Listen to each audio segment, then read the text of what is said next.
ang mga kwento ng pag-ibig, kwento ng buhay at kwento ng pag-asa dito sa Barangay Love Stories. Love Stories.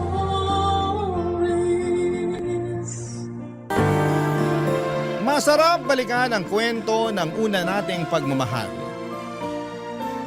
Yung unang beses na nagtagpo kayo pero masakit din palang balikan. Lalo na't hindi kayo nakaabot sa dulo tulad ng inyong mga pinangako. Ikaw kabarangay, naaalala mo pa ba ang first love mo? Dear Papa Dudut, ako nga pala si Lexie, 35 years old, single, 10 taon na akong walang karelasyon. Hindi dahil walang nanliligaw kundi dahil ayoko nang sumubok ulit.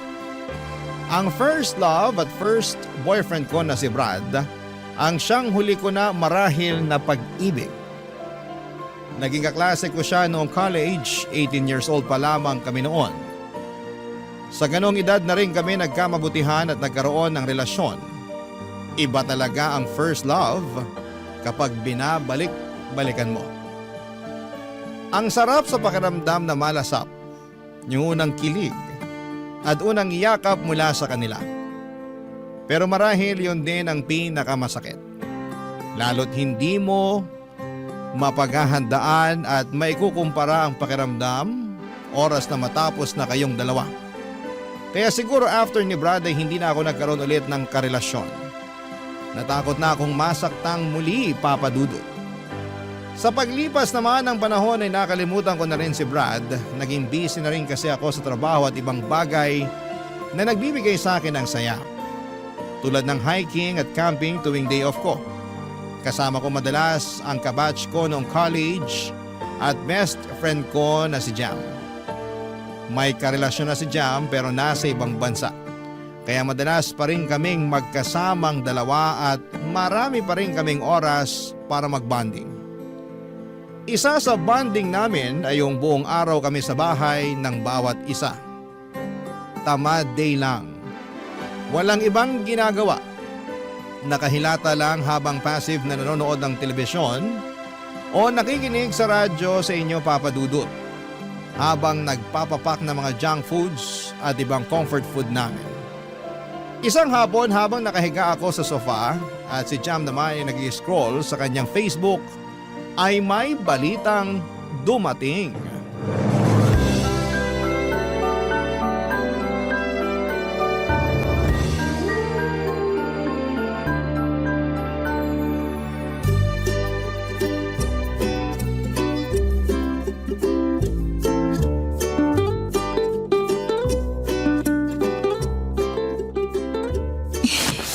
Ang lambot talaga nitong sofa mo, Jam.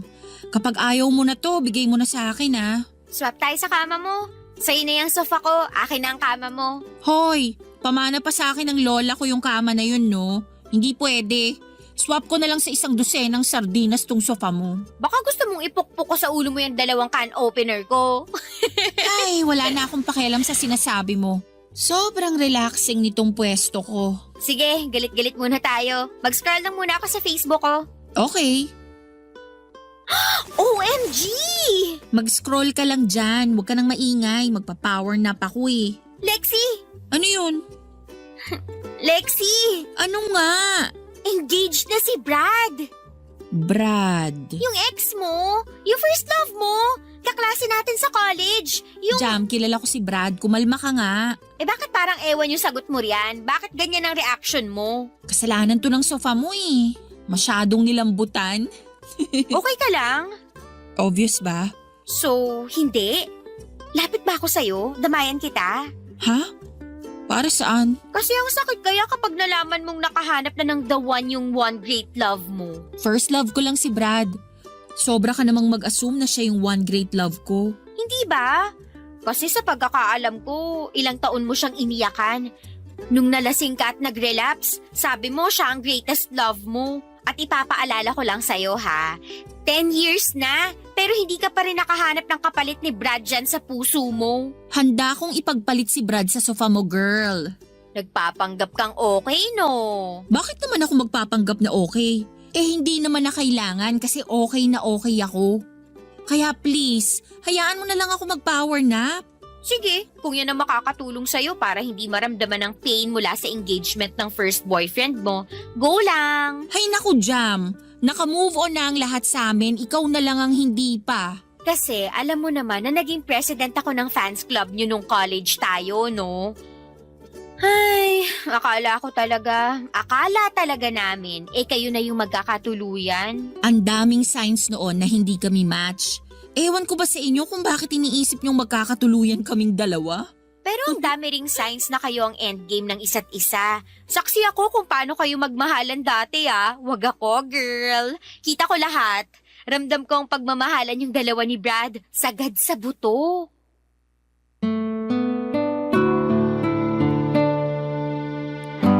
Hindi na lamang ako nagsalita sa huling sinabi ni Jam. Nagpanggap na lamang ako na hinila na ng antok. Nakapikit na ako noon at piniling huwag nang harapin pa si Jam. Baka kung ano pa ang masabi nito at baka kung ano pa ang maalala nito sa nakaraan namin ni Brad. Pero sa pagsapit ko or pagpikit ko ay bigla naman akong hinila ng nakaraan. Kung saan ay magkasama pa kami ni Brad. Tulad ng nasabi ko sa inyo, 18 years old lamang kami nang magkakilala. Napunta siya sa block section namin ni Jam. Nakatabi sa upuan, nakipagkilala siya sa akin kasi kailangan niyang humiram ng ballpen at humingi ng papel. Wala kasi siyang dalawang kahit na ano maliban sa kanyang sombrero. Yun ang simula ng naging close kami ni Brad. Kasama siyempre si Jam at lagi na kaming magkakasama kada subject. Lagi kami magkakatabi. Siguro doon kami na-develop ni Brad dahil lagi kaming magkasama. Mas nakikita ko nang malapitan ang gwapo niyang mukha, makinis at palangiti siya. Habang ako naman ay hindi makatingin sa kanya sa tuwing tumititig siya sa akin at sinasabihan ako ng maganda. Lagi niyang pinapansin ang namumula kong tenga. Tinanong niya noon kung bakit namumula ang tenga ko at ang sabi ko ay dahil sa init ng panahon. Pero ang katotohanan, namumula lang ang tenga ko kapag katabi ko siya. Kasi kinikilig ako at humahalo pa sa hiya ko sa tuwing magdidikit ang braso niya sa akin, Papa Dudut.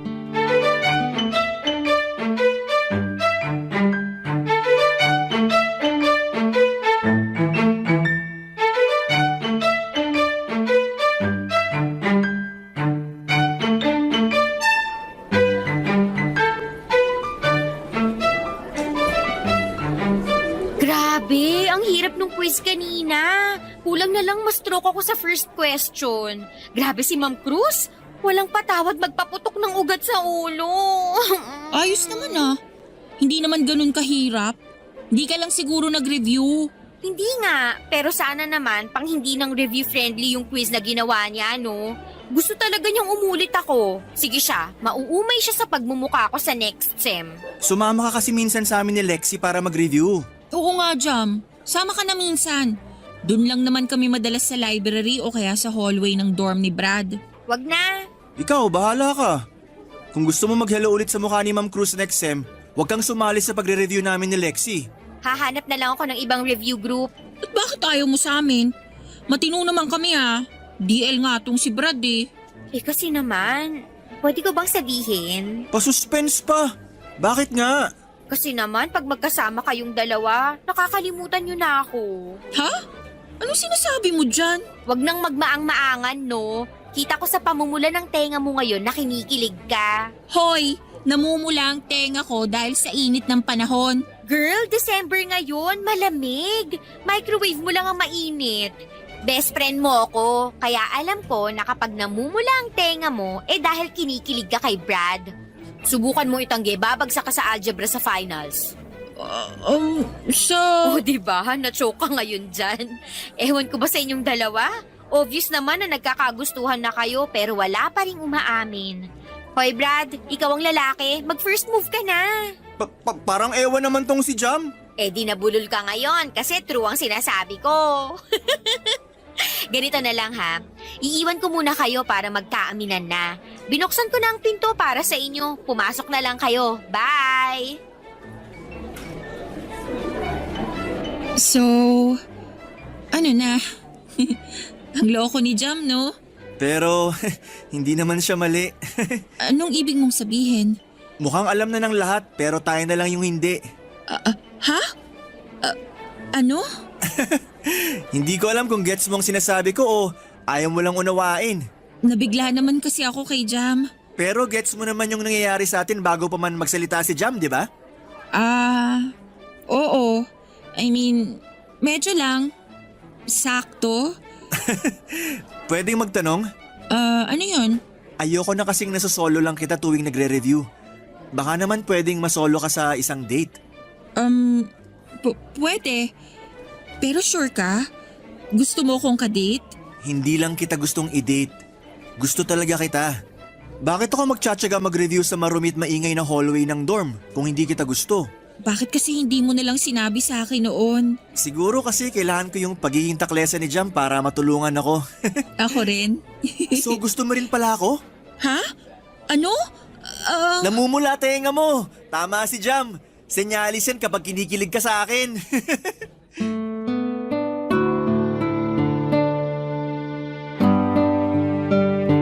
Papadudot, hindi na ako nakatanggi sa sinabi ni Brad. Totoo naman kasi, bakit pa ako magdi-deny? Sinumbong na ako ng tenga ko. Ngumiti na lamang ako sa kanya bilang pagsagot ng oo. Ang saya ni Brad, papadudot. Napatalon pa ito at ang first date namin nangyari noong hapon na yon. Sa isang maliit na kainan lang malapit sa campus namin. Bihirang estudyanteng pumupunta roon dahil pangmatanda raw ang mga bentang pagkain. In-order namin ang large size special bibingkang bigas at dinuguan na may siling labuyo. Para sa amin, mas perfect na i-partner ang dinuguan sa bibingka kesa sa puto. Na-enjoy namin ang araw na yon. Pinicturean pa ni Brad ang pagkain namin at nag-selfie kami at pinost niya sa Facebook niya. Ang mga nakakita papadudot ng post ni Brad na yon ay kinantsawang kami. Lahat sila'y natuwa dahil finally daw ay umamin na kami sa isa't isa. Nagbiro pa yung iba at sinabing nagpustahan pa sila na sa huli ay magiging kami rin. Nangunguna sa pang-aasar noon si Jam. Ano pa bang inaasahan namin siya yung tulay namin ni Brad, papadudot. Malaki ang pasasalamat namin kay Jam. Dahil kung hindi dahil sa kanya, papadudot, ay hindi kami magkakaaminan sa nararamdaman namin. Higit sa lahat ay hindi matutupad ang first date namin. Ang first date na nauwi sa first relationship namin ni Brad. Walang kasing saya ang unang relasyon at ang unang pag-ibig. Lalo na't maswerte kong natagpuan yon kay Brad. Pero tulad ng ibang first love, hindi rin naman kami pinalad na magkatuluyan. Papadudot.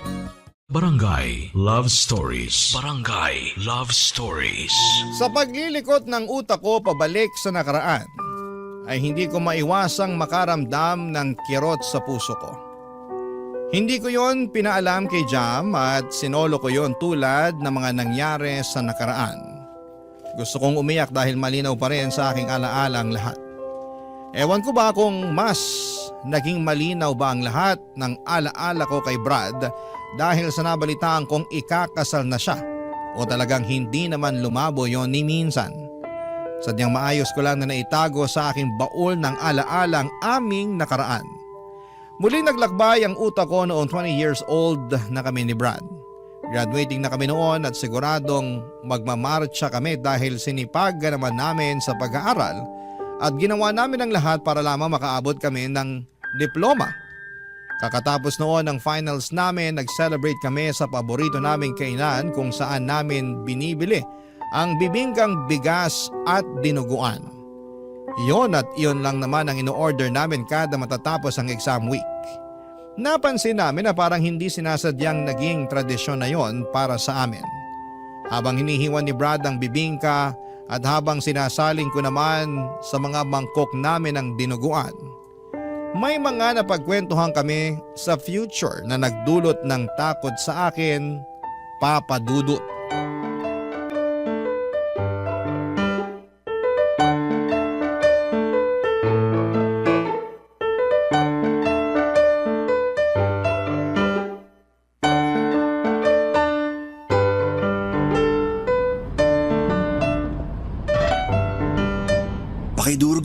Tumigil yung siling labuyo ha. Kailangan ko ng anghang sa dila ko ngayon. Bakit naman? Grabe yung panlalamig ng dila ko kanina sa exam natin. Parang na-mental block ako bigla. Etos ka. Ikaw, mami-mental block? Ang talino mo kaya palagi. Na-mental block nga ako kanina, seryoso. Ewan ko rin. Siguro dahil sa tuloy-tuloy na puyat. O paano mo naman nalagpasan yung pagka-mental block mo? Tiningnan lang kita. Bolero? Dudurugin ko naman tong labuyo eh. Hindi mo na kailangan bilugin yung ulo ko, no? Seryoso nga. Kanina nung pinagpapawisan na ako sa kaba, tumingin lang ako sa'yo. Tapos ang kalmado mo lang na sumasagot ng exam. Kumalma ako bigla. Tapos hindi pa ako nakontento. Bigla akong inimagine ang future natin. Future natin? Oo. Hindi mo ba nai-imagine ang future nating dalawa? Paano mo ba nai-imagine ang future natin? Simple lang. Dalawang versions yun eh. Yung unang version ng future natin, andito tayo sa lungsod. May mga trabaho tayo na malaki ang sahod. Nakatira tayo sa pinakamataas na floor sa isang sikat na kondo. Kita natin sa gabi ang lahat ng liwanag ng buong syudad. May dalawang malaking kwarto yung kondo natin. Isa sa atin at isa naman para ron sa kambal natin. Tapos mag-aaral sila sa private school. Excited nga akong makita habang suot nilang bagong plancha na uniform nila eh. Ang cute lang. Tapos ihahatid ko sila sa school kasama ka. Tapos magkakape muna tayo sandali. Alone time natin. Pagkatapos ng kape, ihahatid na kita sa trabaho mo. Ako naman ang susunod. Yung version 2? Mas simple yun ha. Naisip ko sa probinsya tayo maninirahan. Magnenegosyo tayong dalawa.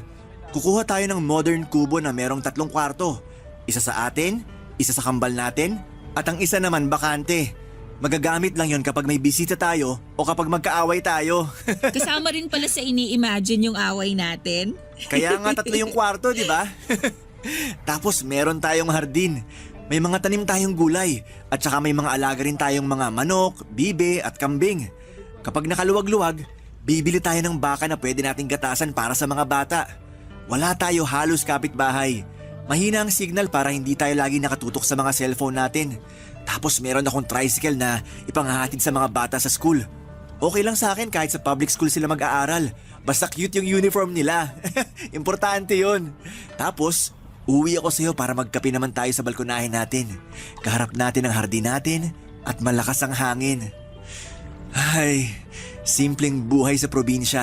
Yun ang version 2. Detalyado naman palang naiisip mo para sa future natin eh. Ikaw ba? Anong naisip mo para sa future natin? Ako? Pansin ko parang kinakabahan ka habang nagkukwento ako sa future natin. Okay ka lang ba? Ayaw mo ba ng mga ganong usapan? Hindi naman. Kaya lang Hindi mo ako nakikita na kasama mo sa future? hindi ah. Kung meron man akong siguradong nakapinta sa future ko, ikaw yun. Pero ano? Pero tayong dalawa lang nandun. Madilim ang paligid pero magkasama tayo. Walang mga anak, walang bahay, walang trabaho. Basta tayong dalawa lang. Ewan ko kung bakit ganun pero… Shh! At ayos lang yon. Ang importante kasama mo ko. Kahit saan pa yan. Kahit tayong dalawa lang.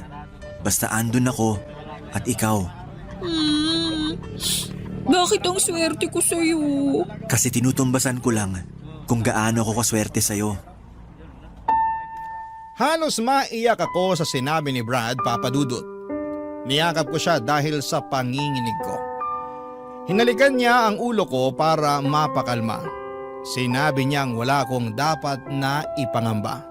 Dahil sisiguraduhin niyang magkasama kami hanggang sa pagtanda. Doon ako kumalma, Papa Dudut. Doon ko naramdaman na sigurado na talaga ako. Sigurado ang puso ko na siya na ang kasama ko hanggang sa dulo. Hindi ako magagaya sa mga magulang ko, lumaki sa chaotic or magulong pamilya. Ang mga magulang ko ay walang araw na hindi sila nagtalo at nagsakitan.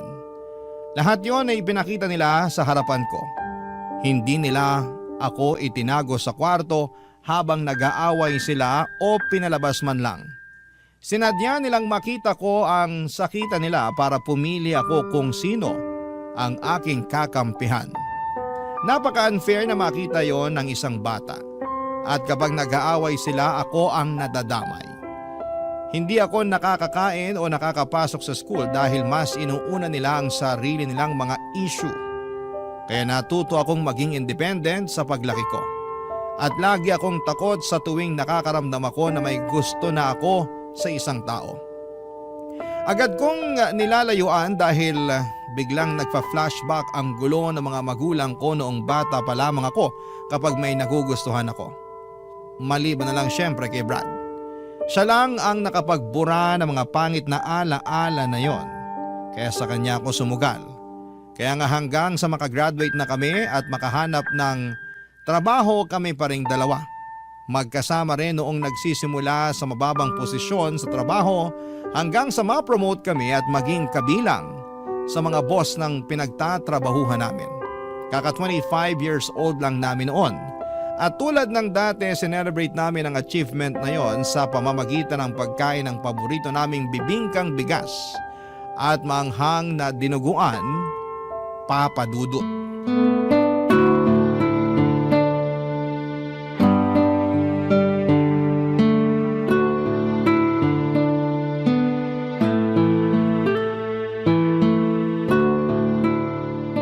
Grabe no? Parang hindi nagbago ang lasa ng bibingkang bigas nila. Ang sarap pa rin. Malambot at malasa, hindi pa tinipid sa itlog na maalat. Lalo na tong dinuguan nila. Ang dami pa ring lahok na baboy. At yung anghang, palong-palo. Tradisyon na talaga natin to, no? Kapag may bagong milestone sa buhay natin, dito tayo palagi. Kahit na afford naman natin kumain sa mas mahal, dito pa rin tayo sa nakasanayan na. Bakit pa tayo kakain sa mahal? Lasang mahal na nga tong bibingkat dinuguan. Hindi pa nakakasawa. I-save na lang natin ang pera natin para sa mas importanteng bagay. Oo naman, tulad ng hiking, camping at sa pag-travel natin. At syempre sa future family natin. Future family? Ay, napaaga ata ako ng banggit. Anong ibig mong sabihin? Lexi, Brad, alam ko hindi natin napag-usapan ulit ang tungkol sa future natin. Pero gusto ko lang simulan natin na mapag-usapan ulit. Pag-usapan hanggang mapunta sa totohanan. Brad, ano to? Unang beses pa lang na nakatabi kita sa theology class natin, alam kong yun na ang hudyat ni Lord na ikaw na yung itatabi niya sa akin habang buhay. Hanggang ngayon kahit ilang lubak na yung nadaanan natin, matibay pa rin tayo. Hindi pa rin tayo bumibitaw sa pagkakakapit sa isa't isa. At salamat kasi nagtitiwala kang hawakan yung kamay ko para makadaan na tayo sa future na hinanda ni Lord para sa atin. Kaya ngayon, dahil hawak mo pa rin ang kamay ko, magpapasalamat ako sa'yo. At kapalit nun ang pangako na habang buhay, hindi ako bibitaw sa'yo. Lexi, mahal ko. Handa mo ba akong samahan sa future? Hindi. I'm sorry. Natatakot ako. Hindi. Sorry ulit. Lexi! Mahal kita, Brad. Pero hindi mo ako maiintindihan eh. Hindi. Magulo to. Magiging magulo to balang araw. Mag-aaway tayo. Mapapagod ka sa akin. Maghihiwalay tayo. Masasaktan ako. Hindi ko kaya yun, Brad. Hindi. Huwag mo akong pakasalan, please. Para hindi tayo umabot sa ganun. Please. Hindi tayo aabot doon. Maniwala ka. Pero bakit umabot doon ang mga magulang ko? Bakit hindi sila umabot tulad dun sa pangarap mong future sa atin? Bakit hindi sila naging masaya? Bakit hindi ako naging masaya kasama sila? Dahil hindi tayo sila. Iba ako sa tatay mo. Iba ka sa nanay mo. Tayo lang ang may alam na pwede tayo maging masaya sa future. Hindi mo alam yan. Lexi, hindi ko alam kung ano mangyayari sa future. Pero isa lang ang sigurado ko. Andun ka. Parati ka ng lahat sa akin sa kinabukasan.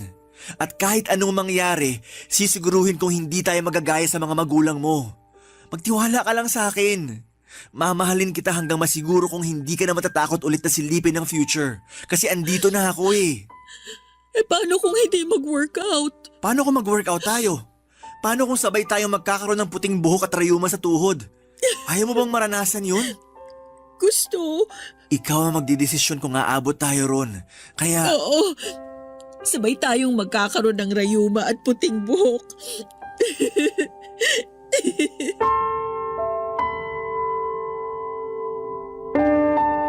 Rayuma at puting buhok.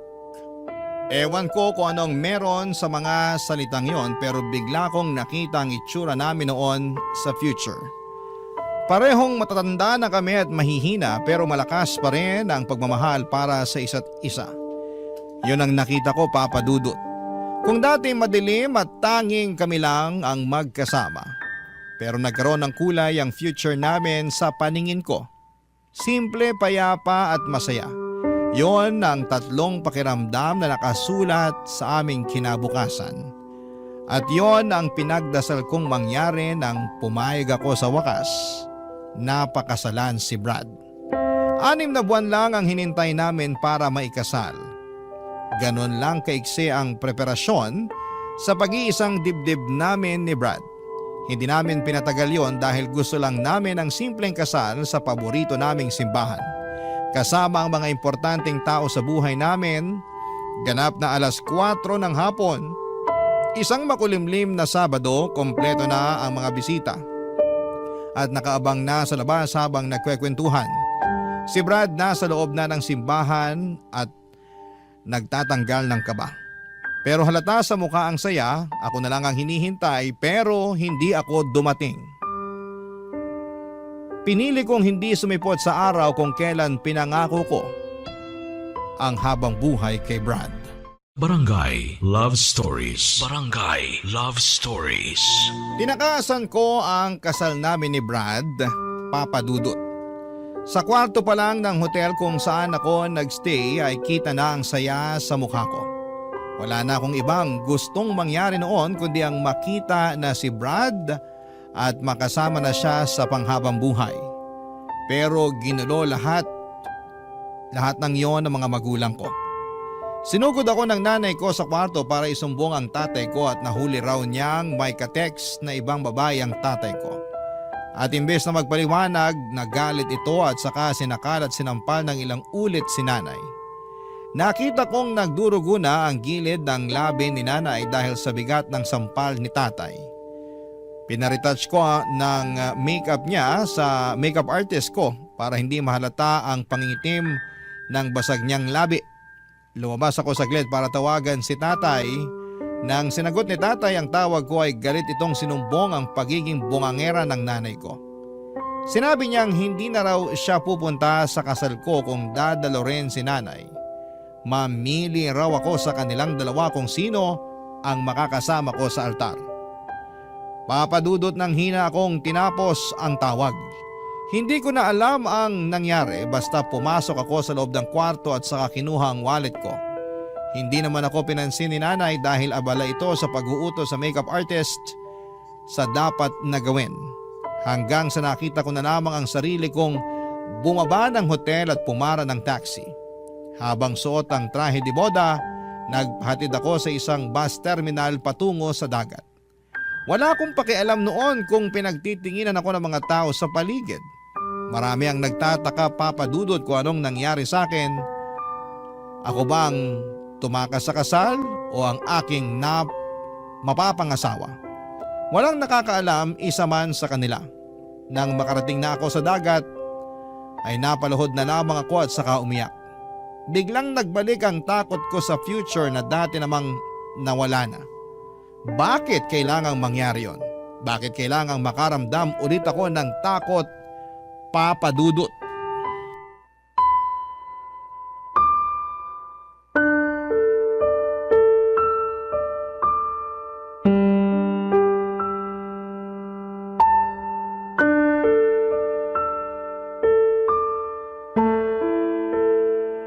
Lexi, asan ka na? Somewhere. Please, sabihin mo sa akin kung nasan ka. Susunduin kita. Huwag ka matakot. Normal ang wedding jitters. Hindi to wedding jitters, Jam. Please, Lexi. Halika na rito sa simbahan. Hahawakan ko ang kamay mo hanggang mawala ang kaba mo, okay? Trabaho ko yun bilang maid of honor mo, di ba? Magkakampi tayo, promise. Halika na. Nasan ka na ba? Jam, I'm sorry. Lexi, andito na kasi kaming lahat. Saka gusto na naming makita kung gaano kakaganda ngayon. Ang tagal na nating pinili yung wedding gown mo, ha? Huwag mong ipagdamot yan sa amin na makita. Jam, alam mo... Lexi, ikaw ba to? Brad? Asan Nasaan ka? Mahal ko, halika na. Malilate na tayo. Gusto mo ba sunduin kita? Pupuntahan kita.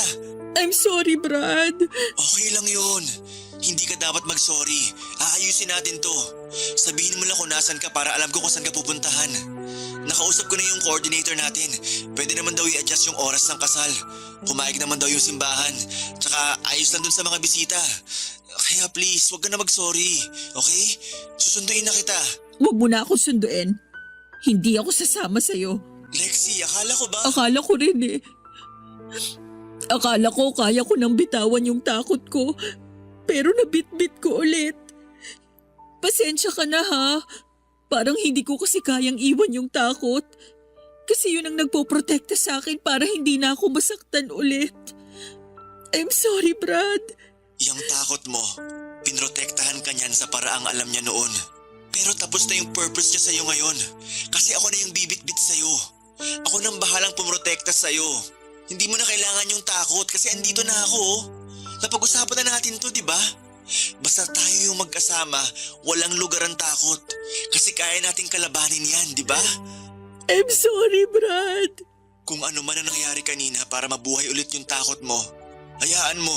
Susolusyonan natin yan. Akong bahala. Yun naman ang pangako ko sa'yo, di ba? Akong bahala. Brad, palayain mo na ako. Kasi bigla ka na lang nawala ulit sa future ko. Biglang ako na lang ulit. Nakakatakot pero tanggap ko. Hindi na kita makita sa future. At ayoko nang pilitin na gawin yon kasi nakakapagod na. Hindi. Hindi ako naniniwala. Kasi hindi naman ako umalis para hindi mo mahanap. Kailangan mo lang ako makasama ngayon para makita mo ulit yung future natin. Yung pagputi ng buhok, di ba?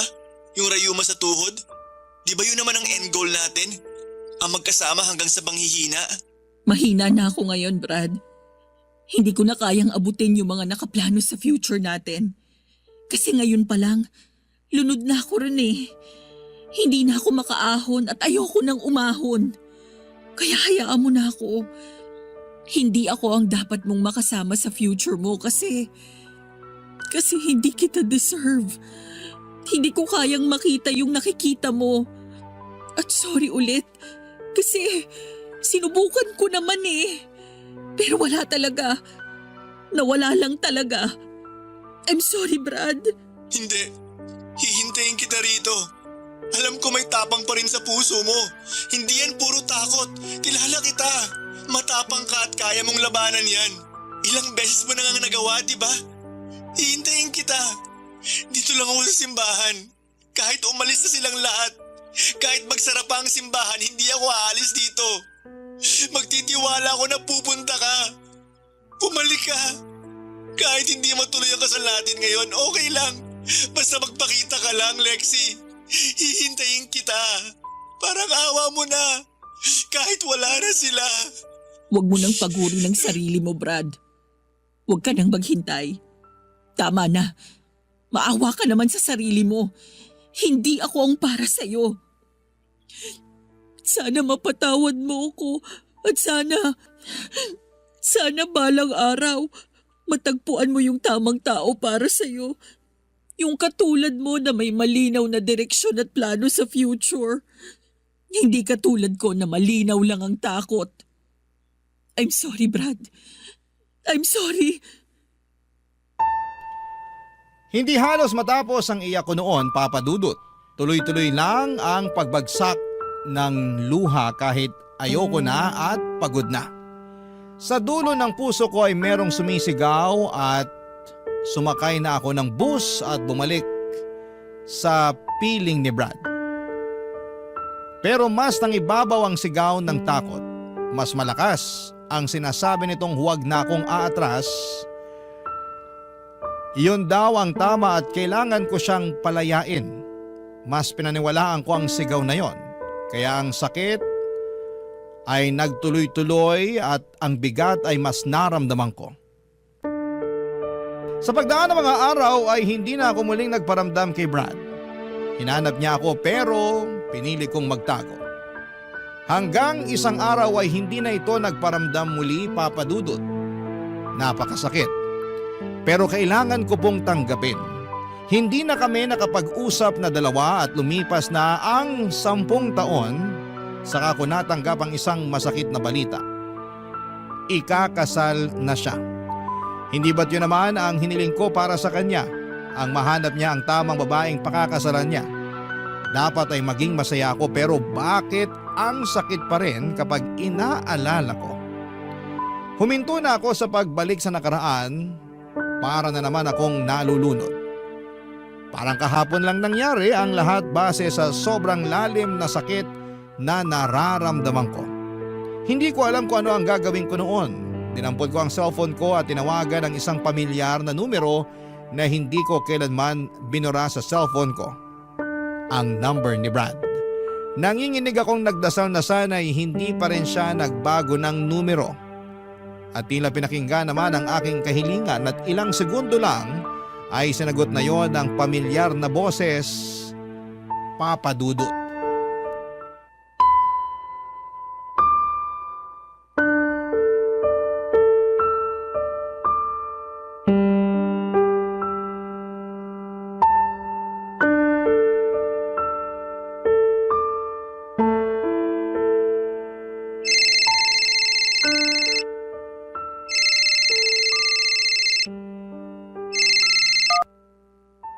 Hello, Lexi.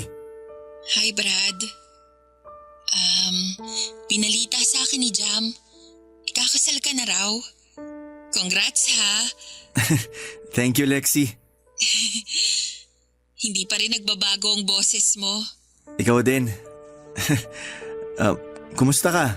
Ayos naman. Nakakaraos pa rin sa buhay. Mabait pa rin ang Diyos sa akin. Sana sa'yo rin. Sobrang bait ng Diyos sa akin. Puro lang ako pasasalamat ngayon sa totoo lang. Halata naman.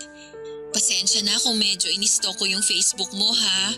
Para lang masiguro na totoo yung sinabi sa akin ni Jam na ikakasal ka na raw. Okay lang yon. Nagawa ang Facebook para maging updated tayo sa buhay ng isa't isa. Lalo yung mga taong hindi na natin nakakasama. Lexi, huwag mo sanang masamain ha. Bakit napatawag ka pa? Sa totoo lang, hindi ko rin alam eh. Nung nakita ko yung announcement ng kasal nyo, bigla kong naalala yung noon. Yung sa atin? Oo. Sorry kung hindi tayo nag-workout. Sorry kung hindi ko natupad yung pangako ko na tatanggalin ko yung takot mo sa future. Hindi mo naman obligasyon na tanggalin yung takot ko eh. Trabaho ko yun. Ako dapat ang gumawa nun. Sorry din kung nagmukhang ikaw ang responsable sa takot ko noon ha. Pasensya na talaga. Sobrang dilim lang talaga noon. Naiintindihan kita. Noon pa man. Tumawag ako kasi sa totoo lang. Gusto ko lang ding maisara na yung chapter ng naging relasyon natin. Kasi kung magiging totoo ko ngayon sa'yo, hindi ko pa naisasara ng maayos yung libro natin eh. Kaya siguro palagi akong hinahabol ng multo ng nakaraan natin. Laging mabigat. Laging nakakatakot. Closure. Kung yan na magpapapanatag sa loob mo at makakawala ng takot mo sa next chapter ng libro mo, ng buhay mo, sige. Huwag mo sana itong mamasamain ha. Wala na akong balak na humabol sa'yo, kaya huwag kang mag-alala. Inosente lang ang tawag na to. Wala akong ibang plano kung hindi magpasalamat sa'yo sa pagsubok mo na makitang kasama mo ko sa future mo. Noon, minsan. Hindi madaling magplano ng future kasama ako, pero sa'yo ang swabe lang. Ang bilis ko lang ma-imagine kung ano yung magagandang plano mo sa atin. Noon. Kaya lang kasi, mas naniwala ako dun sa pinipintang future ng takot ko. Yung walang tayo, yung matatapos tayo. Sorry kung hindi naging enough yung assurance ko sa'yo ah. Sinubukan ko naman. Akala ko matatalo ko yung nararamdaman mong takot pero aaminin ko, sumabay na rin akong maging mahina tulad mo. Natakot na rin ako kasi parang hindi ko kaya na mag-isa na lang na lumalaban para sa na-drawing kong future natin. Noon, hindi naman pwedeng ako lang ang magkukulay noon kasi Mas masaya kung kasama kita habang ginagawa yon. Pero Pero duwag ako. At tama ka. Nahila kita sa kaduwagan na yon. I'm sorry. Alam ko kung gaano kasakit ang ginawa ko sa'yo nung time na tinalikuran kita. Pero mas pinili mo pa ring maghintay kahit na alam mong hindi na ako babalik. hinintay talaga kita. Ilang taon. Hindi lang ako nagparamdam kasi sabi mo wag na. Alam ni Jam yun. Naisip ko baka nga kailangan mong makapag-isip-isip. Pero hindi mo alam kung ilang beses sa gabi ako nagdadasal sa Diyos na sana tanggalin na niya yung takot sa puso mo para bumalik ka na sa akin. Pero hindi yun nangyari. Hindi ka bumalik. Pero may dumating. Tama ka. May dumating. Naging madali at simple na lang ang lahat nung nakilala ko siya. Tama ka rin noon. May makikilala pa akong mas akma sa akin. At thank you kasi alam kong tumulong ka rin sa pagdadasal para makilala ko ang mapapangasawa ko ngayon. At ibabalik ko sa iyo naging hiling at dasal mo na yon. Hinihiling ko na balang araw kapag handa ka na at wala nang takot, makilala mo na sana yung lalaki na magpapakita sa iyo na masarap magkaroon ng puting buhok at rayuma sa tuhod kasama ang tamang tao. Goodbye, Brad. Goodbye, Lexi. At doon na nga tuluyang nagsara ng payapa ang kabanata namin ni Brad. Naisara ko na rin ng tuluyan ang libro na matagal ko nang itinatago. Ang gaan. Ang gaan sa pakiramdam na magkaroon ng katapusan ng kwentong hindi na para sa'yo. Kahit minsan iniisip mo yung ang happy ending mo, wala pa ako sa ending ko at parating pala mga kuroon. Yung tamang tao para sa akin ay on the way na. At habang bumabiyahe pa siya, gumagawa naman ako ng paraan para ayusin ko ang sarili ko. Para matanggal ang takot ko. Para kapag dumating na siya ay handa na ako papadudot. Hindi na muling aatras at sa wakas ay aabot na sa altar. Hindi ito madaling biyahe para sa akin, pero sa pagkapit ko sa Diyos at sa paniniwala na hawak din niya ang taong nakareserve para sa akin, biglang gumagaan ang lahat. Bigla akong gaganahan na ayusin ang sarili ko. Kaya para sa lahat ng mga natatakot, para sa lahat ng mga taong hindi nagkaroon ng magandang nakaraan, hindi pa huli ang lahat. Hanggat nakakabangon ka pa, hanggat nakakahinga ka pa, may oras pa para lumaban. At huwag kang mag-alala, nakikita ng Diyos ang iyong pinaghihirapan. Alam niya kung ilang beses kang umiyak at ilang beses kang bumangon. Huwag kang mag-alala, balang araw hindi ka na ulit masasaktan. Hindi ka na ulit iiyak at hindi mo na kailangang makaramdam muli ng takot. Kasi balang araw, andyan na siya. Kaharap mo na, kasama mo na, at naihanda na siya ng Diyos para makasama mo sa pagputi ng iyong buhok at pagsakit ng iyong mga tuhod. Marami pong salamat sa inyong lahat at sana po sa bawat nakikinig at naniniwala sa kwento ko, sana'y nakapagdala ko sa inyo ng pag-asa na hindi pa tapos ang lahat. Parating na siya, maniwala ka. Ang iyong kabarangay forever, Lexi.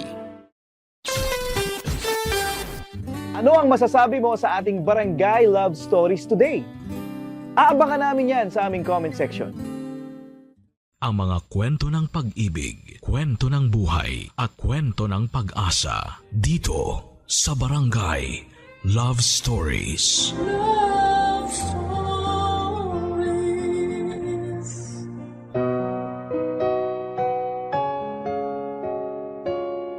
Aminado ang letter sender natin ngayon na si Joanna na matatakotin siyang tao. Pero sa kabila nito ay mas pinili niyang manirahan na mag-isa sa isang apartment kung saan ay inakala niya ay matatahimik siya. Pero dumating ang araw na ang mapag-isang mundo ni Joanna ay nabulabog noong napagtanto nitong sa kanilang apartment ay hindi pala siya nag-iisa. Ano ang nakatagong kwento sa likod ng mga anino na kanyang nakikita. Sabay-sabay nating alamin dito lamang sa mga kwento ng pag-ibig, buhay at pag-asa sa nangungunang Barangay Love Stories. Dear Papa Dudut, hindi ako naniniwala sa mga multo o anumang kababalaghan, pero aaminin ko, matatakotin talaga akong tao. Hindi ko alam kung bakit, pero minsan ay may mga pagkakataon talagang napapatanong ako.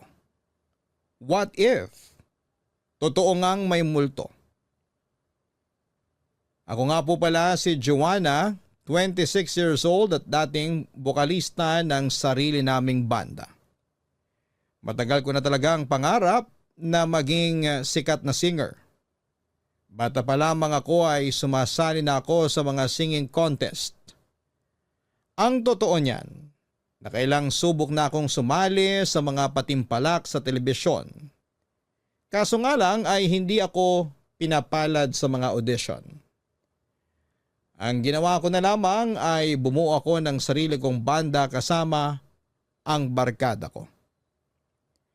Ang simpleng passion namin ay ginawa naming propesyon. Nagsimula kaming kumanta sa mga bar and events. Hindi naglaon ay nagkaroon na kami ng imbitasyon sa mga pista hanggang sa dumayo na kami sa iba't ibang lugar para mag-perform. Hindi namin inaasahan na ang banda namin ay magkakaroon ng mangilang-ilang tagahanga. Hindi naman kami sikat pero nakatataba ng puso na merong mga taong naniniwala sa amin noon at suportado kami sa bawat performances namin. Isa sa mga tagahangang yon ay itago na lang natin sa pangalang Raymart. Siya ang isa sa tinuturing ng grupo namin bilang number 1 fan.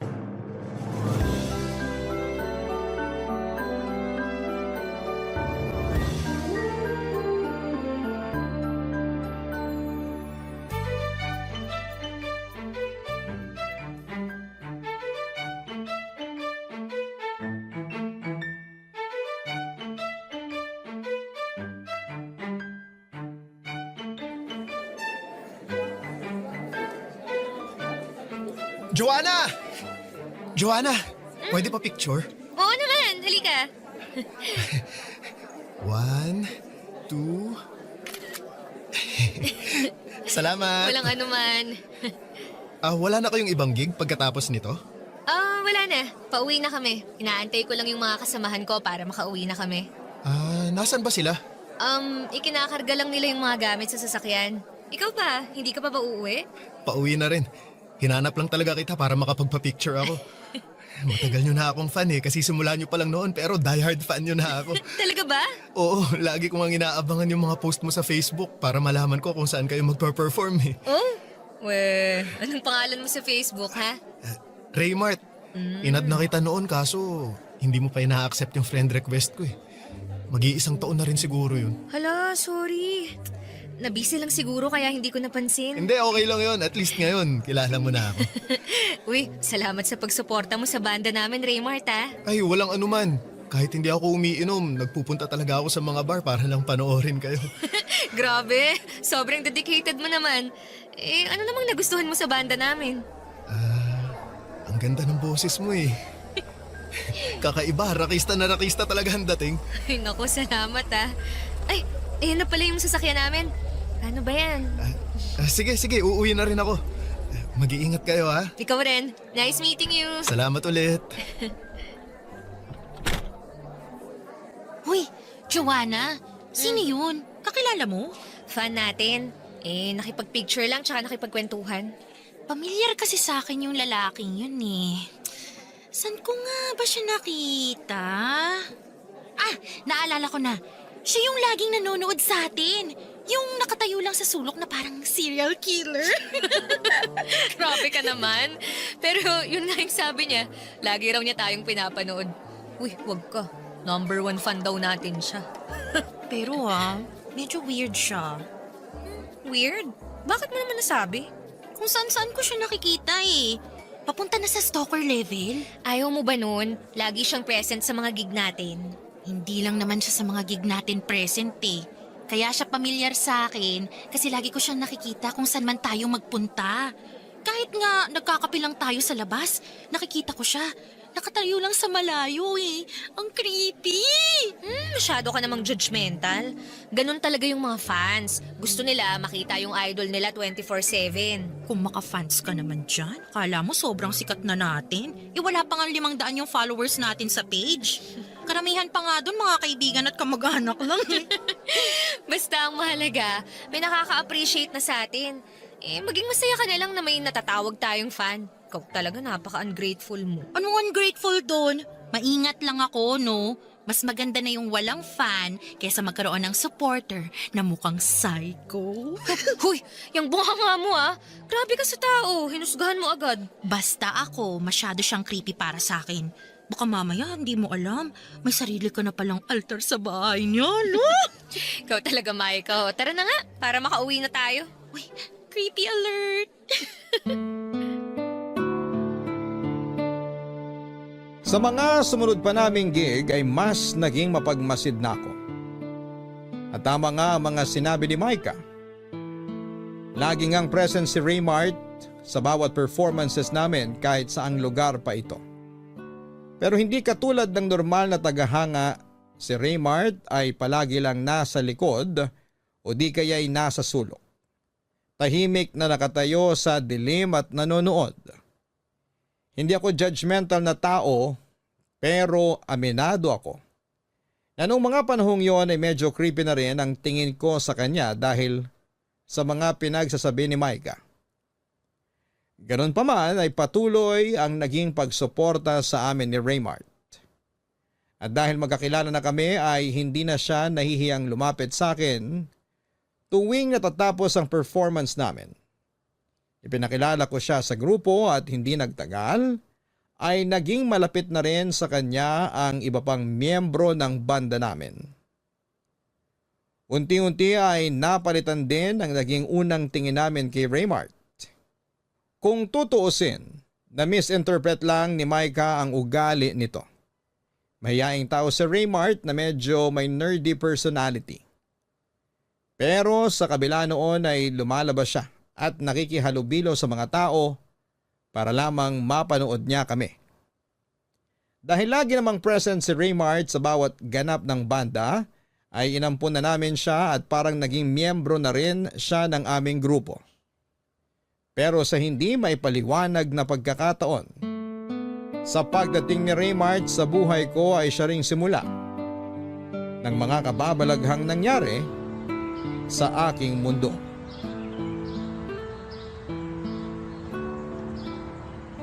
Alam mo, Raymart, hindi mo naman ako kailangang ihatid eh. Malapit lang naman dito yung apartment ko. Walking distance lang. Pagbigyan mo na ako, ayoko pang umuwi. Bakit naman ayaw mo pang umuwi? Gabi na Di ka pa ba pagod? Ngayon ko lang kasi naranasang magtagal sa labas. Ine-enjoy ko pa. Ha? Anong ibig mong sabihin? Noon kasi palagi lang akong nasa bahay. Pagising sa umaga hanggang sa pagtulog ko, yung bahay na lang talaga yung naging mundo ko. Totoo ba? Bakit naman? Di ako lumalabas kasi wala rin naman akong gaanong kaibigan. Pero simula nung naging kaibigan ko kayo ni Micah, ngayon ko lang na-experience yung pamamasyal at pagtampay sa mga kainan. Masarap pala sa feeling. Oo naman. Masaya yung lagi mong kasama yung mga taong nagpapasaya sa'yo. Kung gusto mong gumala, kontakin mo lang kami. Kaladkarin yung mga kasamahan ko sa banda. Isang aya mo lang, G agad sila. Salamat. Ay, dito na yung apartment ko. Ito na ba yon? Ang bilis naman. Sabi sa'yo walking distance lang yung apartment ko mula sa pinuntahan natin. Literal na malapit lang pala talaga, ano? Tama. Ay, teka, gusto mo bang pumasok? Pwede ba? Oo naman. Halika, sa may second floor ako. Matagal ka na ba rito? Kakalipat ko lang last month. Bakit ka naman lumipat? Para mas malapit sa mga bar. Hindi na ako mahihirapang mag-commute. Di ba may sasakyan naman yung kasama mo? Pwede ka namang magpahatid sa kanya. Sus, tamad yun mag-drive. Tuwing nagpapahatid ako iniirapan ako nun. Palibhasa, pa-south kasi silang lahat. Ako lang yung malayo kaya nasasayangan din siya sa gas. Ako na lang yung lumipat para sa iisang direksyon na lang kami uuwi lahat. Ganun pala yon. Doon tayo sa may 204.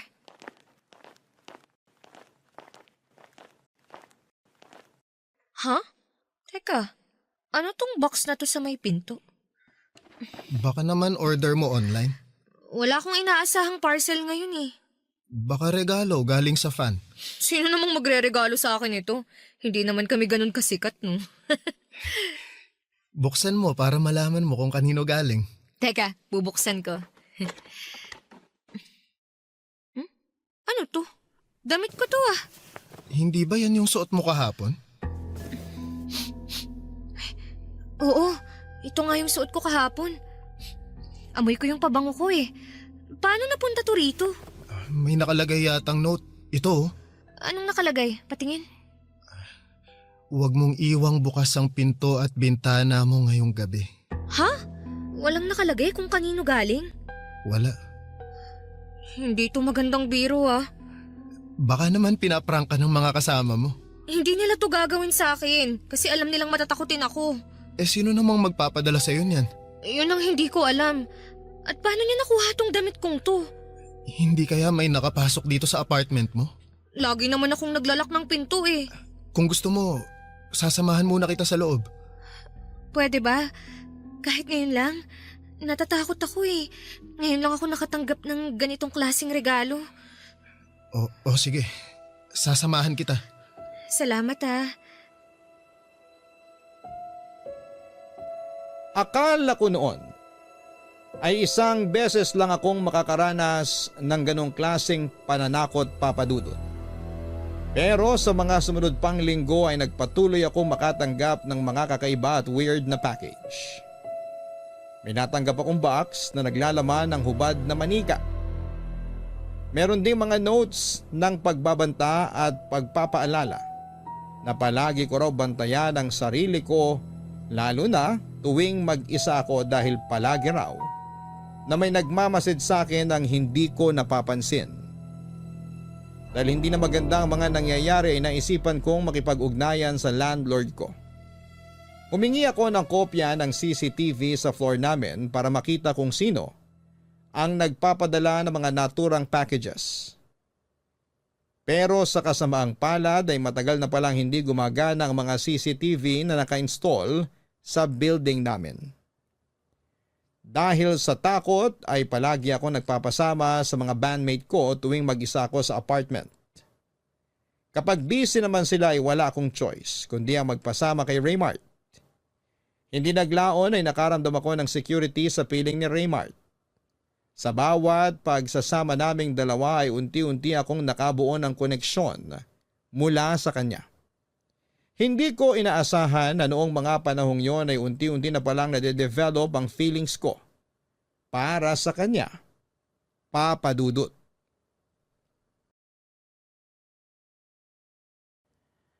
Tuwing umuwi ako galing sa labas, nagkaroon na ako ng trauma kapag nakakakita ako ng package sa tapat ng pintuan ko. Nakakainis isipin na natatakot na akong umuwi sa sarili kong pamamahay. Para hindi mabaliw ay si Raymart na ang nagpresentang mag-check ng apartment bago ko umuwi para maalis sa mga bagay na maaaring mas magpalala pa sa nararamdaman kong kapraningan. Napansin kasi nito na nagsimula na akong maging balisa at kabado sa mga maliliit na bagay. Ipinagkatiwala ko kay Raymart ang apartment sa pamamagitan ng pagbibigay ng spare key sa kanya. Sa ganung paraan ay madodouble check nitong ligtas ang apartment ko bago ako umuwi. Kahit papaano, sa tulong ni Raymart ay unti-unti ko ring naibalik ang sarili ko sa dati. Ang nakapagtataka lang, Papa Dudut, sa aming magbabanda, ako lang ang nakakatanggap ng ganong klaseng regalo. Ganun pa man ay pinilit ko na lamang na ipagsawalang bahala ang lahat dahil apektado na ang buong mental health ko noong mga panahong yon at ayoko nang palalain pa ito. Sa mga sumunod na buwan, sinubukan kong ligawan ni Raymart at dahil napakalapit na rin ang loob ko sa kanya, ay sinagot ko po siya. Malaki ang pasasalamat ko kay Raymart dahil siya ang dahilan kung bakit natigil ang pangaharas na nangyayari sa akin. Akala ko noon ay maayos na ang lahat. Pero yun pala ang simula dahil isang araw, bumalik ang mga natatanggap kong delivery na may lamang mga nakakatakot na mensahe. Pero sa pagkakataong yun ay mas lumala pa ito.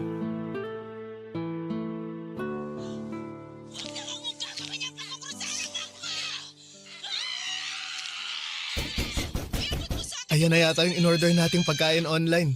Pero ba't ganun? Hindi man lang siya tumawag. Baka walang load. Pero ang weird wala namang umaakyat dito para mag-deliver ng pagkain. Usually, ako yung bumababa para kunin yung order kong pagkain Baka pinaakyat na lang ng guard sa baba. Oh well, mas maganda na yun kaysa kanina pa ako gutom, di ba? Hindi na kailangang bumaba.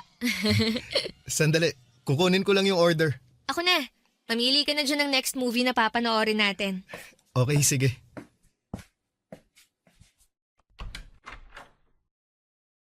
Huh? Wala namang tao. Kuya? Weird na mali lang siguro ng unit. Raymart! False alarm! Baka na mali lang... Ay, naku! Grabe naman makakatok to. Sandali lang po. Wala kasing tao nung... Wala na namang tao. Ano ba? Gabi na nang titrip pa kayo? Kung sino ka mang katok ng katok dito, walang nakakatuwa sa ginagawa mo. Mga tao talaga ngayon. Wala nang maayos na ginawa.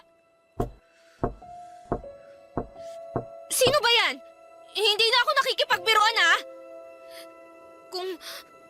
Kung sino ka man, hindi ako natatakot sa'yo. Magpakita ka! Joanna. Uy. Bakit? Okay ka lang? Ginulat mo naman ako! Sorry, ang tagal mo kasi. Akala ko mayroong problema.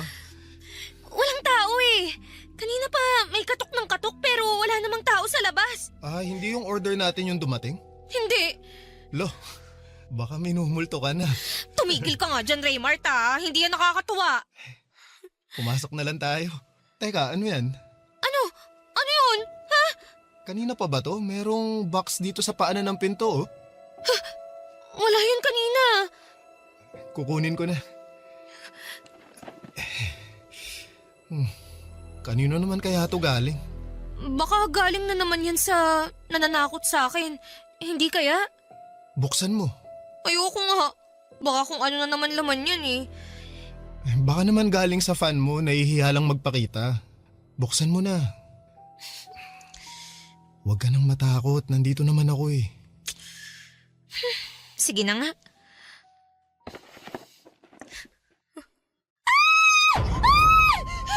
Ano yan?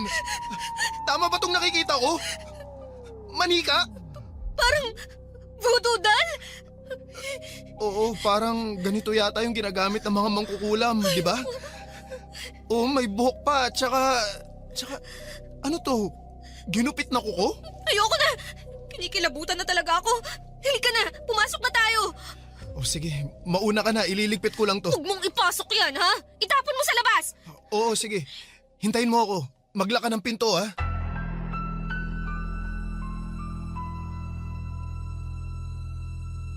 Papadudot, hindi ko na talaga gusto ang nangyayari noon. Kaya kinabukasan ay agad kong kinausap ang landlord ko tungkol sa nangyari. Ayon sa kanya, bantay sarado raw ng gwardya ang mga pumapasok sa apartment building namin. Kaya imposibleng galing sa labas ang taong nananakot sa akin. Malamang ay pinagtitripan lang ako nung mga kaibigan ko.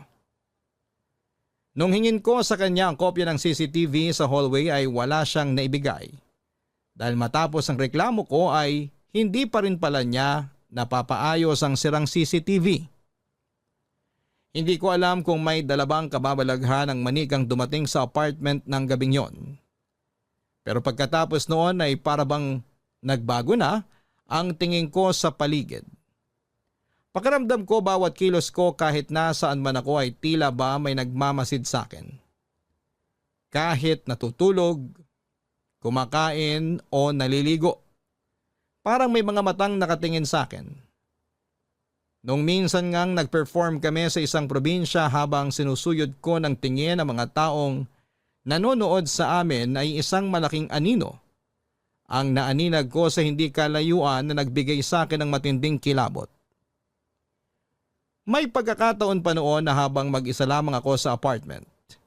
May mga naririnig akong kalabog sa ibang parte ng apartment na para bang may kasama ako sa bahay kahit na mag-isa lamang ako. At may mga oras din na nakakarinig ako ng pagbukas ng pintuan habang mahimbing akong natutulog na hindi ko noon masyadong pinapansin dahil akala ko'y nananaginip lamang ako. Isang gabi, lumabas ako ng apartment para bumili ng pagkain sa convenience store. Pagbalik ko ay naging bala ko sa nadatnang ko sa apartment, papadudot.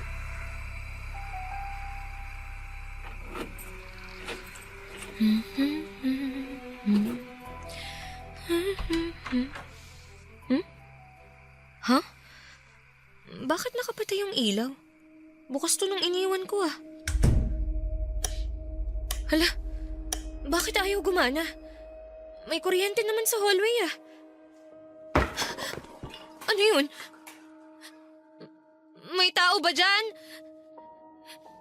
Hello? Hello?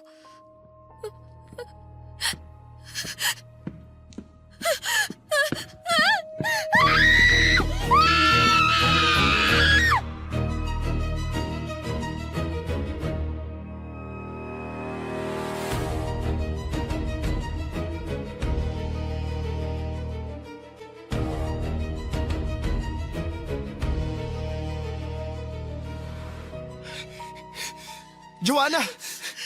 Nabasa ko yung message mo kaya nagpunta agad ako rito sa apartment mo. Okay ka lang ba? Hindi! Hindi ako okay, Raymart! Ano ba yung nangyari? Hindi ko maintindihan yung message mo sa akin eh. Yan! Diyan sa apartment ko! May tao sa loob! May tao? Sino? Hindi ko alam! Lumabas lang ako para bumili ng pagkain tapos magpasok ko. Nakapatay na yung mga ilaw. Tapos may nakita akong anino sa loob. Eh bakit nakapatay yung ilaw? Hindi ko nga alam! Bakit ba ang dami mong tanong? Hindi ka pa ba pumapasok ulit? Hindi pa! Wala pang lumalabas dito sa apartment mo simula kanina? Wala rin! So ibig sabihin, kung totoo ang nakita mo, nandito pa sa loob yung taong yon? Malamang. Gusto mo i-check ko ulit? Oo, pero sasama ako sa'yo. O sige, halika na. Bakit kaya walang ilaw? Buksan mo nga flashlight ng phone mo. Sandali lang. Ayan, nakabukas na. Raymart, natatakot ako. Joanna, nasaan yung circuit breaker ng apartment mo? Nandito sa may gilid. Kaya naman pala wala kang ilaw eh. Nakababa yung circuit breaker. Baka ibinaba nung kung sino mang pumasok sa apartment ko. Eh nasaan na yung taong nakita mo? Eh mukhang wala naman tao dito sa loob ah. Maniwala ka sa akin. May nakita akong anino kanina rito sa loob. Malaki siya. Joanna, baka naman guni-guni mo lang yun. Hindi ba uminom ka ng gamot kanina kasi sabi mo masakit yung ulo mo? Alam ko kung ano yung nakita ko. Eh nasaan siya ngayon? Hindi ko alam. Baka lumabas siya sa bintana. Tingnan mo yung bintana, nakabukas oh. Tatalon siya mula sa second floor? Eh ang daming tao sa baba. So anong gusto mong palabasin? Gawa-gawa ko lang to. Hindi naman sa ganun, pero... Umalis ka na. Joanna naman. Salamat sa pagsama sa akin, Raymart. Siguro nga, guni-guni ko lang yun. Okay na ako. Sasamahan na kita. Hindi na. Papadudot, kinausap ko si Micah tungkol sa mga nangyari. At ang agad niyang bungad sa akin, Baka si Raymart lang daw ang may pakana ng lahat. Dahil nagumpisa lang naman daw ang mga kakaibang nangyari mula nang makilala ko si Raymart. Papadudot, matapos ang pag-uusap namin ni Micah ay hindi ako nakatulog ng gabing yon. Sobrang daming tumatakbo sa isipan ko ng mga oras na yon. Inisip ko ang mga sinabi sa akin ni Raymart kung totoo nga ba ang mga nakita ko. Hindi ko alam, pero parang ginagaslight ko na ang sarili ko that time na ilusyon at guni-guni lang ang mga nakikita at naririnig ko. Dahil sa mga natatanggap kong nakakatakot na package ay kung ano-ano na ang pumapasok sa isipan ko. Sa parehong pagkakataon ay hindi rin nawala sa isipan ko ang mga binanggit na posibilidad ni Micah. Paano nga kung si Raymart ang gumagawa ng lahat ng ito? At kung hindi naman si Raymart ay mahirap ding paniwalaan na minumulto o minamaligno ako. Malaki ang tiwala ko kay Raymart dahil sa mga tulong na ginawa niya sa akin. Siyempre, boyfriend ko siya kaya ayaw ko naman siyang paghinalaan. Pero tama si Micah na kaming dalawa lang ang maaaring pumasok sa apartment dahil kaming dalawa lang naman ang may hawak ng susi nito. Naalala ko rin na nagsimula akong makatanggap ng mga weird na regalo simula noong nakilala ko si Raymart. Ayoko man siyang pag-isipan ng masama, ay nagsimula akong magkaroon ng pagdududa sa sarili kong boyfriend. Pero ang hindi ko magets ay bakit niya ginagawa ito at bakit niya ako tinatakot. Noong nagkaroon ako ng pag-aalinlangan kay Raymart ay mas naging mapagmatyag pa ako tuwing kasama ko siya, papadudot. Sa mga sumunod na araw ay pinakiramdaman ko ang paligid ko. At sa hindi inaasahang pagkakataon ay wala akong naramdamang anumang kababalaghan. Wala akong mga iyapak na naririnig, mga kalabog at nangyayaring pagbukas ng pintuan at bintana. Pero tuwing dumadalaw si Raymart sa apartment o tuwing kasama ko siya, doon lang nagsisimulang maging weird ang paligid. Noong panahong yon ay mas lalong lumaki ang paniniwala ko na baka si Raymart nga ang gumagawa ng lahat. Para mapatunayan kung tao nga ba talaga o maligno. Ang nagbibigay pasakit sa akin ay ako na mismo ang nag-install ng CCTV sa sarili kong apartment. Maliban kay Micah ay wala nang ibang nakakaalam na naglagay ako ng CCTV sa apartment. Hindi ko ito pinaalam kay Raymart para makita ko kung siya ba talaga ang gumagawa ng lahat ng pananakot sa akin. Sa tulong ng landlord ko ay nagpakabit kami ng 2 CCTV sa apartment. Isa sa may sala at isa sa kwarto ko. Sa mga sumunod na araw ay nagantay ako ng kababalaghan. Pero ang nakapagtataka, kung kailan may CCTV na ay saka naman walang nangyari, papadudot. Mas napanatag ang loob ko noong nagkaroon ng CCTV sa apartment dahil nagkaroon ako ng chance na malaman kung ano ba talaga ang totoong nangyayari. Pero simula noon ay biglang tumigil ang panggugulo sa akin. Hanggang sa isang gabi kung kailan komportable na ako at wala ng takot ay biglang may gumimbal sa tahimik kong gabi.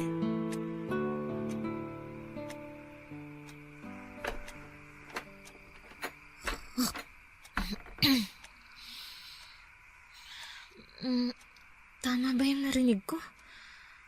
Parang may gustong magbukas ng pinto ng kwarto ko ah. Baka nananaginip lang ako. Joanna, ano bang ginagawa mo? Tinatakot mo lang ang sarili mo eh. Makatulog na nga lang ulit.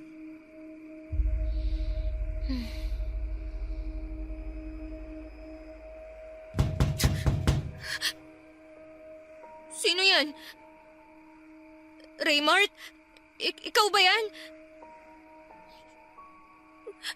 Raymart, kung ikaw yan, hindi ako nakikipagbiruan sa'yo. Raymart, alam kong ikaw yan. Akala mo hindi ko alam tong ginagawa mo? Pagod na ako sa trip mong to, ha? Nasaan na yung phone ko? Tatawagan kita. Akala mo maluloko mo ko.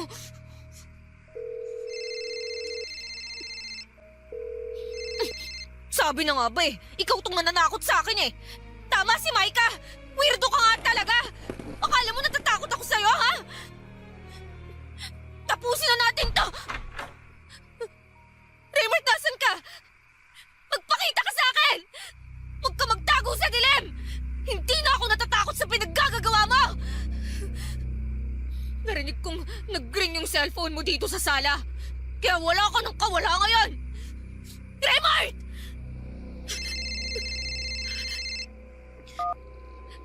Hello, Maika? Sabi na gising ka pa eh. Nakita ko kasing online ka sa Messenger. Online ako kasi may tinawagan ako. Tama yung hinala mo. Si Raymart nga yung nananakot sa akin. Raymart? Anong ibig mong sabihin? Nandito siya ngayon sa apartment ko. Nagtatago. Girl, okay ka lang? Kaalis lang namin sa bar. Kasama namin ngayon si Raymart. Actually, papunta na nga kami dyan sa apartment mo ngayon. Ano? Tinatawagan kita kasi dadaan kami dyan. Nawawala kasi yung phone ni Raymart. Nagbabaka sakali siya na naiwan niya dyan yung cellphone niya nung nagpunta kami dyan kanina. Nandito nga yung cellphone niya. Pero kung kasama niyo ngayon si Raymart, sino yung kumakatok sa pinto ng kwarto ko kanina? Oh my gosh. Joanna, lumabas ka na ng apartment mo, okay? Hintayin mo kami, malapit na kami. Papadudot, agad-agad din namang nakarating sa apartment sina Maika ng gabing yon.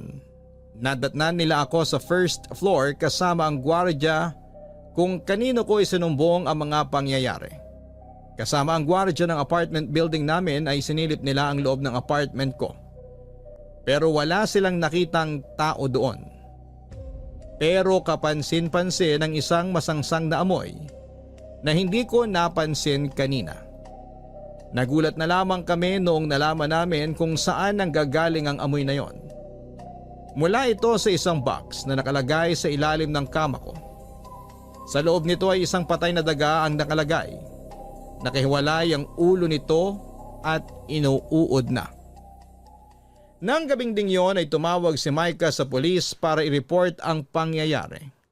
Agad naman silang dumating para i-check ang apartment dahil walang nanakaw na gamit at wala naman silang nakitang forced entry sa apartment ko. Ay hindi nila ito pwedeng ituring na trespassing or unlawful entry. Lalo na't wala ring nakitang tao sa loob ng apartment ko maliban na lamang sa mga narinig ko at sa patay na daga na nakalagay sa isang kahon. Ganon pa man, ay nilagay nila sa blotter report ang pangyayari bilang suspicious activity.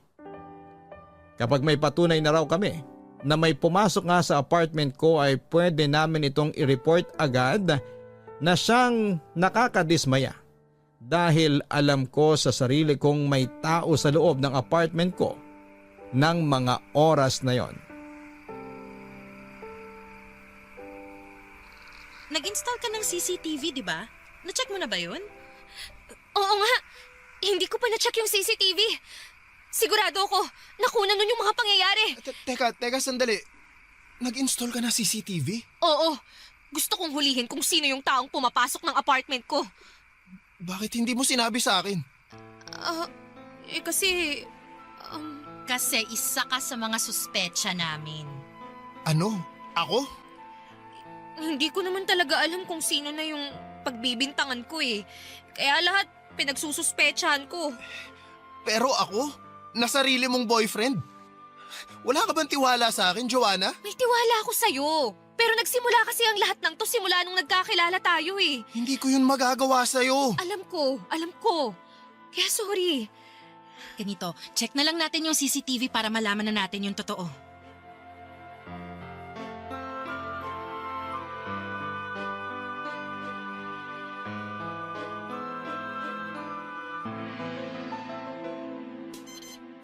Heto na yung CCTV footage.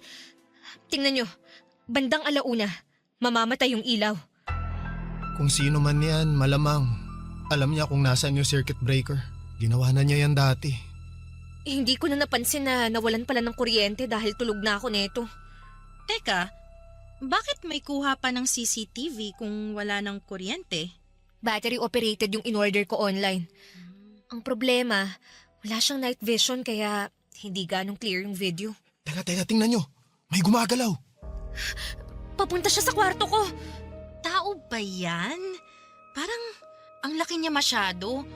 Uy, tapos parang wala siyang ulo. Hindi. Baka naman dahil lang sa quality ng video. Ang tagal pala niyang nakatayo sa tapat ng kwarto ko. Pero tingnan niyo, sa CCTV siya nakatingin. Oh my gosh! Nakatingin siya sa atin! Ay, kinikilabutan ako! Ano? Naniniwala na kayo sa akin? Patayin mo na yan!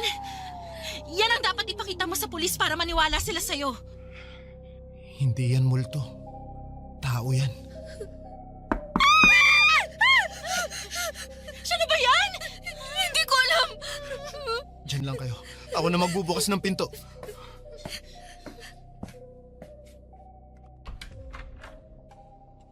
Magandang gabi. Nandyan ba si Joanna? Kayo po pala. Opo, nandito po siya. Joanna! Yung landlord mo! Mang Estong, magandang gabi po. Akala ko po ba wala kayo rito ngayon? Nabasa ko yung message mo kaya eto dali-dali ako nagpunta rito. Nagpatawag ka raw ng mga pulis. Oho, pero wala naman ho silang napala eh. Wala na yung tao nung chinek nila tong apartment. Huwag kang mag-alala. I-report ko to sa barangay itong nangyari ha. Sasabihan ko rin yung guard na mag-robbing gabi-gabi para hindi na yun maulit. Maraming salamat po Mang Estong ah. Kung pwede lang sanang magharap na lang kami ng taong yun eh. Para malaman kung ano talagang trip niya eh. Ay nako, wag mong hilingin yan ha. Baka mamaya magkatotoo yan. Mas mabuti na ho yun para magharap na kami. Anong akala nun? Wala akong laban? Laking kali kaya ako. Marunong ako makipagbakbakan. Sige na. Magpahinga na kayo. Kakausapin ko na lang yung guard. Sige ho, salamat ho.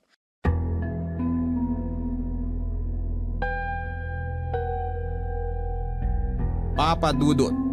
Kahit papaano ay napanatag ako ng sa wakas. Ay tumulong na rin ang landlord ko sa matagal ko nang idinadaing na problema sa kanya. Sa katunayan ay siya na mismo ang nagpalit ng lock ng pintuan ng apartment ko. At nang mga panahong yon ay sinigurado ko na ako lang ang may hawak ng susi. Hindi ko ibinigay kanino man ang spare key nito. Tuwing gabi ay may mga tanod na ring nagroronda sa lugar namin. Nag-aabang ng mga taong pakalat-kalat pagsapit ng madaling araw. Na-report na rin namin sa pulis ang CCTV footage na nakuha ng gabing may pumasok sa apartment ko. Kahit may kaunting tampo pa sa akin si Raymart noon dahil isa siya sa mga taong pinaghinalaan ko, ay nag-offer siyang magstay pansamantala sa apartment ko para masamahan niya ako. Humingi naman din ako kaagad ng tawad sa kanya, Papa Dudut, dahil pinagdudahan ko siya. Akala ko noon ay magiging maayos na ang lahat. Naging mapagmatsyag na ang mga tao sa paligid ko matapos kumalat ang balita na may taong nanloob ng apartment ko. Kasama ko naging bantay ang mga kapitbahay ko pati na rin ang mga tao sa apartment building namin. Umasa ako na matatakot nang bumalik ang kung sino mang nananakot sa akin. Pero nagkakamali ako, Papa Dudut. Kakatapos lang ng gig namin noon, nagkayayaan ng grupo na magkaroon ng kaunting inuman para i-celebrate ang anibersaryo ng pagkabuo ng banda namin. Inabot kami ng hanggang 1:00 ng madaling araw. Noong natapos ang kasiyahan ay nauna akong inihatid sa apartment namin. Dahil hindi umiinom si Raymart ay siya ang naging designated driver ng grupo. Kaya kinailangan din niyang ihatid sina Micah at naiwan akong mag-isa sa apartment. Pagka-uwi ay agad ako naligo at habang nasa banyo, narinig ko ang pagbukas ng pintuan ng apartment ko. Hindi ko yon gaanong pinansin sa pag-aakalang si Raymart lamang yon. Nagpatuloy ako sa paliligo dahil gusto ko nang magpahinga ng mga oras na yon. Pero napagtanto ko na parang masyado naman yatang mabilis si Raymart sa paghatid kina Micah, gayong 4 na katao ang kinakailangan niyang ihatid. Doon ako nagsimulang kabahan, Papa Dudut. Pagbukas ko ng pinto ng banyo ay kinilabutan ako nang sinalubong ako ng kadiliman. Bukas ang ilaw noong pumasok ako ng banyo, pero paglabas ko ay nakapatay na naman ang lahat ng ilaw. Sa pagkakataong yun ay ramdam ko na hindi lamang ako mag-isa sa apartment. Raymart? Ikaw ba yung pumasok? Raymart! Pabukas naman yung ilaw oh. Bakit ka nagpatay ng ilaw? Magandang gabi, Joanna. Ay! Sino ka? Hindi ikaw si Raymart! Joanna, ito na yung pinakahihintay mo. Gusto mo akong makita, hindi ba? Nandito na ako. Sino ka ba? Ano ba kasing kailangan mo sa akin? Bakit mo ba ako ginugulo? Matagal kong hinintay ang araw na to. Natutuwa akong malaman na gusto mo rin pala akong makita. Teka, Mang Estong? Kayo yung pumapasok dito sa apartment ko? Ako nga. Matagal na kitang pinagnanasaan eh. Matagal na akong nanggigigil sa'yo. Kung hindi lang dumating sa buhay mo yung hinayupak mong boyfriend, akin ka lang dapat eh.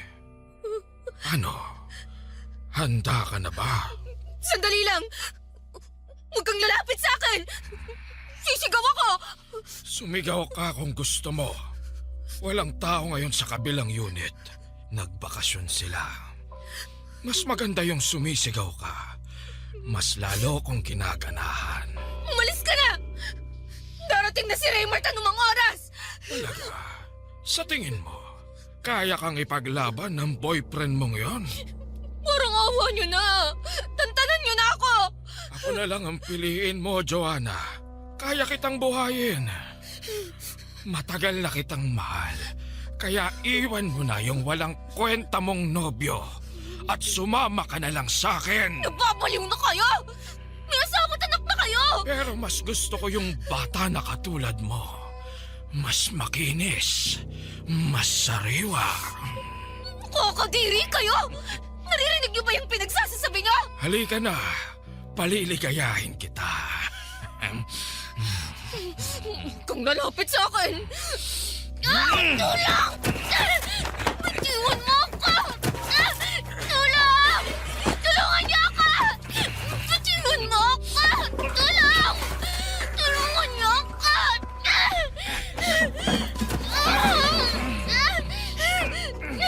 Tulungan niyo ako! Joanna!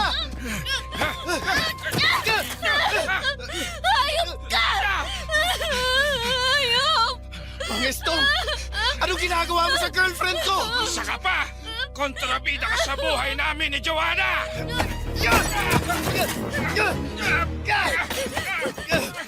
Tulong! Mga kapitbahay! Tulungan niyo kami! Kung hindi mo lang kinulo ang buhay namin, masaya na sana kami ngayon ni Joanna! Naririnig mo ba yung pinagsasasabi mo? Nasisiraan ka na yata ng ulo! Hindi ko tatakutin si Joanna ng ganon. Kung hindi ka lang dumating sa buhay niya, aagawin mo pa sa akin ang mahal ko! Kaya pala, sa tingin mo masisira mo kami dahil sa pananakot mo! Umanda ka sa akin!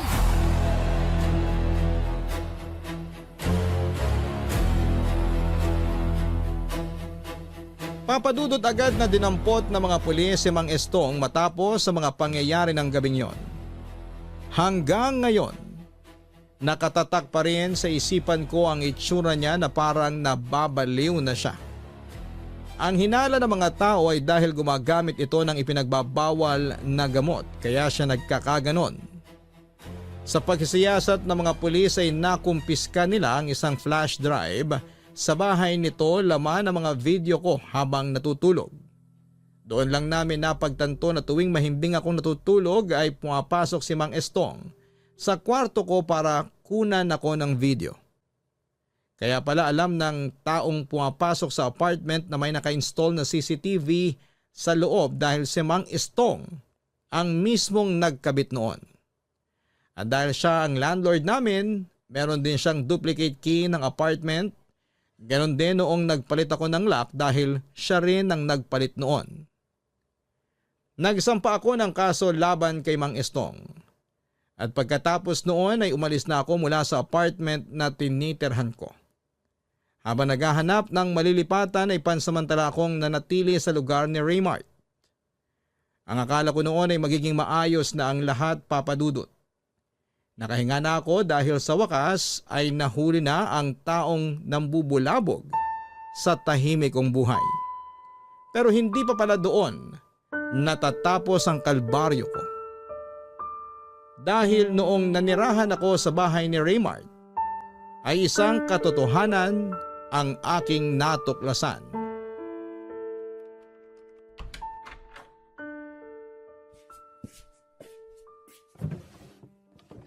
Nasaan na ba yung laptop nun?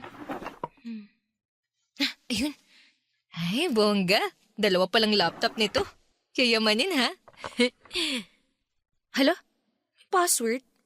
Ano kayang password nun? Joanna. Sana gumana.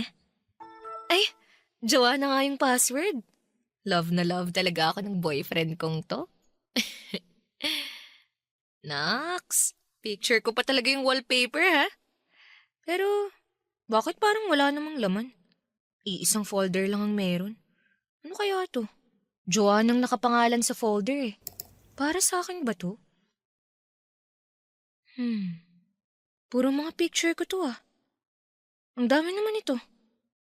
Sandali. Ano tong isa pang folder? Mga video naman. Talagang well documented ako ah.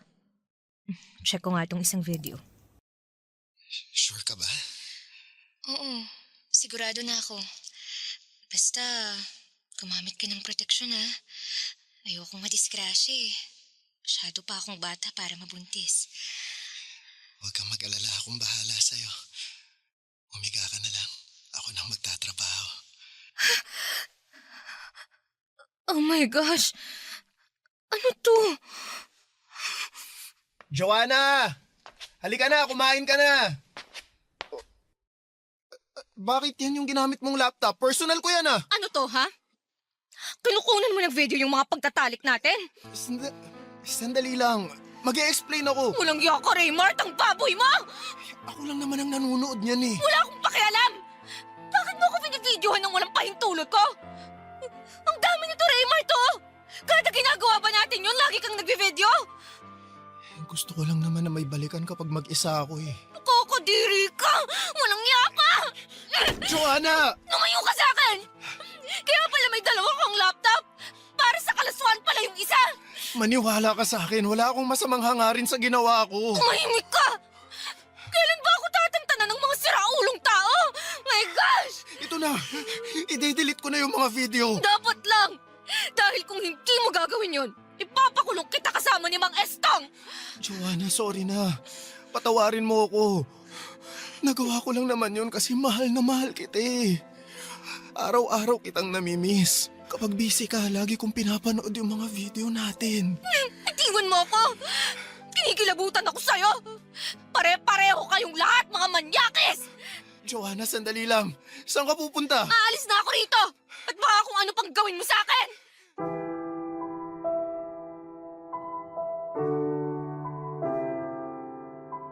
Wala nang usap-usap pa. Agad ako nakipaghiwalay kay Raymart, Papa Dudut. Matapos kong masigurado na wala na siyang kopya ng mga video naming dalawa ay hindi na ako nakipagkita pa sa kanya. All those time, tama pala ang hinala ni Micah na may kakaiba nga kay Raymart. Yun pala, katulad ni Mang Estong ay obsessed din pala siya sa akin sa puntong bawat galaw ko ay meron akong video ni Raymart. Ilan pa sa mga napanood ko na nakasave sa laptop nito ay ang palihim niyang pagkuha ng video sa akin habang nagbibihis ako. Meron ding video habang naliligo ako. At para makalimutan ang mga masasamang pangyayari sa punto ng buhay kong yon, ay nagpakalayo-layo na ako. Tumigil ako sa pagbabanda at naghanap ng ibang trabaho. Dahil sa mga nangyari ay nagkaroon na ako ng trust issues sa mga lalaking dumarating sa buhay ko. Dahilan na hanggang ngayon ay hindi pa ako nagkakaroon ng boyfriend kahit na 3 taon na ang nakakalipas. Ang ipinagpapasalamat ko na lamang ngayon ay tahimik ang buhay ko na pribado at wala ng taong nanggugulo. Ito po ang aking kwento. Maraming salamat at mabuhay po kayo. Ang inyong forever kapuso at kabarangay, Joanna. Sa mundo ngayon, mahalagang maging mabuting tao. Pero mas mahalaga ang maging maingat. Hindi lahat ng taong mabait o palakaibigan ay dapat agad na pagkatiwalaan. May mga pagkakataon na ang tila simpleng pakikitungo ay may mas malalim na dahilan na minsan ay nauuwi sa karahasan. Mga kabarangay, lagi tayong makinig sa ating kutob. Obserbahan natin ang kilos ng mga taong nasa paligid natin. At kilalanin muna nating mabuti ang mga tao bago natin sila papasukin sa ating mundo. Hanggang sa muli, ako po ang inyong si Papa Dudut sa mga kwento ng pag-ibig, buhay at pag-asa. Sa Barangay Love Stories number 1. Barangay Love Stories. Barangay Love Stories. Ang tindi ng Barangay Love Stories na to Hindi mo aakalaing talaga, literal na plot twist ang ending. Eh ikaw, anong akala mong ending sana? I-share mo na yan sa aming comment section.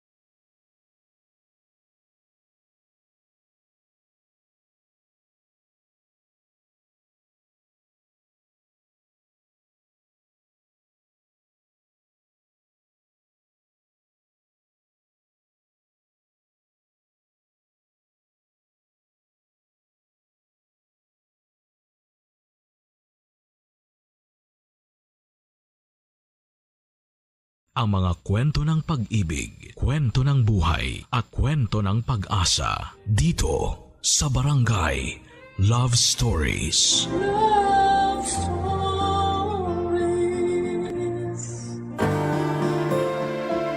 Magpakabuti tayo hindi lamang sa isang tao, kundi sa lahat.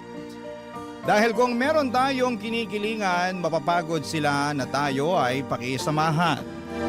Ikaw, kabarangay, mabuting tao ka ba?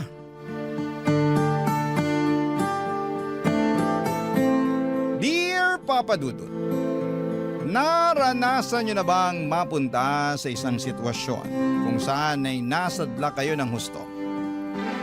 Ako kasi ay oo, at yon ang gusto kong ibahagi sa mga kabarangay nating panatiko ng Barangay Love Stories. Pero bago ang lahat ay magpapakilala muna ako sa inyo. Tawagin niyo na lamang po ako sa pangalang Bobby, 38 years old at taga Mandaluyong. Nitong mga nakalipas na araw ay sobrang lugmo ko at para bang wala nang bukas para sa akin. Sunod-sunod kasi ang mga nangyaring trahedya sa buhay ko na malalaman ninyo sa pagpapatuloy ng aking kwento. Pero magsisimula muna ang lahat noong 30 anyos pa lamang ako. Kami na lamang ng nanay ko ang magkasama noon sa bahay dahil nasa ibang bansa ang kuya ko para magtrabaho.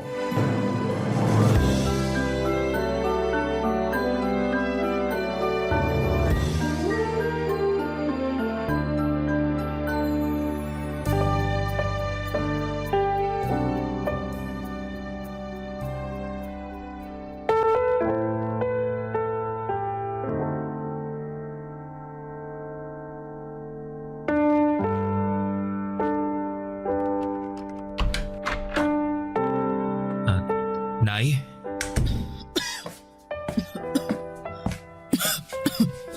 Nako, ang tindi ng ubo niyo. Ayos lang ako, anak. Di po kayo mukhang ayos, Nay. Ayos nga lang ako.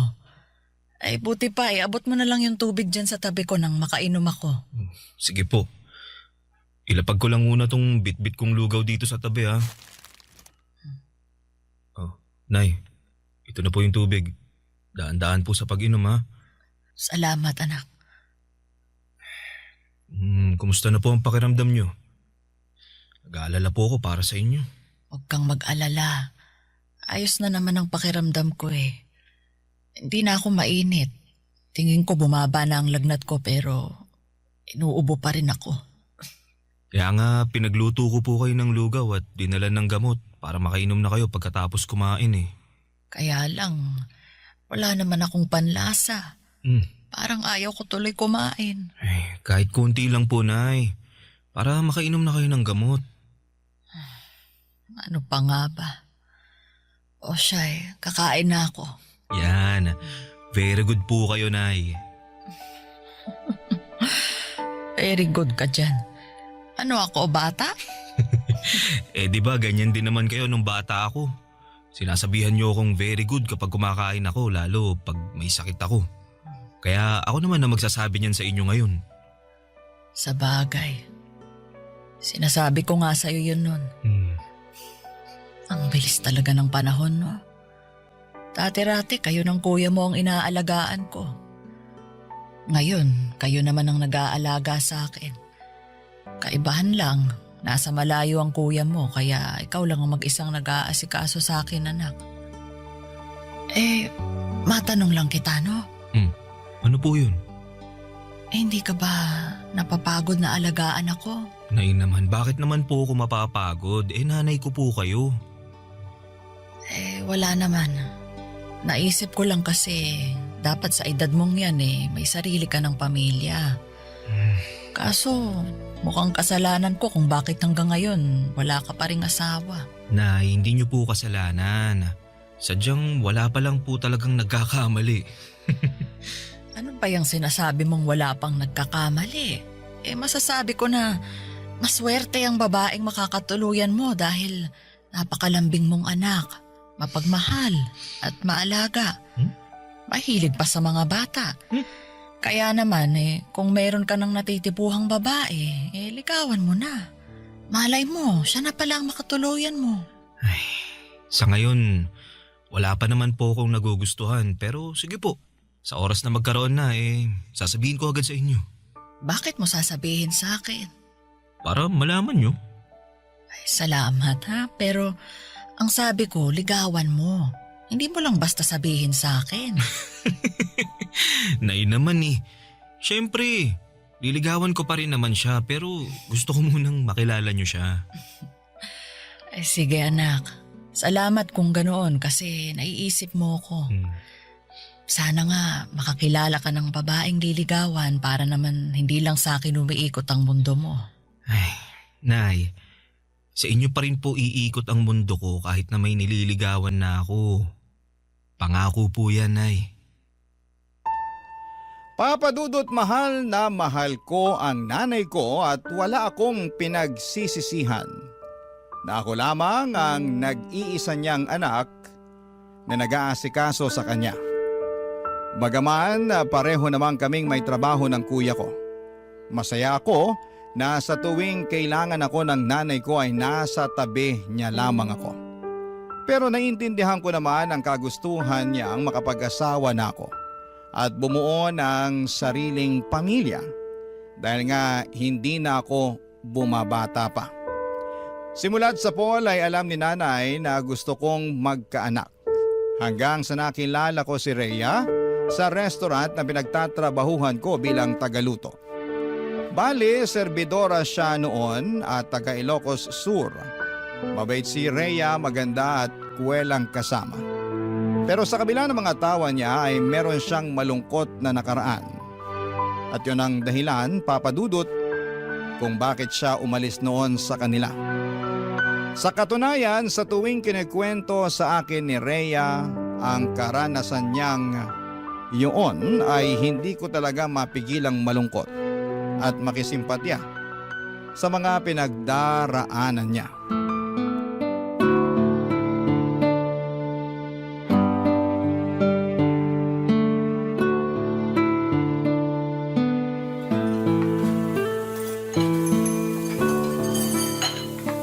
Kaya ayun, nangako ko sa sarili ko na magsisika para umasenso sa buhay. Kaya nga kahit mahirap at wala akong kaalam-alam sa magiging buhay ko rito sa Maynila nakipagsapalaran pa rin ako. Gusto ko pagbalik ko sa Ilocos ibang Rhea na ako. Hindi ko naman hangad na yumaman pero gusto kong magkaroon ng komportableng buhay. Kaya lalo mo ako napahanga Ang lakas ng fighting spirit mo. Uy, thank you pero kailangan Malay mo, meron pang magandang buhay na naghihintay sa'yo pag nagpatuloy ka. Ay, sana nga meron. Pero ewan ko. Minsan, hindi ko pa rin mapigilang mawalan ng pag-asa. Lalo't parang ang layo-layo ko pa rin sa mga pangarap ko. May iba ka pa bang pangarap bukod sa mabigyan ng maayos na buhay yung mga magulang mo sa probinsya? Gusto ko rin makakilala ng lalaki na magiging katuwang ko sa buhay. Yung mamahalin ako at aalagaan. At magkakaanak, syempre. Lalo't hindi na ako bumabata, di ba? Baka kumunat na tong matres ko pag pinatagal ko pang pagbubuntis. Sobra ka naman sa kumunat. Para namang chichirya lang na nahanginan yan. Uy, seryoso ako dun Kung kayong mga lalaki walang problema sa pagkakaroon ng anak kahit may edad na kayo, ibahin nyo kaming mga kababaihan. Hindi naman sa nilalahat ko, no? Kasi meron pa rin namang mga babae na nabubuntis pag umedad na ng 35 pataas. Pero madalas nahihirapan na talaga. Ganun ba yun? Oo. Kaya nga sana makilala ko na rin yung matinong lalaki na makakatuwang ko sa buhay. Naniniwala kasi ako na may inilaan ng Diyos na makakapareha natin sa buhay na to. Ikaw ba? Ganun din ba ang paniniwala mo? Oo. Bakit parang hindi ka pa sigurado? Naniniwala naman ako pero mas naniniwala doon ang nanay ko. Kaya nga pinaghahanap na niya ako ng mapapangasawa dahil tumatanda na daw ako. Talaga? Anong sagot mo? Yun, sabi ko, sige. Kung may makikilala ako at magugustuhan ko liligawan ko na tapos ipapakilala ko agad sa kanya.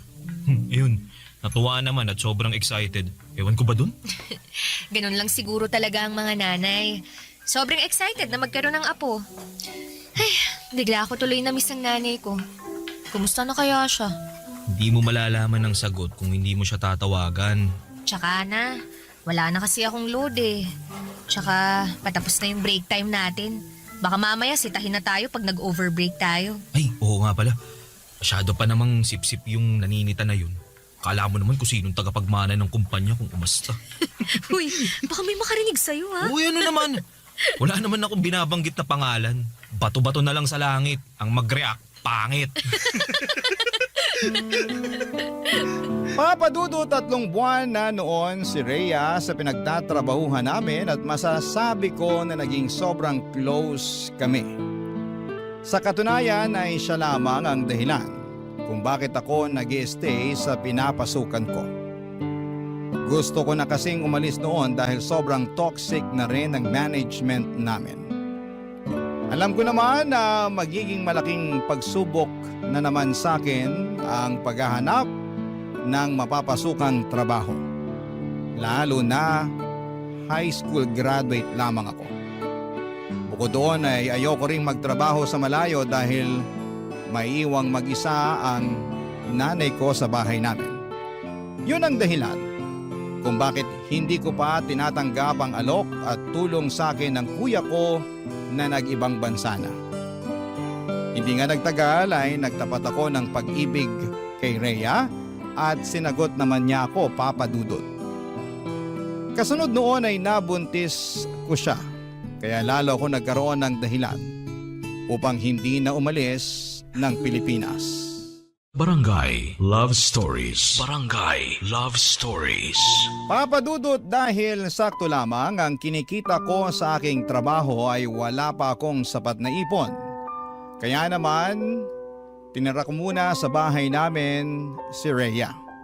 Winelcome naman siya doon ni nanay at sa katunayan ay sobrang saya nga ng nanay ko noong nalaman niyang magkakaapo na siya at palagi niyang hinihimas ang tiyan ni Rhea at kinakausap ang magiging anak namin.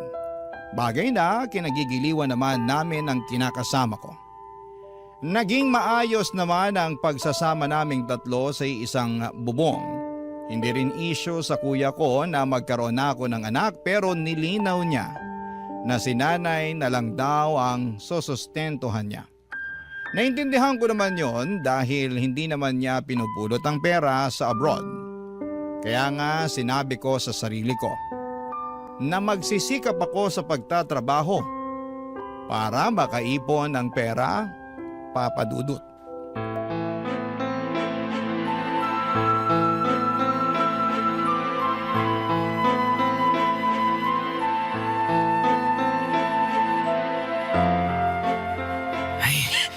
Nay! Rhea! Minahon lang naman po muna kayo. Paano ko hihinahon? Nakakainis yung Rhea na yan. Biruin mo, ayaw magkusot ng damit? Mas gusto pang i-washing, hindi naman natatanggal yung dumi. Natatanggal naman po eh. Anong natatanggal? May nakita ba akong kapiraso? Alam mo naman na ayaw kung may natitirang dumi, di ba? Saka bakit ka ba gamit ng washing machine kaya tuloy lalong lumalaki yung konsumo natin sa kuryente? Bakit ko po hindi gagamitin? Sayang naman. Nakatenga lang dun sa solo ko. Tsaka isang beses lang naman nagwa-washing sa isang linggo At para na rin mapabilis yung trabaho ko. Buti sana kung tinutulungan niyo akong maglaba hindi naman. Kung kaya lang ng likod ko, di sana hindi ko na inasa ang paglalaba sa'yo. Bakit? Likod niyo ba ang maglalaba? Ay! Lintik na babae ito! Oy, Bobby! Pagsabihan mo nga yung kinakasama mo. Abalang masyado sumagot sa akin napakawalang galang. Mahal, huwag mo naman sagutin ng ganun si nanay. Bakit hindi? Sumusobra na siya. Ang dami niyang reklamo. Hindi na nga nagpapasalamat sa akin. Bakit ako magpapasalamat sa paglalaba mo? Responsibilidad mo yan kasi kinakasama mo na ang anak ko. Nay, huwag na po muna kayong sumabat dyan. Buti pa, mag-uusap muna kami ni Rhea. Liga, mahal. Doon tayo sa kwarto. Buti pa nga nakausapin mo yung babae na yan. Iyak ng iyak. Wala naman akong ginagawang masama sa kanya. Parang pinagsabihan ko lang Ay.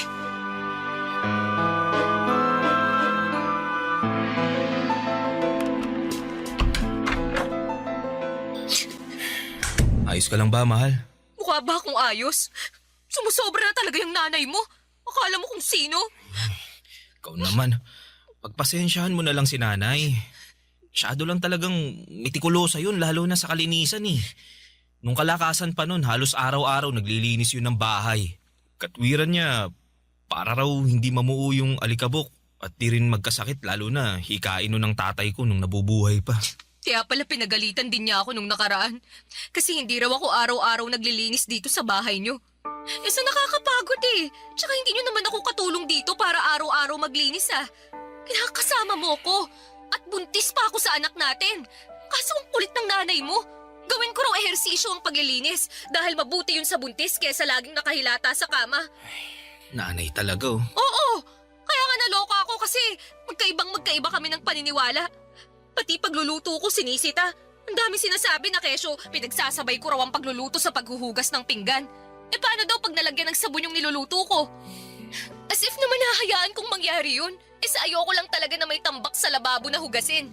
Lalo't ako rin naman yung maghuhugas sa mga pinagkainan natin pagkatapos. Buti sana kung siya o ikaw ang gumagawa nun. Ako naman. Sorry. Hayaan mo. Ako na lang ang maghuhugas ng pinagkainan natin. Ay nako, hindi mo talaga ako naiintindihan no? Hindi lang naman yung tungkol sa pinagkainan natin Ang punto ko rito, kailan mo ba ako planong ibukod ng bahay? Alam mo, sabi ng nanay ko, iisa lang daw ang pwedeng maging reyna sa isang bahay.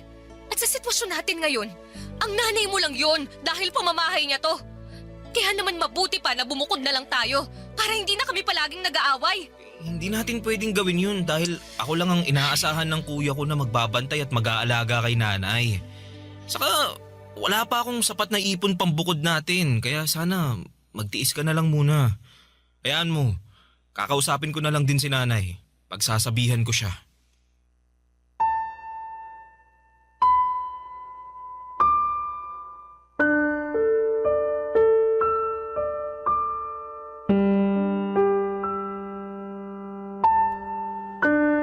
Papa Dudut, naiintindihan ko naman ang pinanggagalingan ni Rhea.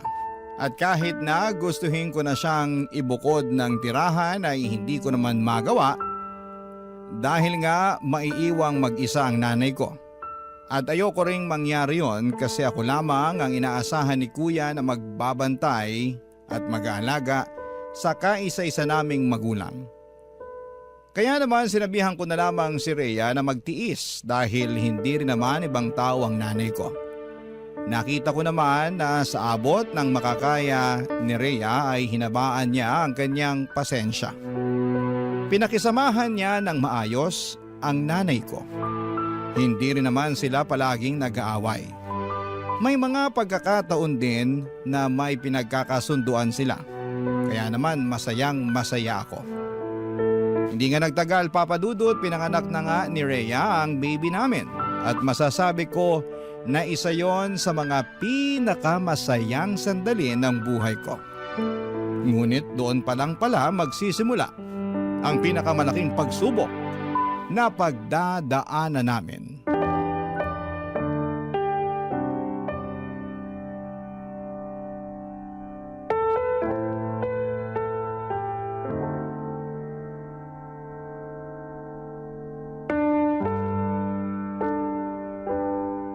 Sensya na, yun ang muna mabibigay ko. Dami ko kasing kaltas, mga reklamo ng customer, ganun. Ha? Bakit nagre-reklamo sila? Di raw masarap ang luto ko, ganito, ganyan. Kaya nga lagi akong pinagagalitan ng bisor natin . Pinagbantaan pa na kapag hindi ko inayos yung trabaho ko, tatanggalin na nila ako. Alam mo naman na mapipilay tayo ng husto pag nawalan ka ng trabaho, di ba? Ilang buwan pa lang din ang baby natin. Tapos ang dami pa nating gastos pag nagkakasakit siya. Ano ba kasing nangyayari sa'yo? Yung dating issue mo pa rin ba sa bisor natin? Oo. Masyado kasi siyang pabida, napipikon na ako. Alam ko na pabida talaga yon kasi nakatrabaho ko rin naman dati. Pero matuto ka pa rin magtimpi. Kasi sa pikon mong yan, trabaho mo naman yung maaapektuhan. Tandaan mo na hindi ka pwedeng mawala ng pinagkakakitaan. Dahil ikaw lang yung kumakayod sa atin. Tapos marami rin tayong gastusin sa anak natin. Oo, yun na nga . Pakiramdam ko, di na tayo nakakausad dahil sa nangyayari. Napapagod na ako pero wala akong karapatan na magpahinga. Kung pagod ka, mas pagod ako. Dahil hindi lang anak natin ang inaasikaso ko. Inaalagaan ko rin yung nanay mo na may pagkamaldita kung minsan. Bakit? Nag-away na naman ba kayo ni nanay? Hindi ko na siya pinatulan. Pero ngumalngal na naman sa akin nung nakaraan. Tungkol saan daw? Sobrang tigas daw kasi nung patatas sa niluto kong chicken curry. Hindi raw niya makagat. Nung tininidor ko naman, malambot naman . Yun pala, hindi lang niya nasuot yung pustiso niya. Kaya ang ending, dinurog ko na lang yung patatas para makain niya. Pero ang dami pa rin sinabi, nakakarindi. Pagpasensyahan mo na lang si nanay. Alam mo naman na matanda na yun . Ganun ba talaga kapag matanda? Nagiging reklamador na wala sa lugar? Hindi ko alam pero tatanda rin naman tayo . Ilagay na lang natin yung sarili natin sa sapatos ni nanay. Ay nako, basta ako. Hindi ako magiging toxic na matanda kagaya ng nanay mo. Sobra ka naman sa nanay ko. Kaya nga gusto ko nang bumukod na tayo para wala nang problema. Pangako, hindi mo na ako maririnig magreklamo tungkol sa nanay mo. Di ba? Nag-usap na tayo tungkol sa bagay na yan. Ay nako, oo nga pala. Ayaw mong bumukod kasi ayaw mong iwanan ng nanay mo. Bla bla bla bla bla. Diba? Ewan ko ba naman sa'yo at naisip mo na naman yan. Kita mo ngang hirap na hirap pa tayo sa pera. Pag nandito tayo, mas makakatipid tayo sa pagbabayad ng renta. Nakatipid nga tayo sa pagbabayad ng renta. Pero mukhang mapapagastos ka sa akin pag tumagal-tagal ang pananatili ko rito at pakikisama dyan sa nanay mo. Ha? Teka, anong ibig mo sabihin? Kasi baka ipasok mo na lang ako sa mental dahil nabaliw na ako nun. Rhea naman . Seryoso ako doon, Bobby. Ay nako, kawawa naman ako. Papa Dudut, naging sakitin ang anak namin kaya naglabas-masok kami sa ospital. Dahil sa nangyari ay nagkautang-utang ako sa kuya ko, makabili lamang ng gamot para sa anak namin. Yun din ang dahilan kung bakit naghigpit kami ng sinturon. Dahil sa liit ng sweldo ko at sa laki ng gastos, para sa pangangailangan ng anak namin ay wala na halos matira sa akin. At yun nga ang pinag-ugatan ng away namin ni Rhea. At dahil maliit nga lang ang bahay namin ay naririnig ni nanay ang pag-aaway namin. Kaya hindi niya mapigilang makisali. Kapag nangyayari yon, Papa Dudut. Lalo lamang naiinis si Rhea dahil pakiramdam niya ay nagkakampihan kaming mag-ina para pagtulungan siya. Naipit ako sa sitwasyon ng sobra.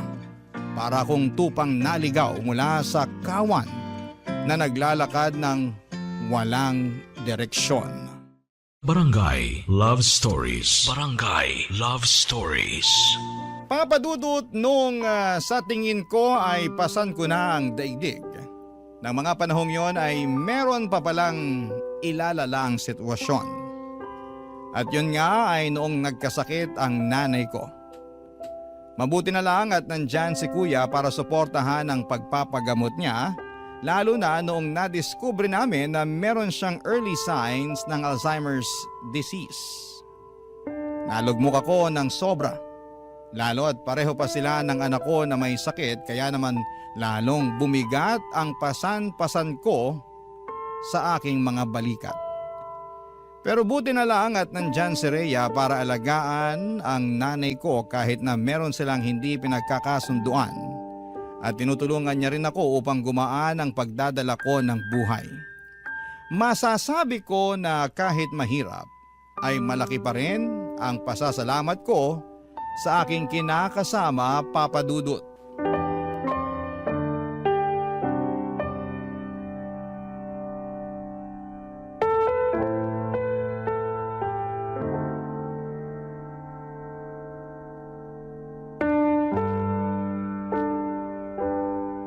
Dahil sa sabay na pagkakasakit ni nanay at ng anak natin, napag-isip-isip ko na tanggapin na yung alok na tulong ni kuya para makapagtrabaho ko sa ibang bansa. Ano? Aalis ka? Oo, sana. Wala talaga akong mapapala kung dito lang ako magtatrabaho sa atin. Tsaka di ba, gusto mo na maghanap ako ng ibang mapagkakakitaan na mas malaki ang sweldo? Ito na yun. Oo nga, pero iiwan mo talaga ako rito sa nanay mo. Anong ibig mo sabihin? Anong ibig kong sabihin? Hindi pa ba halata na pag umalis ka maiiwan ako rito para alagaan ng nanay mo habang inaalagaan ng anak natin? Konting sakripisyo lang naman. Anong konting sakripisyo pinagsasasabi mo? Nagsakripisyo na ako, Bobby. Inalagaan ko na ang nanay mo, pero baka nakakalimutan mo na may sakit siya. Mas mahirap na siyang alagaan kaysa sa anak natin dahil minsan nagiging bayolente na siya. Ilang beses na niya kaya akong nasaktan, pero binabaliwala ko lang kasi nga may sakit siya. Alam ko naman yun, kaya nga nagpapasalamat kami ni kuya kasi nandyan ka hindi pa lang talaga namin kayang kumuha ng ibang magbabantay at mag-aalaga kay nanay. Kaya ako na lang, kasi nakakalibre kayo sa akin, ganon. Naman sa ganon, Rhea. Totoo naman Napakakuripot niyang kuya mo. Manong man lang kumuha siya ng ibang tao na mag-aalaga sa nanay niyo. Kasi nanay niyo naman yan Hindi ko naman nanay yan. Nanay ko nga dun sa probinsya may sakit din pero hindi ko magawang alagaan. Buti sana kung wala tayong anak, Bobby. Pero alagain din yun. Tapos ngayon aalis ka. Iiwan mo ako rito mag-isa, ha? Anong gusto mong gawin ko? Manatili rito tapos araw-araw tayo mag-aaway dahil maliit lang ang sweldo ko. Akala ko pa naman gusto mong umasenso tong pamilya natin. At ngayon na may pagkakataon na tayo na makaluwag-luwag, ganyan ka naman umasta. Imbis na suportahan mo ako, mas inuuna mo pang bilangin yung paghihirap mo. Hindi ako nagbibilang ng paghihirap ko, ha? Hindi raw. Sa inyo nakikita ko Kasi yun ang gusto mong tingnan. Ni minsan ba? Pinasalamatan mo ako sa pag-aasikaso ko sa nanay mo at sa anak natin kahit na pagod na ako? Hindi naman, di ba? Kasi para sa inyo ng kuya mo, responsibilidad ko na alagaan yung nanay nyo dahil nakatira ako sa pamamahay nyo. Yun nga ang rason kaya gustong-gusto ko nang bumukod tayo. Kaya lang atrasado ka naman dahil sa nanay mo. Nanay ko ang pinag-uusapan natin dito, ha? Hindi siya ibang tao kaya magdahan-dahan ka sa mga sinasabi mo tungkol sa kanya. Wow naman, ha? Nakaka-touch naman na napakabuti mong anak sa nanay mo. Pero hindi ka naman mabuting kinakasama. Bawiin mo yung sinabi mo! Ayoko nga! Bakit ko babawiin? Totoo naman lahat ng yon. Buti pa dyan ka na. Saan ka pupunta? Sa kwarto. Tutulog na kasi baka bigla pang bumangon yung nanay mo at makisali sa away natin. Magkakampihan lang kayo. Kawawa naman ako sa inyo.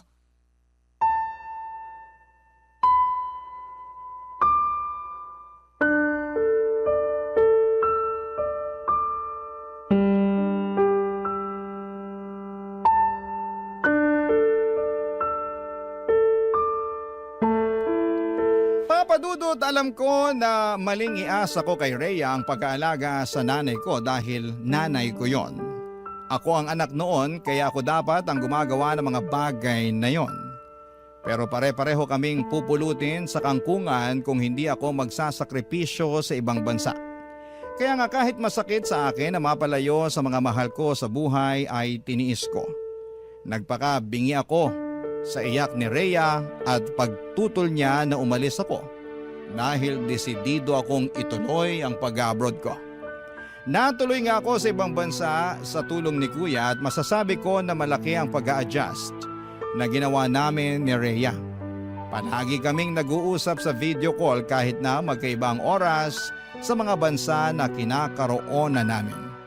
Nagbabalitaan at nagkukumustahan at laging sinasabi ng kinakasama ko kung gaano na siya kapagod sa pag-aalaga kay nanay at sa anak namin tapos ay nami-miss pa niya ako.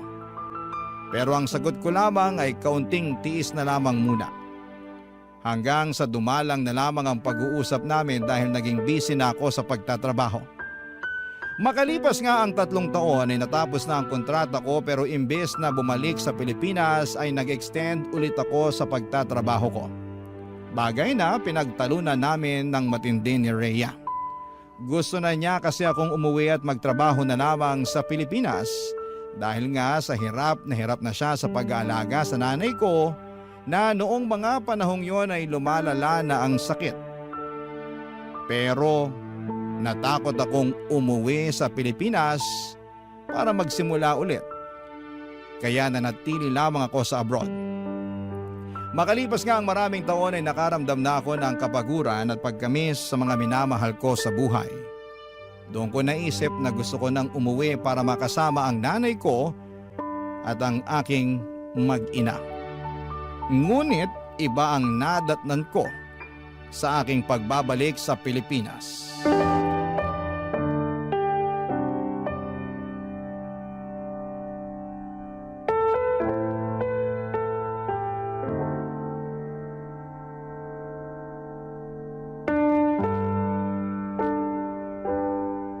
Rhea naman, halos kararating ko lang galing abroad. Tapos malalaman ko na lang na gusto mo kaming iwanan ng nanay ko. Oh, bakit hindi? Ang tagal kong hinintay ang pagbabalik mo para may mapag-iwanan na ako dyan sa nanay mo. Kahit naman paano may konsensya pa rin ako. Dahil ayoko siyang ipagkatiwala kung kani-kanino. Ngayon na nakabalik ka na, aalis na ako. Iiwan ka na namin ng anak mo. Rhea, parang awa mo na. Huwag kayong umalis ng anak natin. Paano na lang ako pag nawala kayo? Sino na lang ang makakasama ko mag-alaga kay nanay? Tagapag-alaga lang talaga ng nanay mong tingin mo sa akin, no? Di naman sa ganun. Anong hindi sa ganun? Ganun yun! Ilang taon kong inalagaan ng nanay niyo, Bobby. Ni ha, ni ho, wala akong narinig sa inyo ng kuya mo. Ilang taon mo rin akong narinig na nagsabi sa'yo na napapagod na ako. Pero hindi mo ko pinakinggan. Ang tagal mo sa abroad, pero hindi man lang pumasok sa kokote mo na maghanap ng mag-aalaga sa nanay niyo, no? Sinamantala niyo talaga na makatipid kasi nandito naman ako. Ang kakapal ng mukha niyo. Sana pala siningil ko kayo sa ilang taon kong serbisyo sa magulang niyo. Tawarin mo kami, Rhea. Hindi naman namin sinasadya. Pwes patawarin mo rin ako kung mas gusto ko na lang iwan kayo. Dahil pagod na ako sa inyo. Hindi ba natin pwedeng ayusin yung pamilya natin? Kinakasama mo ko, may anak tayo. Kinakasama na wala namang pagmamahal sa akin? Hindi totoo yan. Totoo yan. Dahil yun ang pinaramdam mo sa akin. Yung hindi mo pakikinig sa akin sa tuwing magkikwento ako at maglalabas ako ng sama ng loob. At yung pagdidesisyon mong mag-extend sa abroad at hayaan akong mag-alaga rito sa nanay mo ang nagpapatunay na hindi mo talaga ako mahal. Kasi Bobby, kung mahal mo ko, iisipin mo rin ang kapakanan ko. Hindi lang sarili mo at sa kung paano kayo makakatipid ng kuya mo. Kaya nga nagsisisi na ako. Hayaan mo, babawi ako sa'yo. Lalo ngayon, nagdesisyon na ako na hindi na ako babalik sa ibang bansa. Ay, wow! Nagdesisyon ka na naman pala nang hindi ako kinukonsulta? Sa bagay, sino lang ba ako sa buhay mo para konsultahin mo? Ni hindi mo nga ako asawa eh. Hamak na nanay lang ako ng anak mo at tagapangalaga ng nanay mo. Bobby, pagod na ako. Ayoko naman kugulin yung buhay ko sa pag-aalaga sa nanay niyo. Naalala mo yung sinabi ko sa'yo noon? Na iba ko pang pangarap, ha? Na gusto ko rin makakilala ng isang lalaki na magiging katuwang ko sa buhay. Yung mamahalin ako at aalagaan. Akala ko ikaw na ang lalaking yun. Pero nagkamali ako. Gusto ko lang naman maranasang alagaan. Kasi pagod na akong mag-alaga. Rhea. Huwag mo akong hahawakan. Rhea, please. Mag-usap tayo. Pag-usapan natin to. Wala na tayong pag-uusapan. Dahil nakapag-desisyon na ako. At wala ka nang magagawa para baguhin pa yon. Tapos na tayo, Bobby. Simula sa araw na to. Hiwalay na tayo!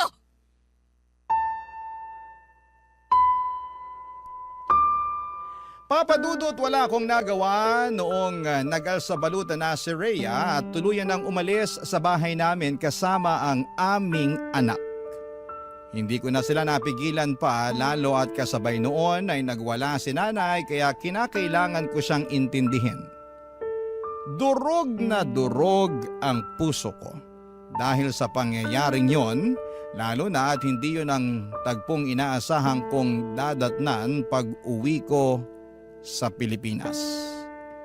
Makaraan ng 1 linggo ay nabalitaan ko na lamang sa dati naming katrabaho na meron na palang bagong kinakasama si Rhea. Galit na galit ako. Pero naisip ko na baka yung taong yun lang din ang nasa tabi niya noong mga panahong wala ako at hindi siya pinakikinggan. Kaya nga mas lalo lamang akong nasaktan at sumama ang loob sa aking sarili. Kasalanan ko talaga kung bakit ako iniwan ni Rhea. Akala ko, Papa Dudut, ay wala nang isasakit pa ang nangyari sa buhay ko. Pero neto lamang Hunyo ng taong ito ay biglang namatay ang nanay namin. At kahit na ilang buwan na ang lumipas ay hindi pa rin ako makausad. May mga gabi na lagi akong nagdarasal. At hindi na sana magising sa umaga ako para hindi ko na rin maramdaman yung matinding sakit na halos pumilas sa libu-libong piraso ng aking puso. Pero kahit na gano'n ang mga nangyari ay nananatili pa rin akong buhay. Umaasa na lamang ako na balang araw ay makakausad ako at makakaahon sa lusak na aking kinakasadlakan. Hanggang dito na lamang po ang sulat ko, Papa Dudut. Maraming salamat po sakaling mapili po ninyong i-ere sa programa ninyong Barangay Love Stories. God bless and more power sa inyong istasyon. Ang inyong forever, kapuso at kabarangay, Bobby. Anong say mo sa Barangay Love Stories na ito? Pagkwentuhan natin sa comment section yan.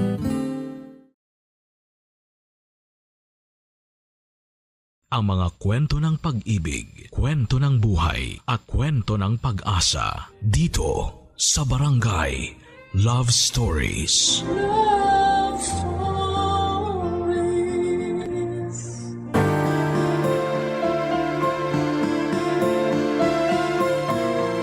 Ang pag-ibig ay sugal. Mayroong nananalo at mayroong natatalo. Pero siguraduhin natin na hindi udyok ng kapusukan at pagiging desperado ang bawat taya na gagawin natin. Ikaw, kabarangay, sumugal ka na ba sa pag-ibig? Dear Papa Dudut, sa loob ng ilang taon kong pamamalagi sa mundong ito, ang akala ko ay kilala ko na ang aking sarili. Pero totoo rin pala ang kasabihan na nagbabago ang nararamdaman ng tao at hindi yon isang kasalanan. Yan kasi ang eksaktong pinagdaanan ko. Kaya nagawa ko ang isang desisyon na naghatid sa akin sa kasalukuyang estado ng buhay ko na siyang gusto ko namang ibahagi sa inyo. Sumulat ako sa Barangay Love Stories upang magsilbing aral sa iba ang aking kwento. Ako nga po pala si Charlie. 35 years old, taga Caloocan at dating OFW sa Taiwan. Sa ngayon ay meron akong tindahan at bigasan na nagsisilbing aking hanap buhay. 10 taon din ako sa abroad bago ako nag-decide na bumalik sa Pilipinas taong 2023 dahil gusto ko nang bumuo ng sariling pamilya. Pero pinagtawanan lang ako ng aking mga kamag-anak at ilang malalapit na kaibigan dahil kilala nila akong bakla. Out loud and proud. Papa Dudut.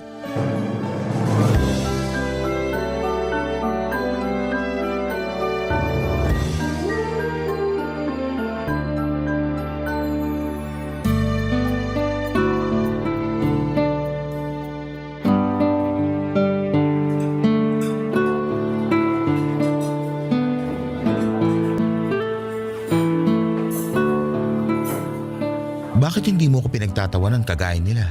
Sinong nila? Yung iba kong friends and relatives. Grabe sila. Nung sinabi ko na plano ko mag-asawa ng babae at magkaanak, tawang-tawa nakita ko pa mga ngalangala. Sarap sungal-ngalin ng mga pes. Hindi ko gagawin yun, no? Pero di mo rin sila masisisi kasi matatawa talaga sila dahil bakla ka. Tapos biglang gusto mo mag-asawa at magkaanak. Baka yung magkaanak, pwede pa. Pero yung mag-asawa ng babae, medyo kakaiba. Bakit?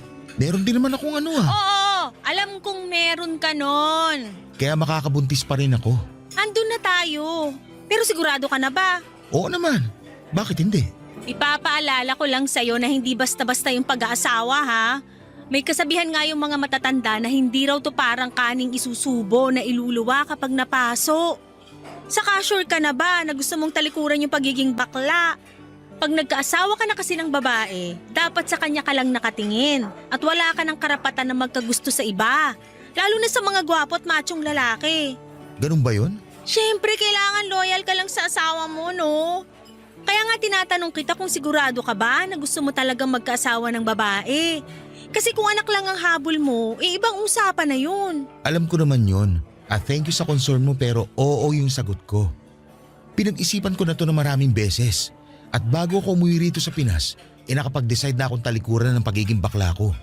Gusto ko na magbalik loob at magpakalalaki. Okay, pero baka mahirapan ka pa rin humanap ng babae na magiging asawa mo. Kasi iba-iba naman ang gusto ng tao. Yun nga eh. Paano ko ba sisimulan?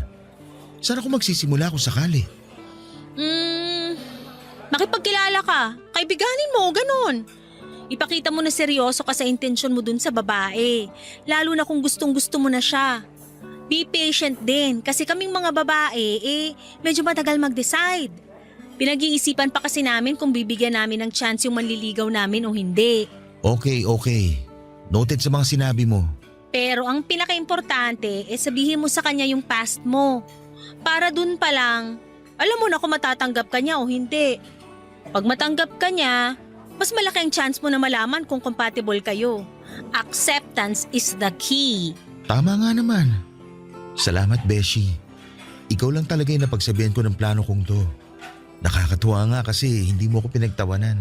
Sabi ko nga, hindi ko gagawin yun lalo na wala namang dahilan. Nakakabigla lang kasi nga akala ko bakla ka na forever. Pero darating din pala yung araw na gugustuhin mong magbago para bumuo ng sarili mong pamilya. Masaya naman ako sa pagiging bakla pero tingin ko mas magiging masaya ako pag nagkaanak ako at nagkaasawa. Saka hindi ako fan ng gender reassignment umeme na yan dahil gusto ko na nga magpakalalaki. Sayang naman tong ano ko kung hindi ko magagamit in a natural way. Grabe, nakakapanibago ka. Anong nakakapanibago, Besh? Last usap kasi natin baklang-bakla ka pa. Tapos ngayon nagpapakalalaki ka na. Change for the better, ika nga. Pero thank you talaga ha. Malaking bagay yung suporta mo at hindi panghusga. Hindi naman ako judge para humusga. Saka maliit na bagay lang yun kumpara sa pagiging mag-BFF natin for the longest time. Kaya wala yun. Suportado kita sa gusto mong gawin sa buhay mo, basta hindi yun masama. Papadudot bukod tangi na ang BFF kong si Anaya ang nakaintindi sa pagbabagong gusto kong gawin sa buhay ko. Bagaman alam ng karamihan kung gaano ako kabakla ay sinuportahan niya pa rin ako para makahanap ng babaeng mamahalin. At nangako ako kay Anaya at sa sarili ko na sa oras na dumating na nga ang babaeng yon, sa buhay ko ay mamahalin ko siya ng gusto at todo-todo. Ewan, siguro bigla ko na lamang din talagang na-realize na gusto ko palang maging tatay at bumuo ng pamilya. Kaya nga, sinunod ko lahat ng suggestion ni Anaya kung paano ko makakakilala ng babaeng mamahalin ko. Desidido na akong magpakalalaki para lamang matupad ang mga pangarap kong magkaanak. Pero hindi pala yon madali at aaminin kong nakaka-stress at nakakapagod din.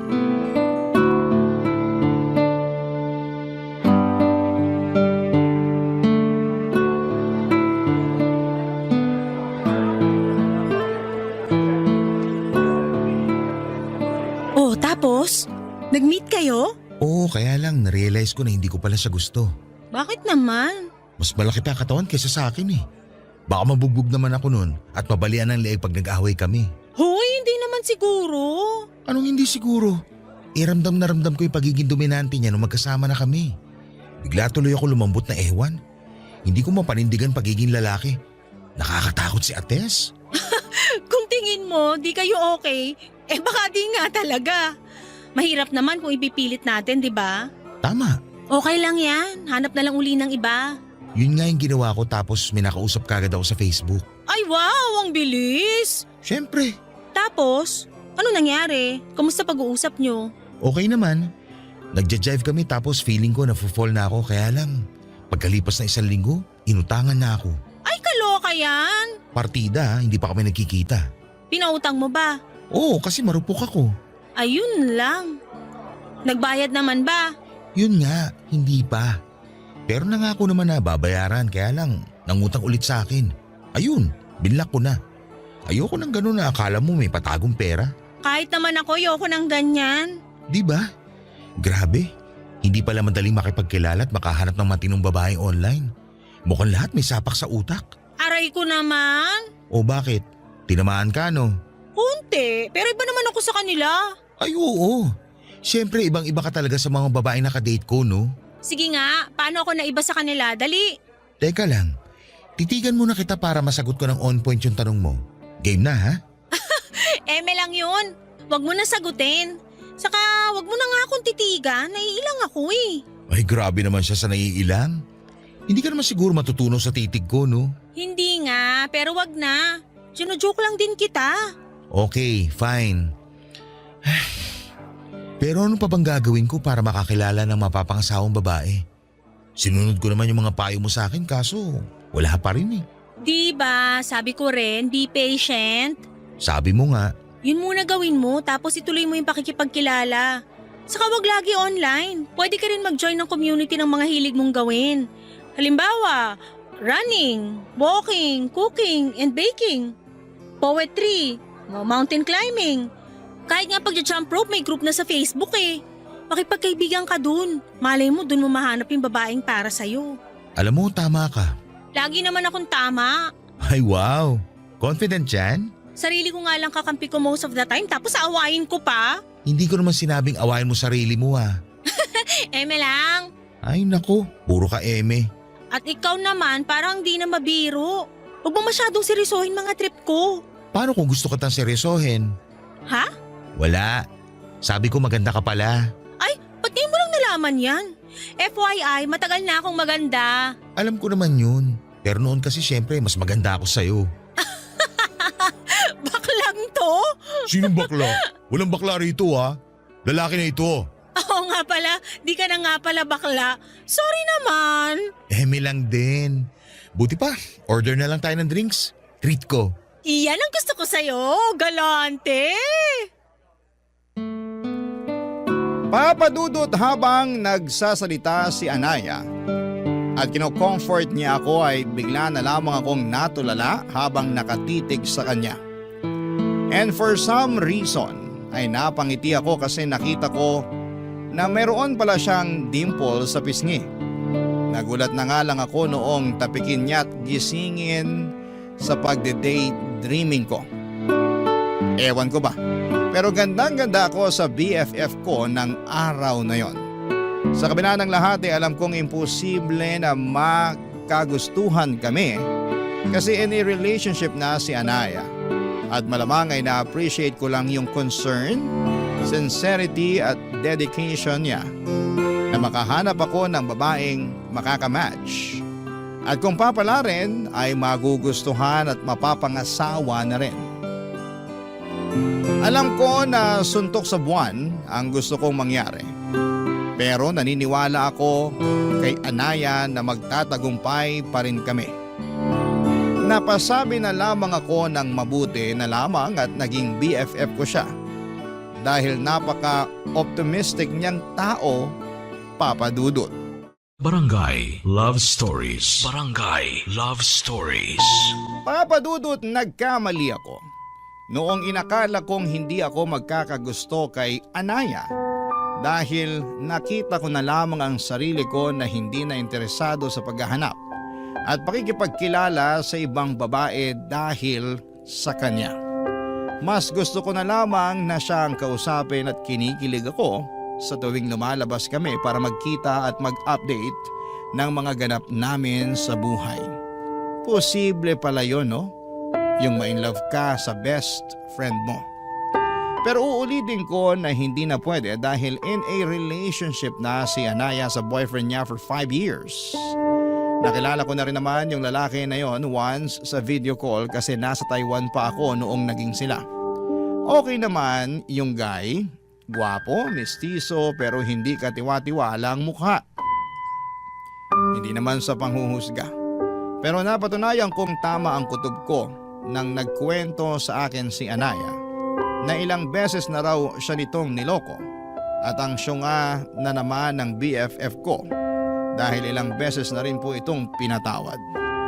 At nung araw nga na yon na muli kaming magkita at napakwento na naman si Anaya ng problema niya.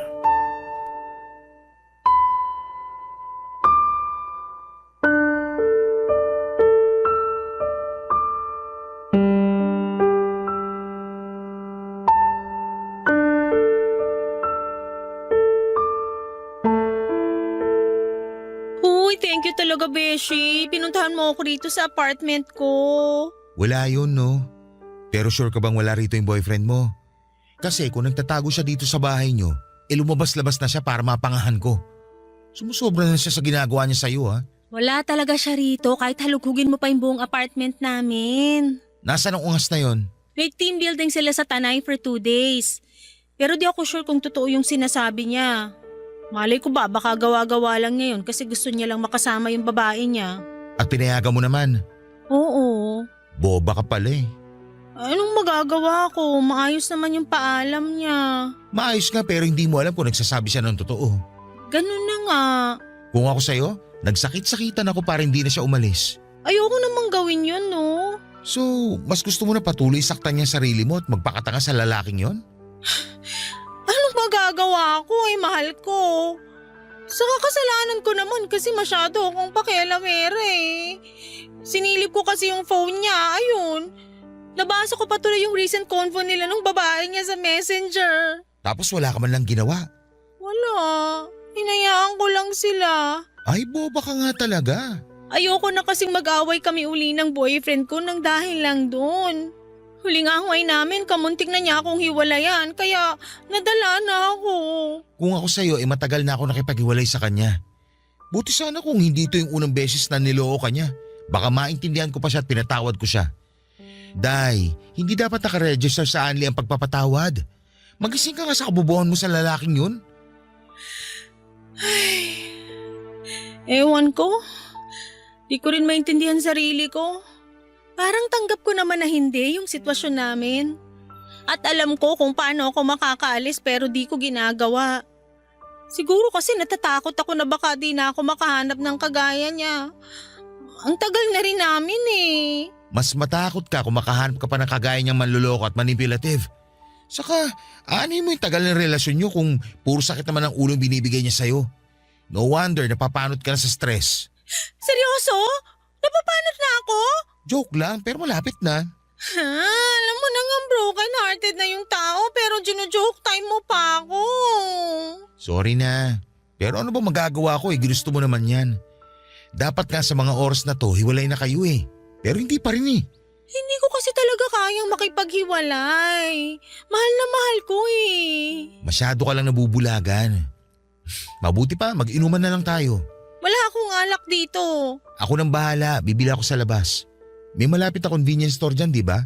Oo, meron. Samahan mo na rin ang mga sitsirya at saka shawarma. Gutom na ako. Baka mabilis ako malasing. Ako nang bahala. Inom tayo para mailabas mo lahat-lahat ng sama ng loob mo. Para kahit paano gumaan yung pakiramdam mo. Yun na lang maitutulong ko sa'yo saka syempre yung presence ko. Basta, andito lang ako.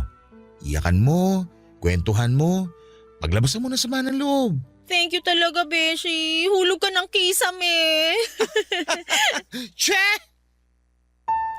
Papadudot bukal naman sa puso ko noong i-comfort ko si Anaya.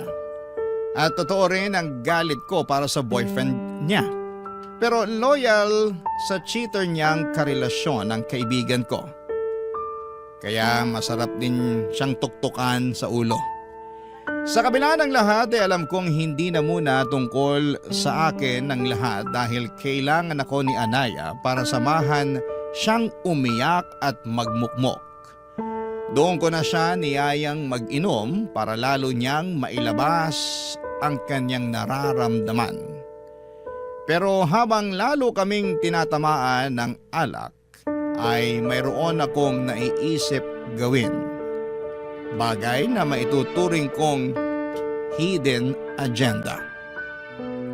Hindi nagtagal ay tuluyan ng nalasing si Anaya at doon ko nakita ang kaharutan niya kapag merong alak sa kanyang sistema. Panay dikit niya sa akin kaya tinalaban ako at bigla na lamang lalong uminit ang aking katawan. Hindi nagtagal ay hinalikan ko si Anaya at laking gulat ko na hindi siya pumalag. Tapos ay lumalim ang mga halik na yon. Doon na may nangyari sa amin ng BFF ko, Papa Dudo. Kinabukasan, nag-decide kaming kalimutan na lamang ang lahat dahil malinaw pa sa sikat ng araw na nagtaksil siya sa boyfriend niyang manluloko.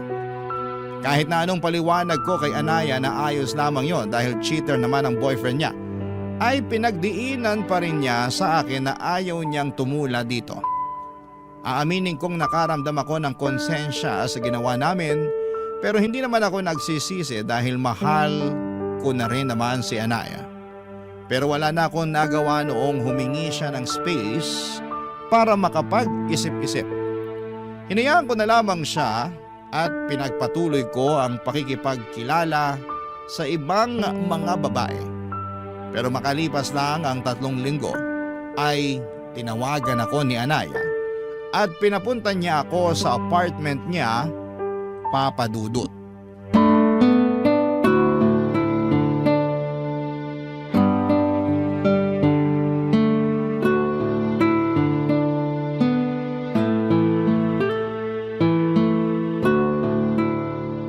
O Beshi, long time no see.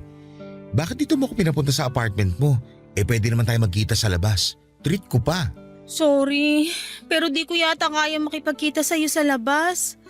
Para sa akin, pinakaligtas tong apartment namin. Pinakaligtas? Ay, seryoso mo naman masyado. Nasa labas ba boyfriend mo? Hindi, nasa trabaho. Okay. Charlie, hindi ko na kasi alam yung gagawin. 2 araw ko na rin iniisip kung dapat mo bang malaman pero may karapatan ka pa rin namang malaman. Ano ba yun? Medyo kinakabahan naman ako sa iyo eh. Buntis ako. Ha? Sabi ko buntis ako. Nabuntis mo ako. Talaga? OMG! Magkakababy na tayo! Magiging tatay na ako! Oo, pero mukhang ikaw lang ang masaya. Nakikita mo ba mukha ko ngayon? Biyaya yan, kaya maging masaya ka. Paano ako magiging masaya? Pinagtaksi lang ko yung boyfriend ko. Sa'yo pa na BFF ko tapos ngayon magkakababy na tayo. Sige nga, sabihin mo paano ako magsasaya? Kalmahan mo lang. Paano ako kakalmay? Nagbunga na yung nangyari sa atin. Alam mo, kasalanan mo to eh. Ha? Paano naging kasalanan ko? Kasi inalikan mo ako. Sinamantala mo yung kalasingan ko para may mangyari sa atin. Akala mo ba hindi ko napagtagpi-tagpi yung plano mo? Sinadya mong malasing ako kasi gusto mo akong buntisin para magkaanak ka na. Sobra ka naman mambintang? Bakit? Hindi ba totoo? Besh! O, kita mo na. Sinasabi ko na tama yung kutob ko. Pero ikaw din naman nagbigay ng motibo sa akin nun eh. Masyado ka marot. Panayandikit mo sa akin kaya paano hindi ako madadala, hindi ba? Sumabay na lang din ako kaya nangyari yun. Saka kung talagang ayaw mo, dapat tong hinalikan pa lang kita pumalag ka na. Kaso hindi. Hinayaan mo lang din na may mangyari sa atin. Kumalma ka nga. Magkakababy na tayo kaya tanggapin mo na lang. Malamang hindi ko matatanggap tong batang to. Saka paano ko sasabihin sa boyfriend ko na buntis ako pero hindi siya yung ama? Gusto mo ako na magsabi eh. Sira na ba ulo mo? Baka pag nalaman niya, tugulpihin ka niya. Subukan niya papupulis ko siya. Saka siya pa to may karapatang magalit eh. Siya nga tong una ng loko sa inyo. Anong sinabi mo? Sabi ko manloloko yung boyfriend mo. Matagal ka na niyan niloloko. Ikaw lang nagpapakatanga na manatili sa relasyon nyo. Lagi mo na lang sinasabing mahal mo siya. Pero ito ang mahiwagang tanong. Mahal ka ba niya? Sa nakikita ko kasi hindi. Ikaw lang yung nagpapauto sa kanya sa totoo lang. Oo, alam ko na nagpapauto lang ako. Alam ko na lahat yan, di mo na kailangang isampal sa mukha ko. Pero choice ko pa rin naman na hindi siya hiwalayan kahit na paulit-ulit niya akong niloloko. Tawagin mo na akong boba o kung ano pang gusto mong itawag pero wala akong balak makipaghiwalay sa kanya. O anong plano mo ngayon sa anak natin? Hindi ko alam. Naguguluhan ako. Kasalanan mo talaga lahat to eh. Siguro nga may kasalanan ako pero andyan na yan eh. Nakabuo na tayo. At alam mo na gustong gusto kong magkaanak, hindi ba? Oo, pero hindi ko naman nakalain ako yung mabubuntis mo. Magkaibigan tayo, Charlie. Bakit ako pa? Bakit mo ako tinalo? Alam mo namang may boyfriend na ako at kahit na gaano pa siya kamanloloko, ayokong ibalik sa kanya yung ginagawa niya sa akin. Hindi ko na alam gagawin ko. Masisiraan na ako ng ulo.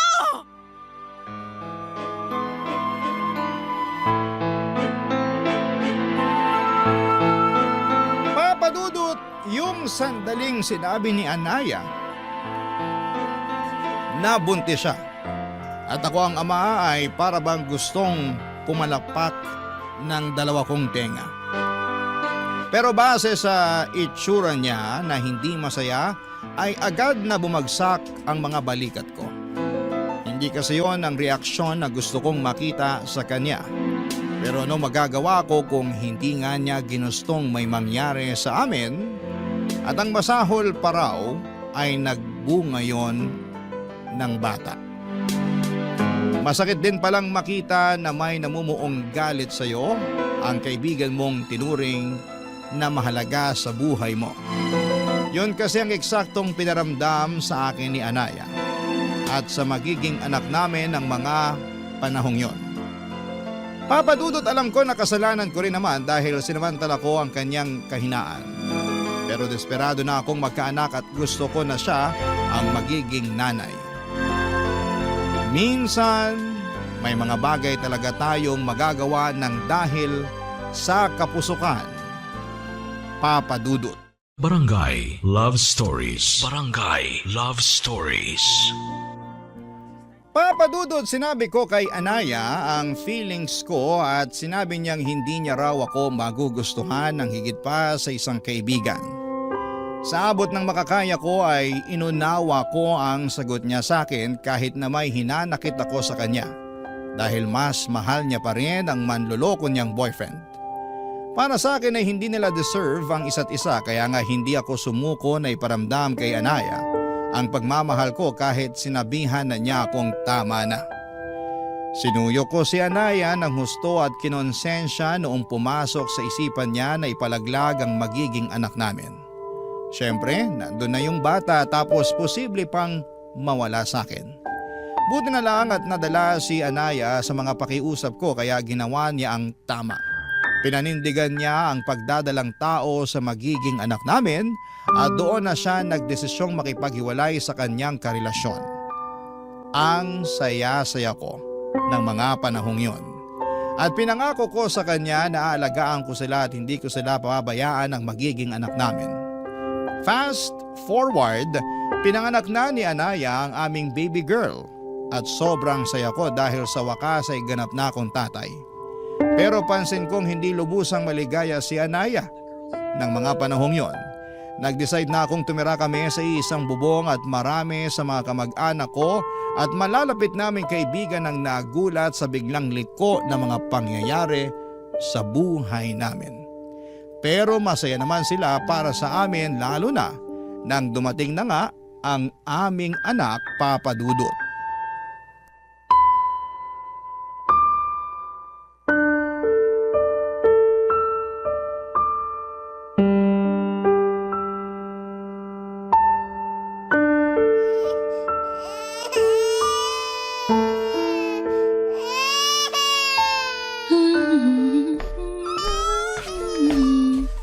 Uy, Anaya! Ano ba yon? Mamaya kabagin to kasi napasukan na ng maraming hangin sa tiyan. Kanina pa yata umiyak yung baby natin pero hindi mo man lang mabuhat. Anong kanina pa? Kargahin ko nga muna si Kakaiyak lang baby yan, para no? tumahan. Wala ka kasi rito kaya makapambintang ka, wagas. Wala ako rito kasi nandun ako sa kusina at busy ako sa pagluluto ng hapunan natin. Saka hindi naman sobrang laki nitong bahay natin para hindi ko marinig pag umiyak si baby. Kaya hindi ako nang bibintang para sa kaalaman mo. Oh, edi sana kanina ka pa pumunta rito para patahanin yung anak mo kung kanino mo pa naririnig na umiiyak. Ganun lang yung kasimple. Pinapakomplikado mo. Pinakikiramdaman ko pa kasi kung may gagawin ka. Pero wala eh. Inuuna mo pa yung… Teka, ano ba yung ginagawa mo? Nagmo-mobile games ka ba? Oo, bakit mo ba? Naka-silent naman ah. Last time di ba sinita mo na ako na masyadong maingay? Naiistorbo yung tulog ng batang yan? Bakit ba ganyan ka magsalita? Ano na naman bang mali sa pagsasalita ko? Lahat na lang sinisita mo eh. Paano hindi ko sisitahin eh lumalabas na wala kang pagmamahal sa anak natin? Baka nakakalimutan mo na anak mo rin tong batang to. Sa'yo siya nang galing. Hindi ko nakakalimutan yun, no? Paano ko makakalimutan eh hanggang ngayon sariwa pa rin yung hiwa ko sa tiyan ng dahil sa batang yan? Nakakadiri kung alam mo lang. Anong nakakadiri pinagsasabi mo dyan? Nakakadiri yung sugat ko sa tiyan.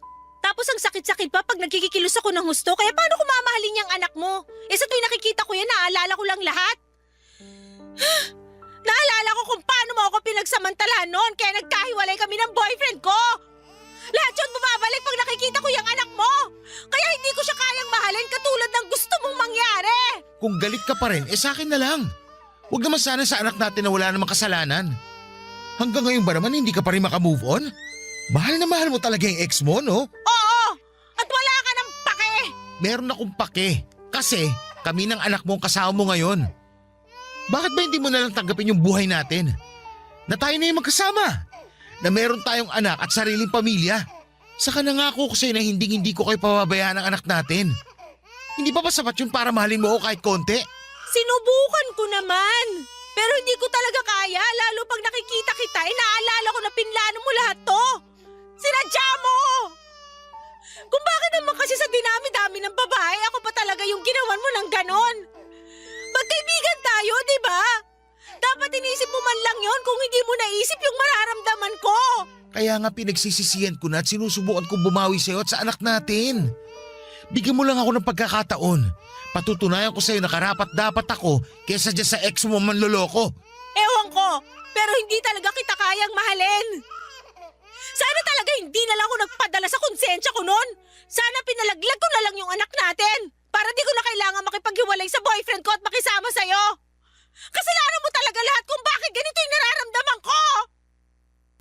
Papa Dudut, nasaktan ako ng husto sa mga sinabi ni Anaya at hindi ko na rin napigilan ng sarili ko na magalit sa kanya. Pagkatapos kasi ng mga ginawa at pinakita ko ay ganon lang ang isusukli niya. Para sa akin ay mas masama pa rin ang dati niyang boyfriend na paulit-ulit siyang niloko kaysa sa nagawa kong pananamantala sa kahinaan niya noon.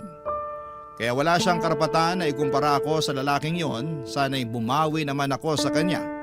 Hirap lang dahil hindi niya na-appreciate ang mga effort na ibinibigay ko. Sa kabila ng lahat ay patuloy kong sinuyo si Anaya upang mapamahal siya sa akin, pero natatabunan ng responsibilidad ko bilang tatay ang atensyon na dapat ay ibinibigay ko para sa kanya. Hindi niyo ako masisisi at ayaw naman niya kasing asikasuhin ang anak namin. Napansin ko na lamang na malamig ang pakikitungo niya sa baby namin simula nang pinanganak niya ito.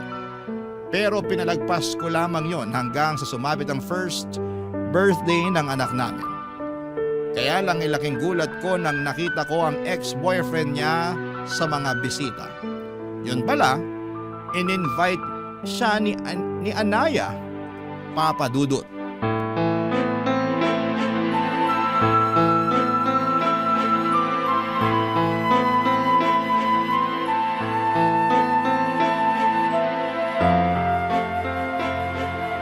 Halika nga!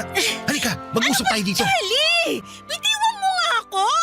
Bakit nandito yung manlolokong ex-boyfriend mo? Tinatanong ba yan? Eh di inimbitahan ko siya? Bakit ginawa mo yun birthday to ng anak natin? Wala naman kasi kung kaibigan o kakilala na pwedeng imbitahin kundi siya lang. Saka sabi mo ayos lang din naman na mag-imbita ako, di ba? Kaya bakit ka nagagalit dyan? Magagalit talaga ako kasi hindi ko naman akalain na sa dinami-dami ng tao sa mundo, yung hayop na yan pa talagang pinaapak mo sa bahay ko. Huwag mo nga siyang tawaging hayop. May pangalan yung tao. At mas hayop ka pa sa kanya para sabihin ko sa'yo.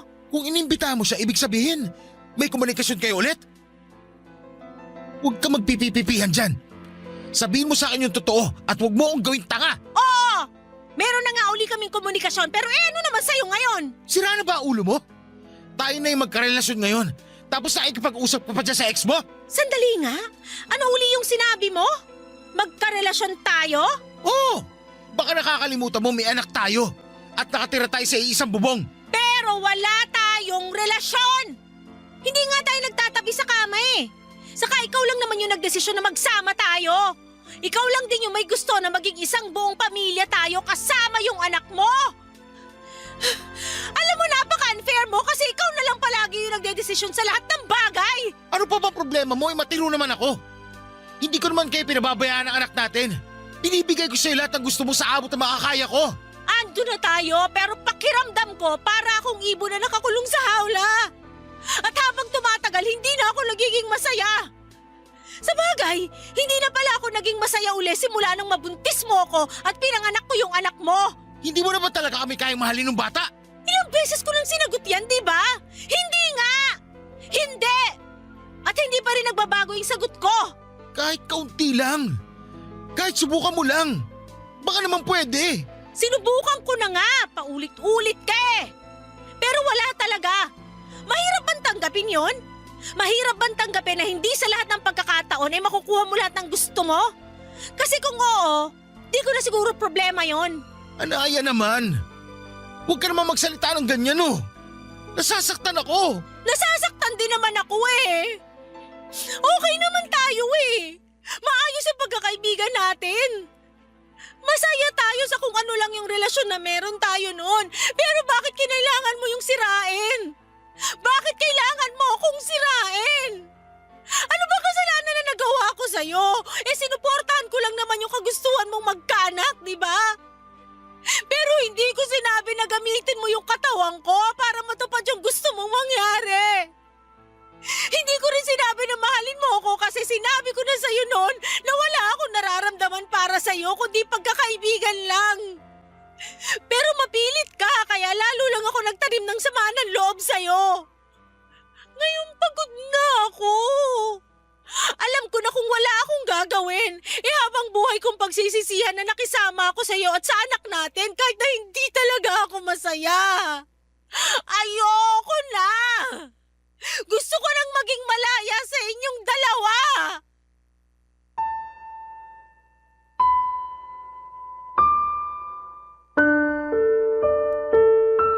Papadudod sobrang sakit marinig ng mga sinabi ni Anaya sa totoo lang. Para yung kutsilyo na tumusok sa puso ko ng libu-libong ulit. At wala na lang akong nagawa kundi ang umiyak ng mga panahong yon. Pinatapos lang namin ang birthday party ng baby namin at saka nag-alsa balutan si Anaya. Sinabi niya sa akin na ayaw na niyang tumira kasama sa amin ang anak niya. Noong tinanong ko kung saan siya pupunta ay hindi niya sinagot. Pero malakas ang kutob ko na sasama na siya sa ex-boyfriend niya. Kaya kahit masakit at masama ang loob ko ay hinayaan ko na siya. Papa Dudut, pagod na po akong ipaglaban ang nararamdaman ko para kay Anaya. Gayong ilang beses niya na ring sinabi na hindi niya ako kayang mahalin. At sapat na sigurong pinatunayan ko sa kanya na kaya ko siyang isalba laban sa manloloko niyang ex-boyfriend. Pero sa huli ay mas pinili niya pa rin ito. Ang lungkot-lungkot ko ng mga panahong yon pero alam ko na bunga lamang din yon ng kapusukan ko. Hindi lang pagkakaibigan namin ni Anaya ang nawala kundi pati na rin si Anaya na mahal ko. Sa kasalukuyan ay magkasama kami ng anak ko na namumuhay. At kahit na challenging ang maging tatay at nanay ay masasabi ko na masaya at kontento po ako sa buhay. Palagi ko pa rin naiisip si Anaya pero ayoko na lamang ilugmok ang sarili ko at umasa na isang araw ay magbabalik pa siya para sa amin ang anak niya. Dalangin ko na lamang kung saan siya naroroon ay nasa maayos siyang kalagayan at sa wakas ay naranasan na ulit niyang maging masaya. Maraming salamat po Papa Dudut sakaling mapili po ninyong i-ere ang istorya ng buhay ko at sana'y kinapulutan po ito ng aral ng ating mga kabarangay. Lalo na yung mga mapupusok dyan sa pag-ibig. God bless and more power po sa Barangay Love Stories. Ang inyong kapuso at kabarangay forever, Charlie. Ano ang masasabi mo sa ating Barangay Love Stories today? Aabangan namin yan sa aming comment section.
Ang mga kwento ng pag-ibig, kwento ng buhay at kwento ng pag-asa dito sa Barangay Love Stories. Love Stories.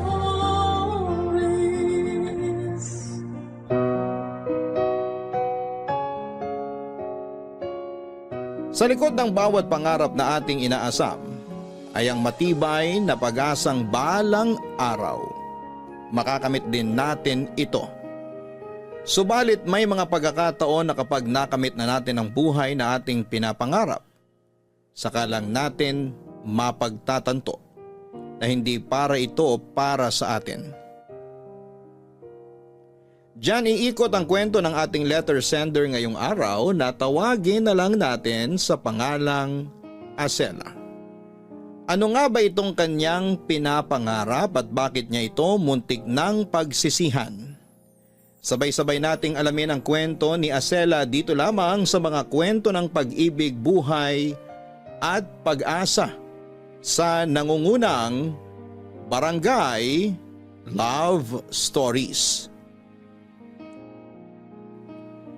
Dear Papa Dudut, magandang tanghali po sa inyo. Ako po si Acela.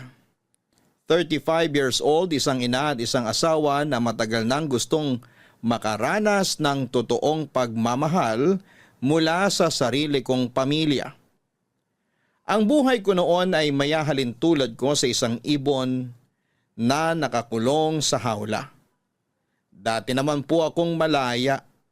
Lahat ng gusto ko ay nagagawa ko, pero simula noong kinasal ako at nagkaroon ng anak ay parabang bigla na lamang akong naputulan ng pakpak. Nauwi ang buhay ko sa ganong klaseng kapalaran dahil lang sa isang pagkakamali. Isa itong pagkakamali na nangyari dahil sa pagiging inosente at labis na pagmamahal para sa isang maling tao. Ginusto ko naman ito noon, pero dumating ako sa puntong labis ko na itong pinagsisisihan. Matagal na panahon na simula noong nakaramdam ako ng tunay na kasiyahan. Maganda ang buhay ko noon, Papa Dudut. May masaya akong pamilya, kumpleto at walang kaproble-problema. Mayroon din akong maayos na trabaho at napapaligiran ako ng tapat at maasahang mga kaibigan. One of the boys ako noong bata pa lamang ako. Halos lahat ng mga kaibigan ko ay puro lalaki. Ang tawag nga sa barkada namin noon ay Kubo Boys. Dahil lagi kaming tambay noon sa isang kubo sa lugar namin pagkatapos ng klase. May mga pagkakataon noon na inaabot pa kami ng madaling araw na nagkwekwentuhan sa kubo na yon. Mga pangarap namin sa buhay at mga pagkakataon na gusto naming maranasan ang karaniwang na pag-uusapan namin sa lugar na yon. Doon nabuo ang pagkakaibigan na kailanman ay hinding-hindi ko makakalimutan. 5 kaming magbabarkada at ako lang ang nag-iisang babae sa grupo namin. Pero noong tumanda na kami at nagkaroon ng kanya-kanyang buhay, unti-unti ring nagkalayo ang landas naming 5. May isa na nanirahan sa ibang lugar, may isang nagtrabaho sa abroad, may isa namang pumanaw na. Ang tanging natitira na lang noon sa lugar namin ay ako at si Greg.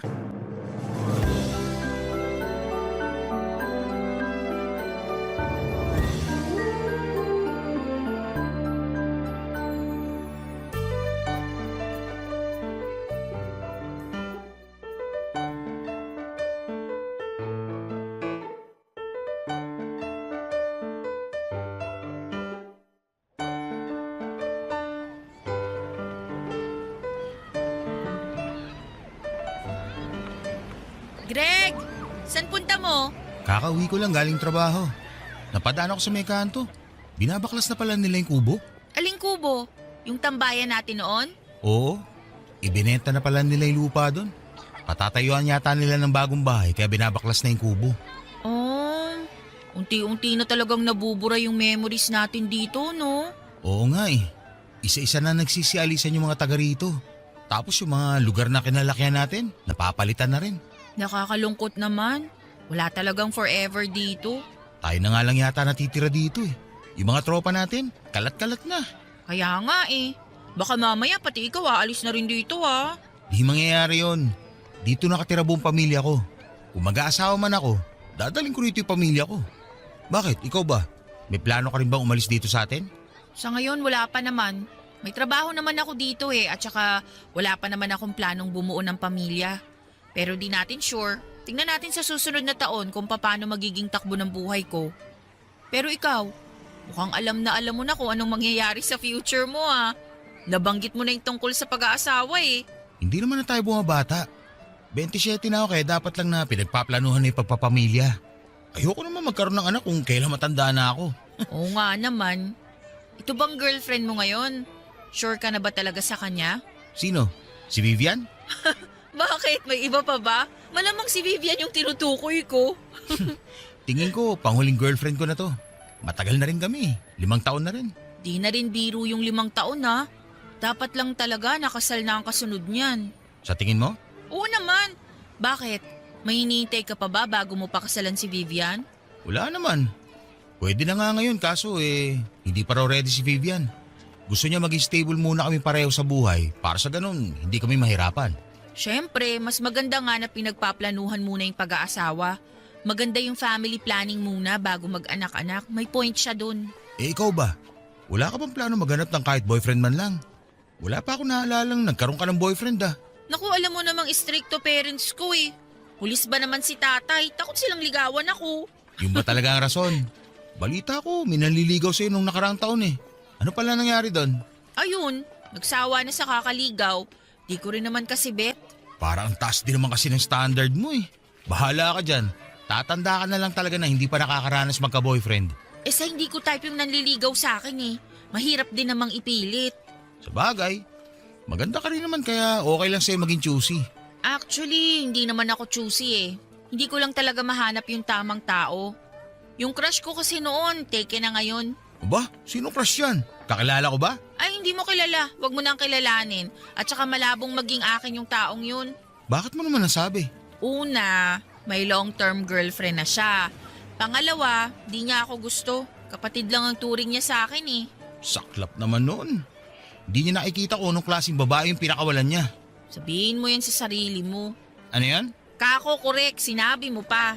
Pero tiwala ka lang. Darating din yung tao na para sa'yo. Sana nga.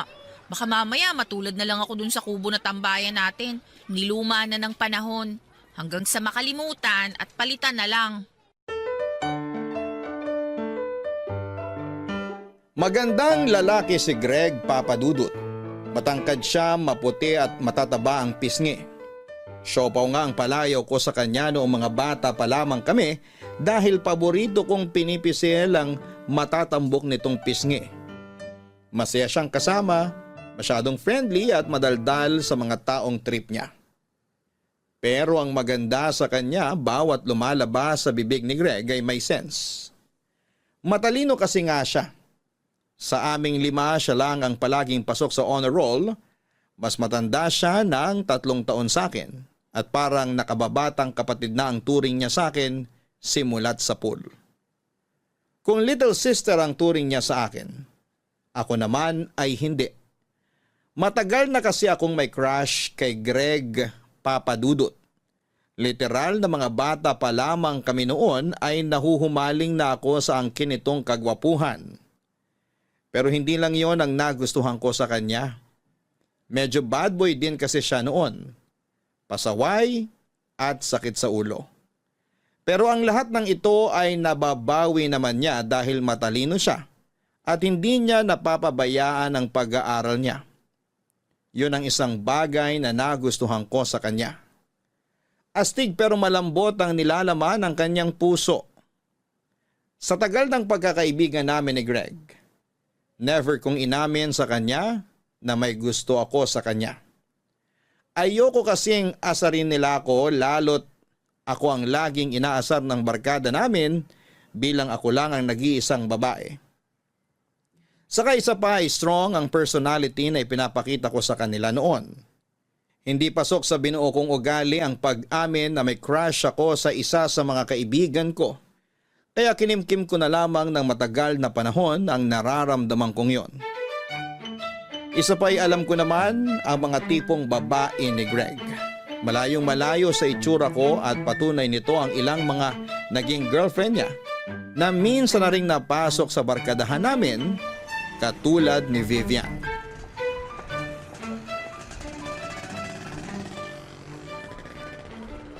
Greg? Greg? Oh, Asela, ano yun? Halika, may ibibigay ako sa'yo. Ano, pagkain ba? Oo, paano mo nalaman? Pinagbalot kayo ni nanay ng spaghetti at Shanghai. Birthday ng kapatid ko Kanina ko pa nga naririnig yung celebration nyo Bakit kasi hindi ka pumunta?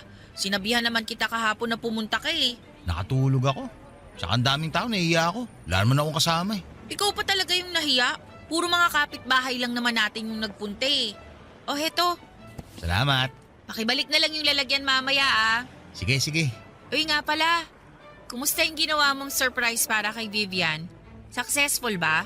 Oo, Tuntua nga siya sa binili mo regalo para sa kanya eh. Nakita ko yun sa internet eh. Tsaka romantic lalo kapag alam mo na kung anong kwento sa likod ng infinity bracelet. Ibang klase ka talaga mag-isip. Paano na lang ako kung wala ka? Ewan ko ba kung bakit wala ka man lang romantic side? Kalalaki mong tao pero hindi ka marunong magpakilig ng babae. Ang corny kasi. Tsaka, yun naman ang nagustuhan ni Vivian sa akin eh. Steady lang. Wala masyadong palapalabok. Straight to the point kagad. Sa bagay, medyo mature na rin kasi si Vivian. Kaka-30 lang niya, di ba? Oo. Kaya ako nga naisip na bigyan siya ng surprise party para sa birthday niya. Na ako rin naman ang nagplano. Oo nga. Di pa pala kita napapasalamatan sa ginawa mong pagtulong sa akin. Salamat ha. Yun lang? Salamat lang? Ang kuripot mo naman. Nagpa-birthday ka sa girlfriend mo tapos sa best friend mo? Salamat lang? Ano ba gusto mo? Babawi ako sa susunod. Ikaw? Ha? Ikaw. Ikaw ang bahala ka ako. Okay na ako kahit libre mo na lang ako ng kape, masaya na ako dun. Sige, libre kita sa susunod na weekend. Speaking of Vivian pala, hindi mo pa nakukwento sa akin kung paano kayo nagkakilalang dalawa. Bigla mo na lang siyang pinakilala sa tropa noon eh. Nakita ko siya online. May grupo kasi ako sinalihan. Grupo ng mga single. Doon ko siya nakilala. Sumasali ka sa mga ganong group? Noon yun. Na-curious lang naman ako kaya ako sinubukan. Tapos ayun, nagkausap kami ni Vivian sa chat ng ilang linggo. Nagkita kami one time tapos sunod-sunod na yung mga date namin hanggang sa niligawan ko siya. Sinagot niya ako. Ipinakilala ko siya sa inyo tapos yun na nga. Heto na tayo. Anong grupo ba yun? Makasali nga, baka makahanap rin ako ng future jowa ko doon. Hindi ko na maalala yung pangalan eh. Sabay na kami nag-live ni Vivian sa group na yun simula nung naging kami. Sayang naman. Alam mo, nung una mong ipakilala si Vivian sa amin noon, ang unang impression ko sa kanya, tahimik na masungit. Masungit? Bakit naman masungit? Ewan ko, yun yung vibe niya dati eh. Observant siya, hindi gaanong masalita. Pero kapag nagsalita, nangungurot yung sinasabi niya. Ah, oo, gets ko yun. Minsan, matalas talaga siya magsalita. Pero in fairness, natagalan mo ha kahit ganun siya magsalita. Wala eh, mahal ko eh. Tsaka, hindi naman issue sa akin yun. Maganda nga na lagi niya nasasabi sa akin yung hindi niya gusto para kapag may problema, naayos agad. Mabuti yan para hindi nagkakaroon ng mga hindi pagkakaintindihan. Kaya hindi nakakapagtaka na nagtagal kayo eh. Congrats sa inyo. Salamat. Nga pala, malapit na rin pala yung anniversary namin. Baka pwede magpatulong ulit ako sa'yo. Oo naman. Kailan ba? Matagal pa naman. Mga 2 buwan pa. Okay. Kontakin mo lang ako kapag may kailangan ka. Salamat.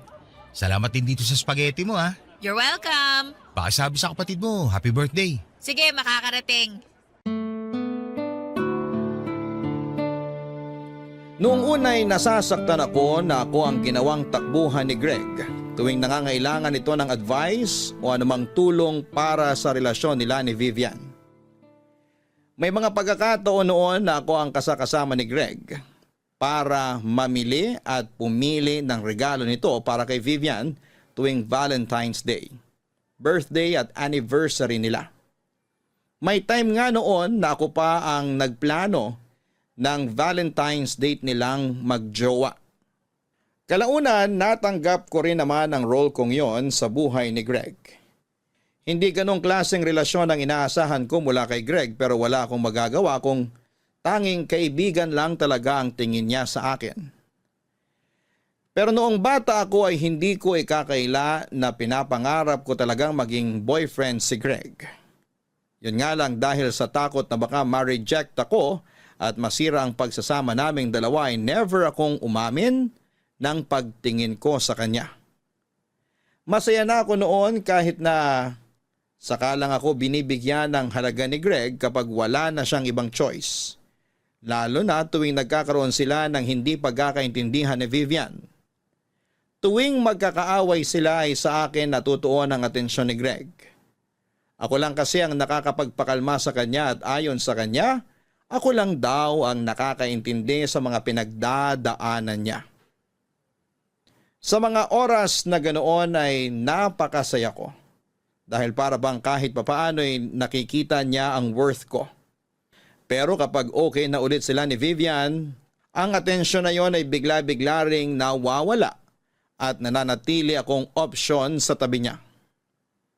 Kahit ganon man, ang nangyayari ay mas lalo pang lumalim ang pagtingin ko kay Greg, Papa Dudut.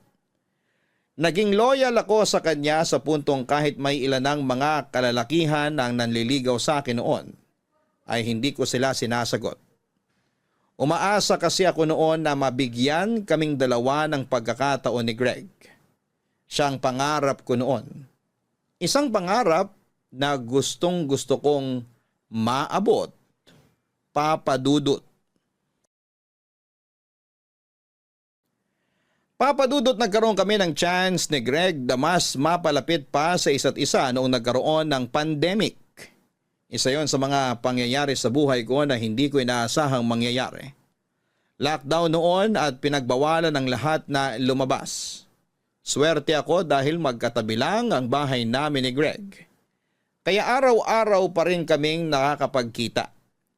Isang bakod lang kasi ang pagitan ng bahay namin na kayang-kayang akyatin ni Greg.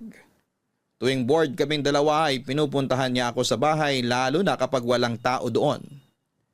3 lang kasi kaming nakatira sa bahay noong pandemic at pareho pang frontliner ang mga magulang ko. Nurse ang nanay ko samantalang pulis naman ang tatay ko kaya para maging safe ay hindi sila umuuwi sa bahay. Sa halip ay naka-quarantine sila. Dinadalhan na lang nila ako ng grocery sa bahay twice a week para meron akong makain.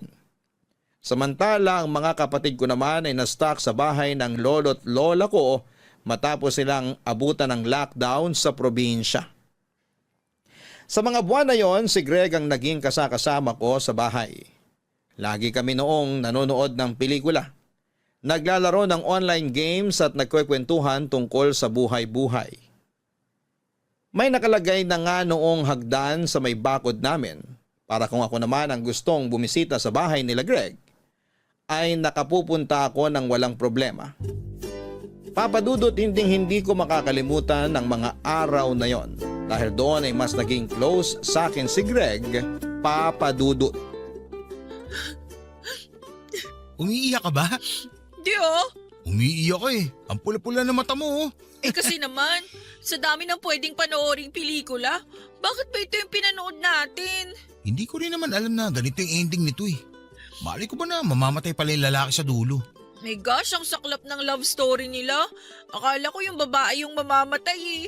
Grabe yung plot twist ah. Hanggang ngayon pala, napakababaw pa rin ng luha mo. Iniiyakan mo pa rin yung mga pelikulang ganyan? Natatanda mo pa nung nag-film viewing tayo nung elementary? Pinanood natin yung pelikula ni Jose Rizal. Iniyakan mo rin yun eh. Nakakaiyak din naman kasi talaga yun eh. Tinulugan ko nga lang yun sa sinehan nun eh. Ay. Oh, anong next na papanoorin natin?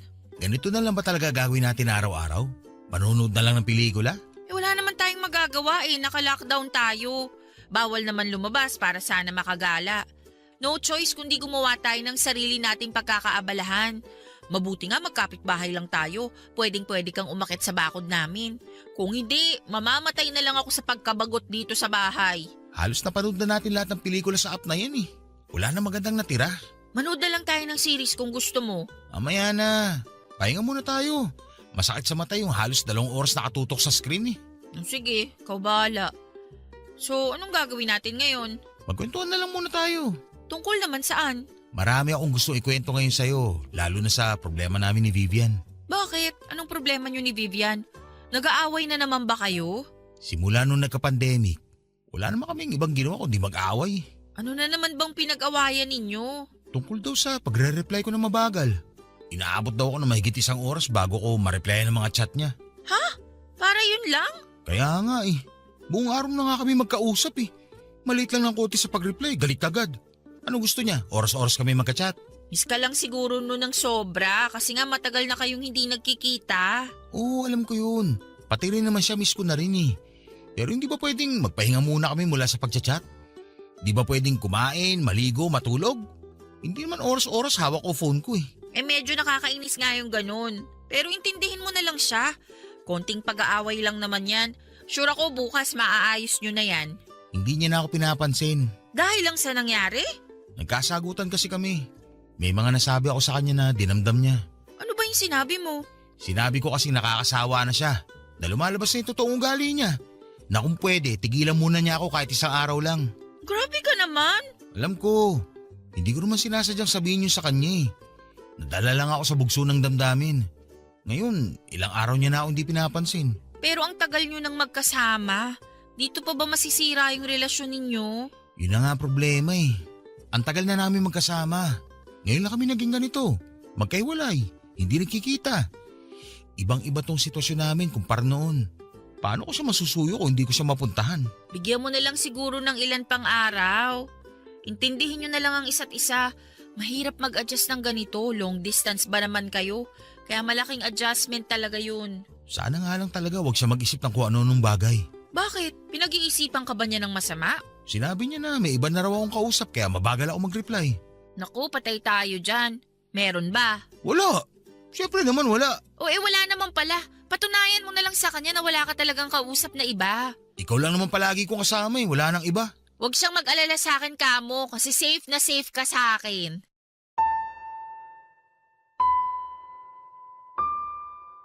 Hindi inaasahan nila Greg at ng girlfriend niyang si Vivian na magkakaroon sila ng long distance relationship. Dahil sa lockdown ay pawang online lang ang communication nilang dalawa. Dahil hindi sila nakakapagkita ay palagi silang nagkakaroon ng miscommunication noon na karaniwan ay nauuwi sa awayan. Sobrang frustrated noon ni Greg. Dahil hirap na hirap siyang alagaan ng relasyon nila ni Vivian sa online lang. Kapag nagtampo kasi si Vivian ay hindi na ito namamansin. Hindi nagre-reply at hindi sumasagot sa tawag. May punto nga noon na blinak na niya si Greg. Kaya ginamit pa ni Greg ang account ko para makausap si Vivian. May pinagawayan noon sina Greg at Vivian na sobrang lala. Dahil frustrated ay pinuntahan ako ni Greg sa bahay 10 oras ng gabi. May dala itong alak at pinagsaluhan namin yon.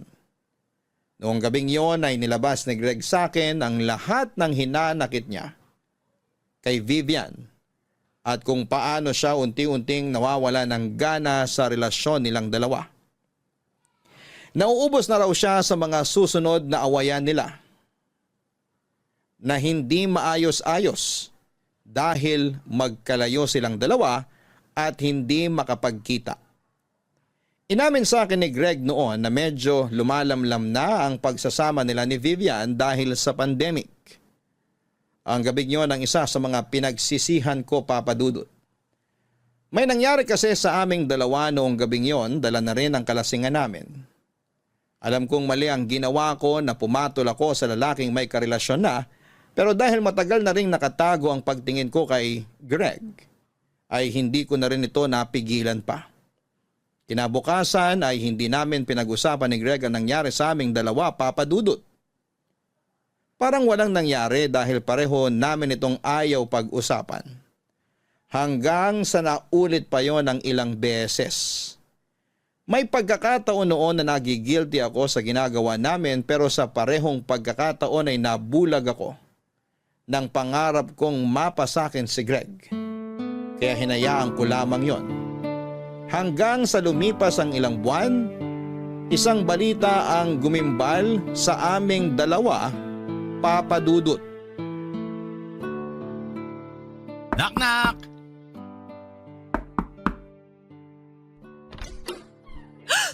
Akala ko naman kung sino. Bakit ka naman ang gugulat dyan, Greg? Hindi ba ako napansin na umakit ako ng bakod nyo? Akala ko nakatingin ka sa akin kanina eh. Hindi kita napansin. Eh kung ganun, sino yung tinititigan mo mula sa bintana? Wala. Nakatunga nga lang. Halika, pumasok ka na. Ano plano natin ngayon? Manunod ba ulit tayo ng palabas? May dala akong chichirya. Ay, ikaw bahala kung anong gusto mo. Parang gusto ko manood ng horror ngayon. Gusto mo ba? Ikaw, kung yun ang gusto mo edi manood tayo ng horror. Ba't ang tamlay mo naman yata sumagot? Okay ka lang ba? May sakit ka ba? Mamaya baka may COVID ka na ha? Wala akong sakit. Kung ganun, bakit ka ganyan? Wala ka ba sa mood? Sabihin mo lang, babalik na lang ako mamaya. Kumusta na kayo ng girlfriend mo? Ha? Bakit? May kinalaman ba siya sa pagiging matamlay mo ngayon? Wala naman. Curious lang ako. Okay na ba kayong dalawa? Actually, medyo okay na kami. Nakakapag-usap na ulit kami. May konting tampo pa rin siya pero nangako ako na babawi ako sa kanya. Tsaka nagkaroon na kami ng agreement na magpapaalam kapag may ginagawa kami. Para walang nag-overthink tuwing late nagre-reply. Ah, ganun ba? Oo. Okay ka lang ba talaga? Yung itsura mo parang may dinaramdam ka eh. Buntis ako, Greg. Ano? Tama ba yung narinig ko? Buntis ka? Hindi ko alam kung accurate ba yung pregnancy test na in-order ko online pero 3 beses nang nag-positive yung mga test na ginawa ko eh. Sigurado ka ba dyan? Baka naman false positive lang yan. Maniwala ka sa akin, hindi ko sasabihin to sa'yo kung hindi ako sigurado. Alam ko yung katawan ko at simula pa last week, may nararamdaman na akong kakaiba sa akin. Hindi pwede yan. Safe naman tayo, di ba? Gumagamit naman ako ng proteksyon. Paano ako mabubuntis? Hindi ko rin alam. Bakit ako tinatanong mo niyan? Anong gagawin natin ngayon? Huwag akong tanungin mo kasi maski ako, hindi pa nagsisink in sa akin na buntis ako. Ay, ano ba itong ginawa natin, Greg? Hindi to pwedeng malaman ni Vivian. Kababati lang namin. Kapag nalaman niya may nangyari sa atin, mas lalo masisira yung tiwala niya sa akin. Yun talaga yung pinoproblema mo? Eh paano naman ako? Anong gagawin natin kapag nalaman ng mga magulang ko na nabuntis mo ko? Huwag mo na lang muna ipaalam sa kanila. Hindi naman sila umuwi rito, di ba? Pero hanggang kailan? Malalaman nila na buntis ako kasi hello, lalaki tong tiyan ko. Lalo na si nanay, nurse yun. Huwag muna tayo magpadalos-dalos. Pag-isipan muna natin kung anong gagawin natin. Ano pa bang ibang gagawin natin? Hindi option na magpalaglag hindi ko gagawin yun. Pero… Wala nang pero. Papanganak ko to kahit anong mangyari. Kahit masira ang buhay ko? Yan ba talaga yung pinoproblema mo? Yung sarili mo? May girlfriend ako. Girlfriend na pakakasalan ko at gusto ko makasama habang buhay. Kung ganun, bakit mo hinayaang may mangyari sa ating dalawa? Bakit mas pinili mong pagtaksilan si Vivian kung siya palang babaeng pakakasalan mo? Hindi ko alam. Nadala lang naman ako ng tukso eh. Maski ikaw rin naman, ginusto mo yung nangyari sa atin Oo, ginusto ko yun kasi mahal kita, Greg. Ano? Ano pinagsasabi mo? Matagal na akong may gusto sa'yo. Seryoso. Di mo ba talaga alam? Hindi mo ramdam? Sobrang manhid mo naman. Hindi ko alam. Dapat hindi na lang ako nagpadala sa damdamin ko eh. Simula pa lang alam ko nang mali yung ginagawa natin. Tignan mo, kinarma tuloy tayo. Ayusin natin to. Huwag ka mag-alala. Ayusin natin to. Noong nalaman ng mga magulang ko na nagdadalang tao ako, ay inilipat nila ako sa bahay ng tita ko para may makasama ako. Ayaw na nila akong iwang mag-isa sa bahay dahil wala na sila noong tiwala sa akin. Sobrang hiyang-hiya ako noon sa mga magulang ko dahil pansin ko ang pagkasira ng tiwala nila sa akin dahil sa mga nangyari. Nagkahiwalay kami ni Greg na mas lalong nagpahirap sa sitwasyon namin dahil hindi na ako pinapansin ni Greg noon tuwing mini-message ko siya. Lumipas ang 9 na buwan ay pinanganak ko ang baby ko, Papa Dudut. Sa bahay ako nanganak, ng mga panahong yon ay wala na kaming contact ni Greg. Iniiwasan niya ako dahil sa nangyari. Wala pa kasing kaalam-alam noon si Vivian na nabuntis ako ni Greg. Kahit na alam na ito noon ng buong pamilya niya. Noong lumuwag ang restrictions, saka lang nagkaroon ng panahon na makapag-usap ang pamilya ko at pamilya ni Greg. Malapit nang mag-1 taon ang baby ko noong nakita ni Greg ang anak niya. Sa nangyaring pag-uusap ay napagdesisyonan ng dalawang pamilya na ipakasal kaming dalawa. Ayaw kasing pumayag ng tatay ko na maging single parent lamang ako. Gusto niyang magkaroon ako ng tradisyonal na pamilya. Kaya kahit ayaw sa akin ni Greg ay napilitan siyang panagutan ako. Bilang isang babaeng matagal na pinangarap si Greg, na mapa sa akin ay hindi ako masaya sa naging desisyon ng mga magulang namin, Papa Dudut. Alam ko kasing ayaw akong makasama ni Greg. Ramdam ko yon sa mga galaw at trato niya sa akin. Simula noong nabuntis ako ay hindi na kami katulad ng dati na masaya. May pader nang namamagitan sa aming dalawa simula noong nagbunga ang pagkakasala namin at yon ang isa sa mga bagay na hindi ko masikmura. Ang kamuhian ako ni Greg. Hindi nagtagal ay nalaman din ni Vivian ang nangyari. Hindi nagdalawang isip ang babae na hiwalayan agad si Greg. Hindi ako nakaligtas sa mga paninirang ginawa sa akin ni Vivian sa social media noon. Binansagan niya akong ahas, mga agaw, at kung ano-ano pa.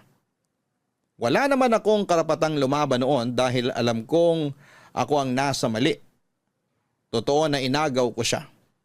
Totoo na sinira ko ang relasyon nila ni Greg. Totoo na nagkasala ako at sobrang down ko noon dahil pakiramdam ko ay galit sa akin ang lahat ng tao. Sa totoo lang ay okay lang naman sa akin na itaguyod kong mag-isa ang anak ko. Hindi ko hinangad na pakasalan ako ni Greg dahil lang may anak kami. Hindi ko gustong agawin siya kay Vivian. Pero dahil ayaw ng tatay ko na masira ang pangalan niya ay pinilit niyang buuin ang pamilya namin ni Greg. Sa takot ay hindi na nakapalagpas si Greg. Ikinasal kaming dalawa at sa isang iglap ay nagkaroon ako ng pamilya pagkatapos ng pandemic. Papadudot hindi itinago ni Greg ang disgusto niya sa akin. Mula sa pagiging malapit na magkaibigan ay parang kaaway ang naging turing niya sa akin. Ni hindi niya magawang hagka noon ng baby namin. Para ba siyang nandidiri?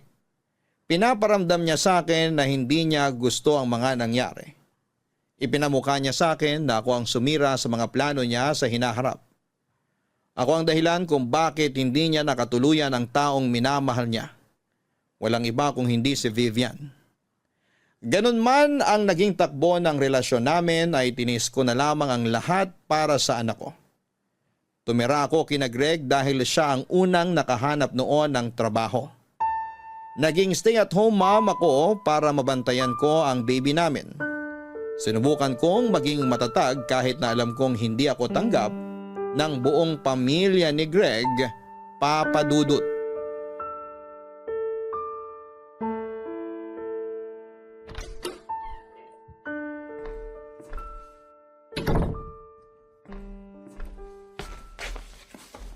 Greg! Nandito ka na pala. Kumustang trabaho? Maayos naman. Halika, kumain na tayo. Sakto kakapainit ko lang ng ulam. Kumain na ako sa labas. Kumain ka sa labas? Di ba sinabi ko sa'yo na magluluto ako ng hapunan? Minessage ako nila mama. Sakto nasa labas sila kanina kaya doon na kami nag-dinner. Ha? Sumama ka sa kanila? Nagpaalam naman yata sila sa'yo eh. Ba't parang gulat na gulat ka? Oo, nagsabi sila na lalabas sila. Nag-offer kasi ako na magluto ngayon. Alam mo naman na ayaw nila sa akin eh. Ang hindi ko lang inaasahan, pati ikaw. Ganun din pala ang gagawin mo sa amin ng anak mo. Anong pinagsasabi mo dyan? Hindi mo napapansin kung paano ako tratuhin ng pamilya mo? Kung ituring nila ako, parang napakalaking kasalanan yung nagawa ko na hindi nila ako matanggap-tanggap. Lahat napapansin nila. Tapos ngayong ako yung nag-offer na magluto, kakain sila sa labas? Ang dami mo namang arte. Natural lang naman na kumain sila sa labas. Matagal na namin ginagawa yun. Nakakainsulto lang. Kasi aware naman sila na ipagluluto ko sana sila. Pero okay lang sana yun eh. Kung ayaw nila akong saluhan, sige lang. Pero ikaw? Ikaw na asawa ko. Alam mo na magluluto ako ngayon pero mas pinili mong kumain sa labas? Ano ba kasi inaasahan mo mangyari? Tinanggap ka na nga namin dito sa bahay, di ba? Pinakasalan na kita't lahat at dayo pang sinasabi. Ang gusto kong mangyari, tratuhin niyo ako bilang tao. Kahit na magplastika na lang tayo dito, mas tatanggapin ko pa yun. Kesa harap-harapan niyo akong binabastos. May emosyon din ako, Greg. Hindi ko lang pinapakita sa inyo pero nasasaktan din ako. Ginusto niyo to, di ba? Pamilya mo nagpumilit na magpakasal tayo. Kayo ang may gusto nito, hindi kami. Walang may gusto nang nangyari. Hindi ko ginusto na maging ganito ang buhay ko. Na isinusuka ng ibang tao. Hindi ganitong buhay yung pinangarap ko. Talaga ba? Eh hindi ba? Ikaw na mismo nagsabi sa akin na matagal mo na akong gusto? Baka nga ikaw pa nagplano ng lahat ng to eh. Nagpabuntis ka para makuha mo ako. Kapal ng mukha mo! Oo, gusto kita. Pero hindi ako ganong klaseng babae. Hindi ako magpapabuntis para lang makuha ko ang isang tao. Hindi ako ganon, Greg. Okay na sa akin na magkaibigan lang tayo. Okay lang sa akin na hindi mo nakikita yung halaga ko noon. Ikaw yung pinapangarap ko na alam kong hindi ko naman makakamit dahil alam ko naman na kailanman hindi mo ako magagawang mahalin. Alam mo naman pala eh. Bakit ka nag-aaga nito na para bang napakalaki ng utang ko sa'yo? Hindi mo ako mapipilit na gustuin ka. Ganon din ang pamilya ko. Kung makapagsalita ka, parang ako lang ang may kasalanan ng lahat ah. Ako lang ba ang gumawa nito? Ako lang ba yung nagkasala? Aminado ko, maling-mali na pinatulan kita. Pero ikaw din naman, di ba? Mas malala nga yung kasalanan mo dahil may girlfriend ka nung pinatos mo ko. Kaya huwag kang magmalinis, Greg. Huwag masyadong mataas ang tingin mo sa sarili mo dahil mas matindi ang kasalanan na ginawa mo kaysa sa akin. Alam ko yun. At araw-araw kong pinagsisisihan yun. Tuwing nakikita kita, naalala ko yung ginawa ko. Naalala ko yung babaeng sinayang ko. Naalala ko kung paano ko sinira ang future na dapat meron kami ni Vivian ngayon. Tuwing nakikita kita, naiinis ako dahil sa katangahan ko. Yun ang rason kung bakit hindi kita magawang gustuhin kahit bilang tao. Ikaw ang nagpapaalala sa mga kasalanan ginawa ko. Kung ganun, bakit mo ako pinakasalan? Bakit mas pinili mong makita ako araw-araw kahit na ayaw mo naman pala?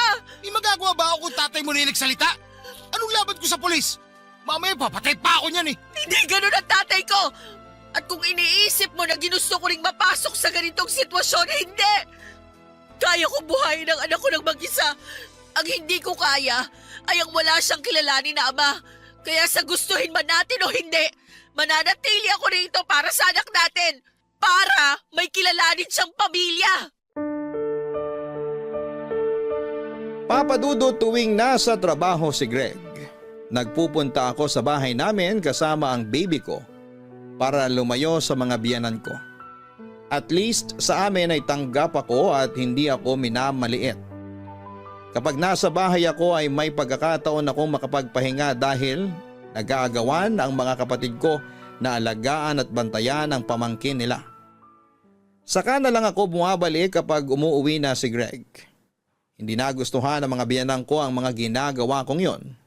Sinabihan nila ako na tinatakasan ko lang ang trabaho ko sa bahay nila. Inaasahan kasi nila papadudot na ako ang gagawa ng lahat ng mga gawaing bahay mula sa pagluluto, paglilinis at paglalaba kahit na dapat ang inaalagaan ko lang doon ay ang anak ko at ang asawa kong si Greg. Wala na akong pakialam noon kahit na ano pang sabihin nila. Tuwing nakakatapos ako ng gawaing bahay ay nagpupunta na ako sa bahay namin para makaiwas sa stress.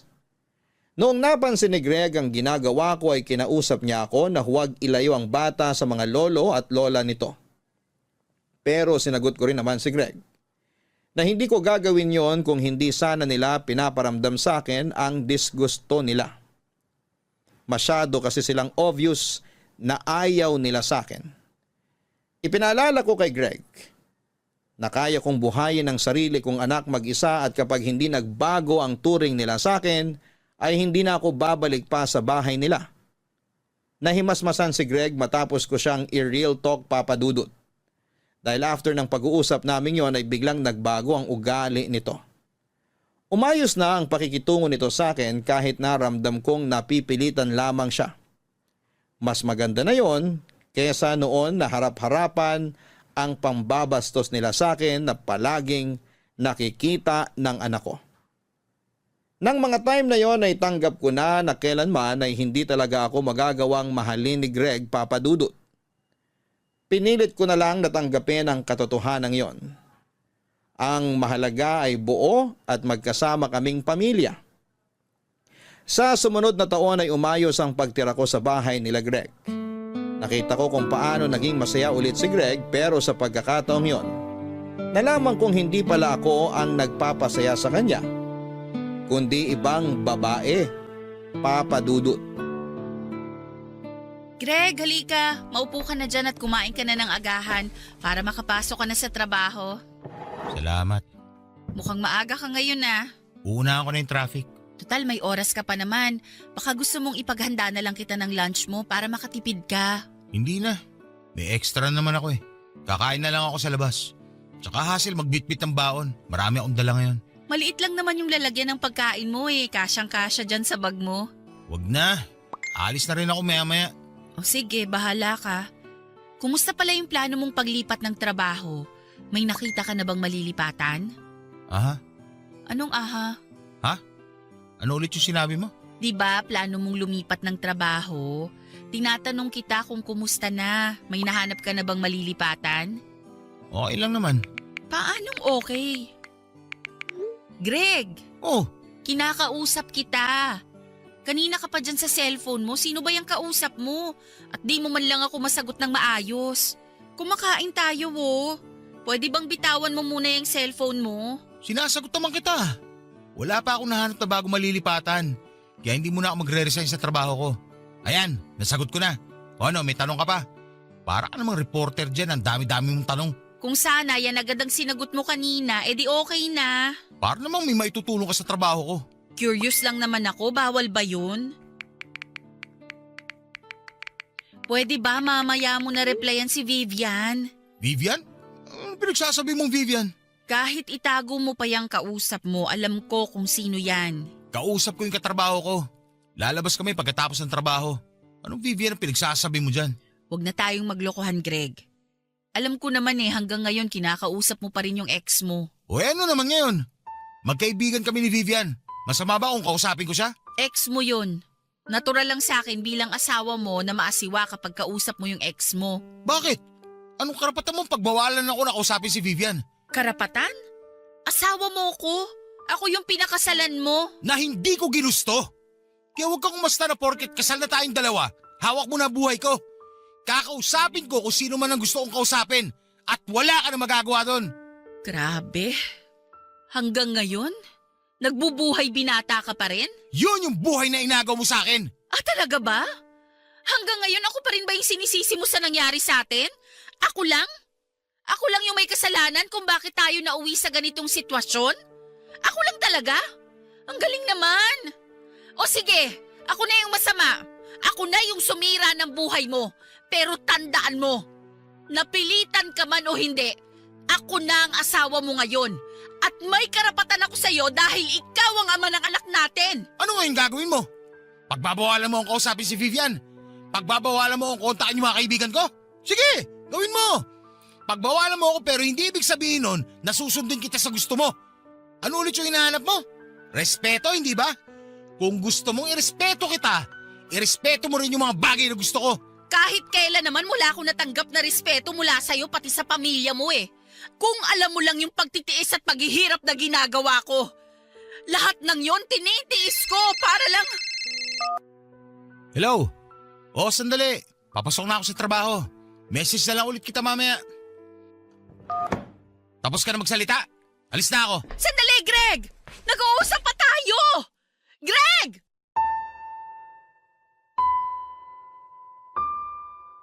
Kahit na hindi ko nahulaan, alam ko sa puso ko kung kanino galing ang tawag na yon, Papa Dudut.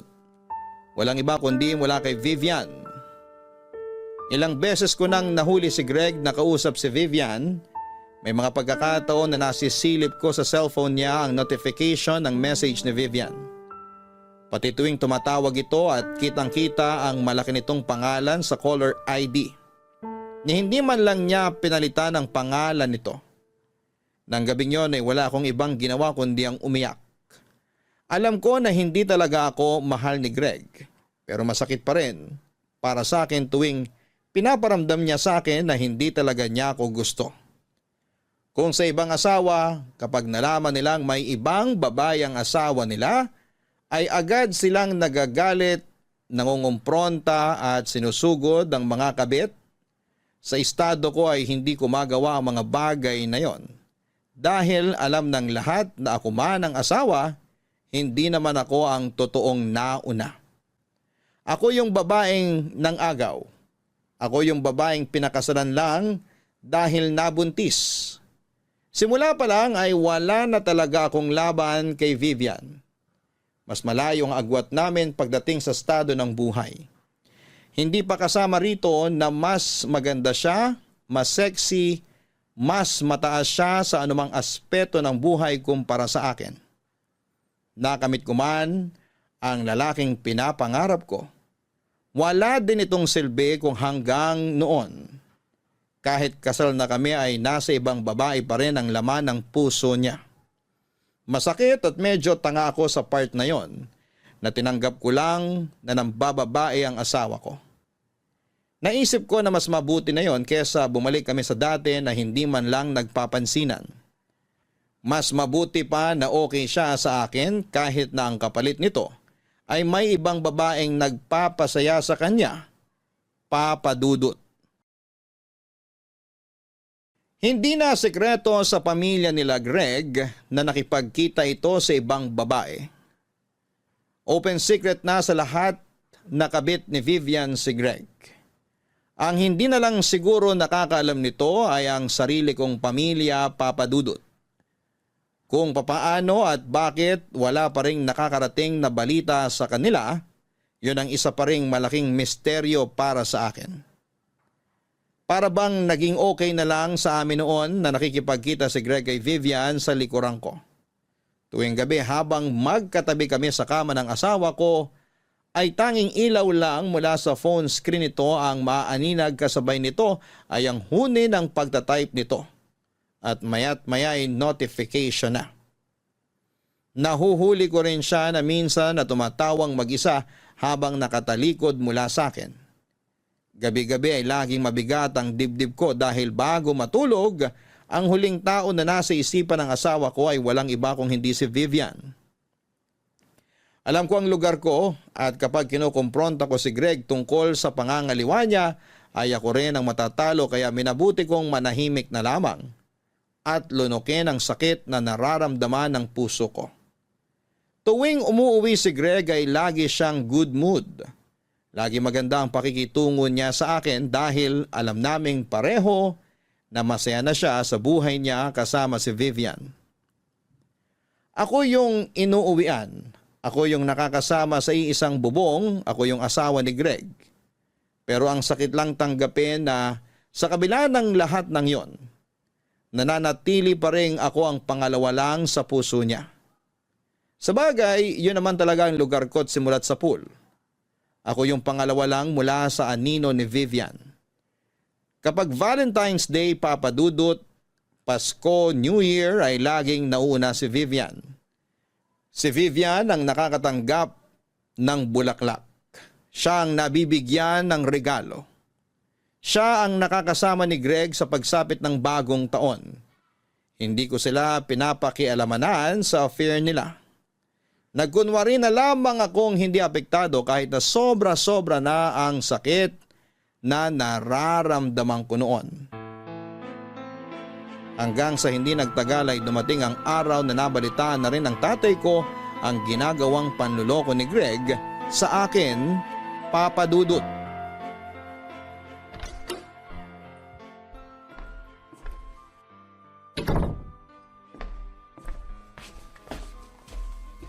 Greg! Mabuti nakauwi ka na. Kanina pa kita hinihintay. Huwag ka lumapit sa akin! Greg! Bakit nandito ka ba? Akala ko ba umuwi ka na sa inyo? Hindi. Hindi ako aalis dito hanggat hindi kita nakikita na okay ka. Anong pinagsasabi mong okay ka? Nakikita mo ba itong pagmumukha ko? Nagulpi ako, Asela. Mukha ba akong okay? Huwag mong sabihing inabutan ka ni tatay. Anong inabutan? Pinuntahan niya ako mismo sa trabaho ko. Sa harap mismo ng mga katrabaho ko, pinagmukha niya akong kriminal. Ipinahiya niya ako pati sa harapan ng boss ko. Sorry. Hindi ko naman alam na ganun ang gagawin niya eh. Ito ba'y gusto mo mangyari? Ha? Masaya ka na? Masaya ka na na puro pasato pagmumukha ko? Ito na! Nakabawi ka na! Ano, masaya ka na? Hindi ko ginusto na bugbugin ka ni tatay. Hindi ko yun hiniling sa kanya at kailanman. Hindi ako matutuwa na makita kang ganito. Eh kung hindi mo naman pala gusto mangyari to, bakit niya nalaman? Paano niya nalaman may nangyayari sa amin ni Vivian? Hindi ko alam kung paano niya nalaman ang totoo. Kahit gaano ako nasasaktan sa panlulokong ginagawa mo sa akin, hindi ako nagsumbong sa mga magulang ko dahil ayoko silang masaktan. Kung paano man niya nalaman, wala akong alam dyan. Itanong mo sa pamilya mo na konsentidor. Baka sila yung nagsumbong. Peste boy to! Greg, sorry. Sinabihan ko naman si tatay na wag makialam eh. Sinabi ko sa kanya na ako na mismo mag-aayos ng problema nating dalawa. Hindi ko talaga inaasahan na pupuntahan ka niya sa trabaho. Pasensya ka na. Sana mapatawad mo si tatay. Sa tingin mo maayos pa natin to? Wala na makakapag-ayos sa relasyon natin na Sela. Dahil simula pa lang, hindi na tayo magkasundo. Bugbugin pa ako ng tatay mo hanggang sa mamatay ako. Hindi na magbabago ang pagtingin ko sa'yo. Alam ko. Kaya nga hinahayaan na lang kita sa gusto mo eh. Hinahayaan lang kita kahit araw-araw akong nasasaktan. Tuwing gabi bago matulog, ang bigat-bigat ng dibdib ko pag nakikita kitang sobrang saya. Hindi dahil sa akin kung hindi dahil kay Vivian. Alam mo kung gaano kasakit para sa isang tao na makitang ibang taong nagpapasaya sa mahal niya? Oras-oras ko yung dinaranas, Greg. Pero kahit na alam kong never mo akong mamahalin, nagstay pa rin ako. Nandito pa rin ako sa tabi mo. Tinitiis lahat para sa anak natin. Alam ko na hindi mo ko mahal. Alam ko na kahit anong gawin ko, hindi ko makukuha ang pagmamahal mo kay Vivian. Alam ko yon. Pangalawa lang ako sa puso mo at tatanggapin ko yon para sa anak natin. Mabuti, alam mo! Halika na, may yelo sa ref. Lagyan natin ng yelo yung pisngi mo para hindi mamaga. Huwag na! Kailangan ko na mag-impake. Empake? Bakit? Para saan? Aalis mo na ako rito hanggat hindi umuho pa yung init ng ulo ng tatay mo. Huwag mo nang gawin yun. Ako nang bahalang makipag-usap kay tatay. Hindi mo nga siya napigilan, siguro na ako sa trabaho ko eh. Maniwala ka, kakausapin ko siya. Asela, binantaan ako ng tatay mo na papatayin ako kapag nakita niya pang magkasama tayo. Pero paano ang anak mo? Paano kung hanapin ka niya? Anong sasabihin ko sa kanya? Ikaw nang bahala. Magrason ka. Sabihin mo, nagtatrabaho ako sa malayong lugar. Basta, kung ano man ang maisip mo, ikaw nang bahala. Alam na ba to ng mga magulang mo? I-message ko na lang sila kapag nakalis na ako. Saan ka titira? Ba't ba ang dami mong tanong? Kaya ko ng sarili ko, Sela. Matanda na ako. Hindi ko kailangan ng concern mo. Problemahin mo na lang yung sarili mo. Kailan ka babalik? Di ko alam. Maiwan na kita. Mag-ayos pa ako ng gamit. Sandali lang. Tutulungan na kitang mag-ayos ng gamit mo.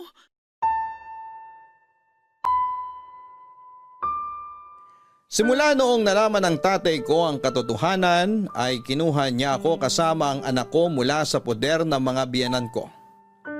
Doon ay tuluyan nang nasira ang tiwala ng pamilya ko sa pamilya ni Greg. Kung gusto nilang makita ang bata ay kinakailangan silang mismo ang magpunta sa bahay. Pero hindi na yon nangyari, Papa Dudut.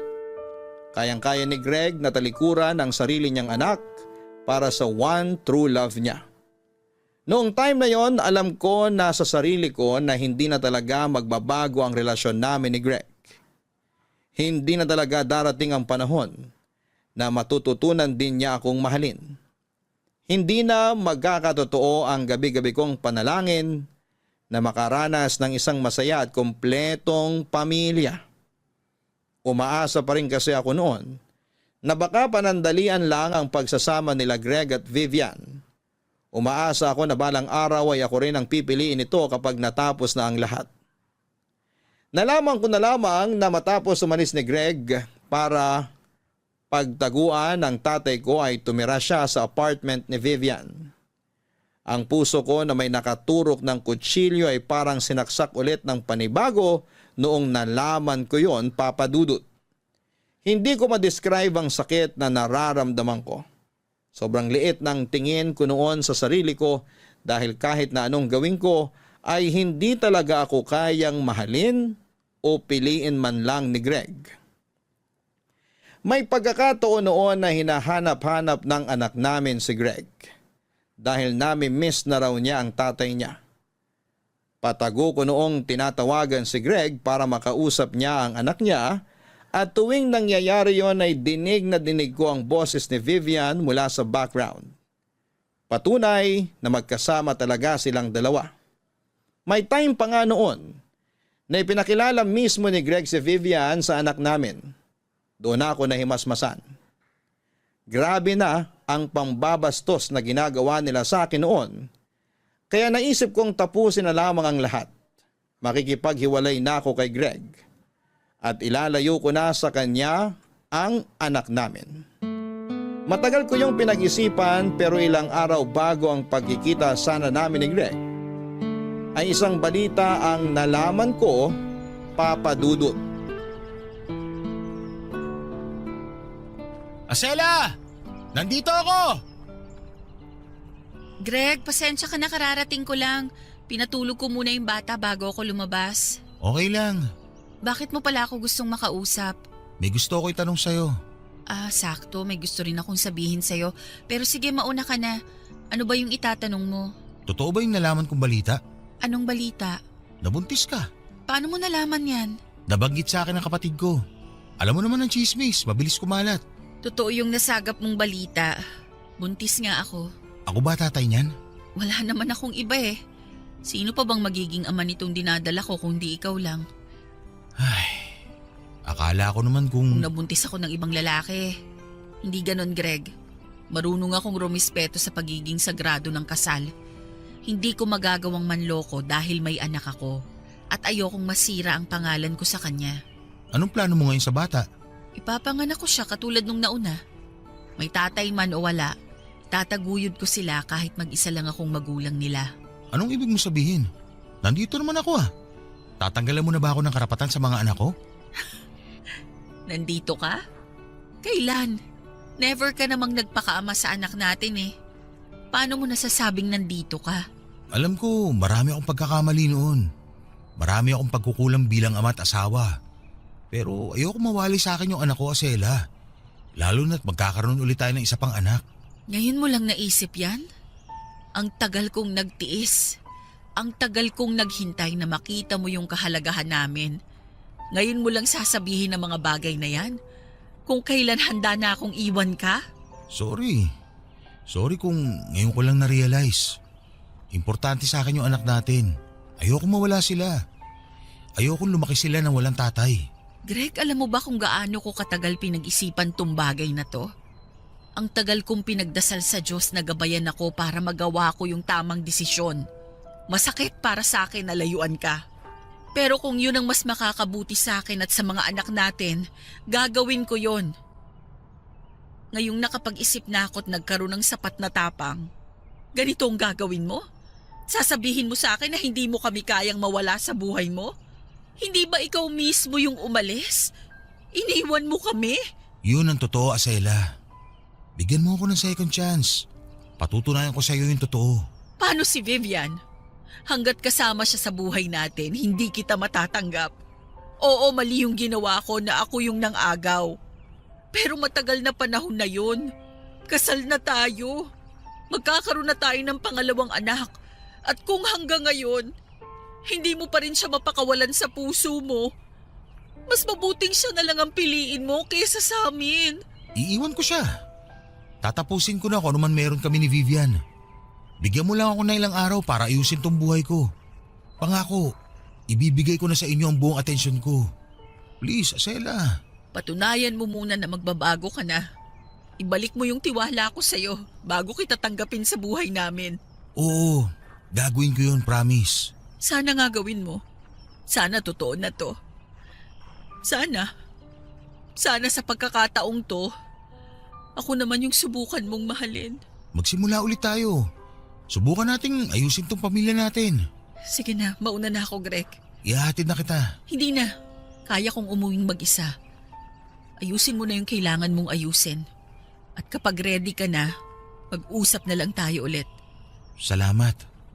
Sana mapatawad mo ako sa lahat ng kasalanang nagawa ko sa'yo. Sana may puwang pa rin ako dyan sa puso mo kahit ilang beses na kitang sinaktan.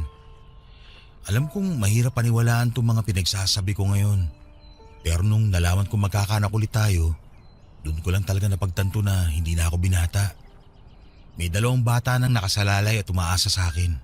Hindi ko pwedeng talikuran yung responsibilidad ko na yun sa kanila. Katulad ng sinabi ko, ayusin mo muna yung issues mo bago ka bumalik sa amin. Mauna na ako.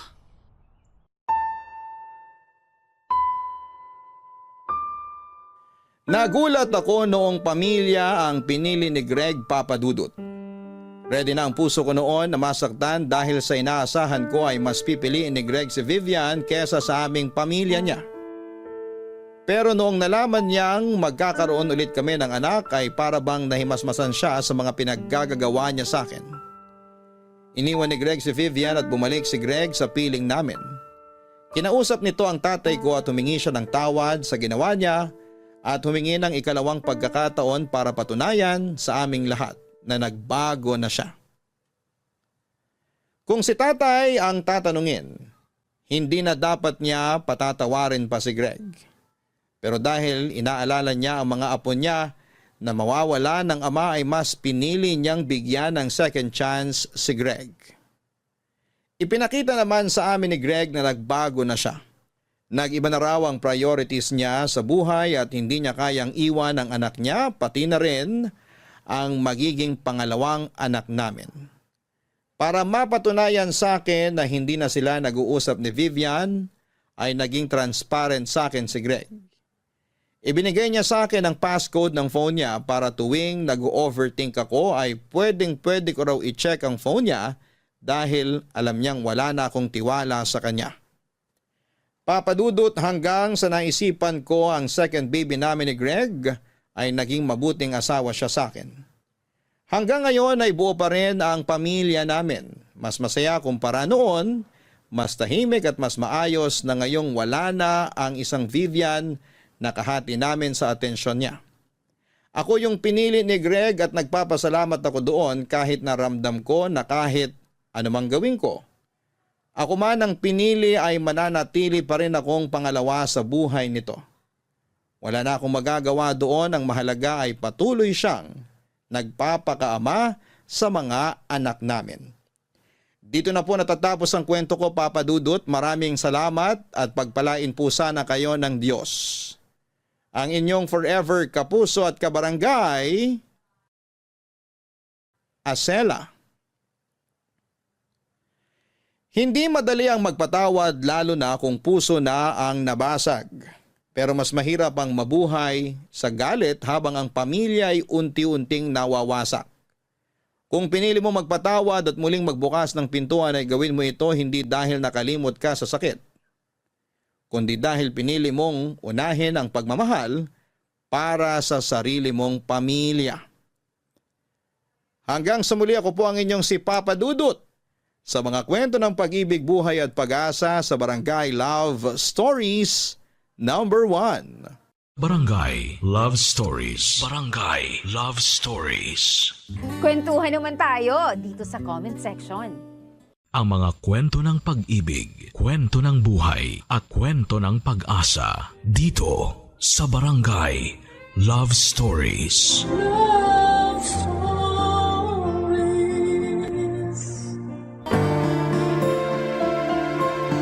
Habang tumatanda ka, mas natututo kang pahalagahan ang ating kaligayahan. At minsan ay dumarating ang pagmamahal sa pinaka-hindi inaasahang oras at pagkakataon. Pero handa ka bang magmahal ng taong mas bata sa iyo ng maraming taon? Dear Papa Dudut, ang sabi nila minsan daw ang tao tumatanda ng paurong.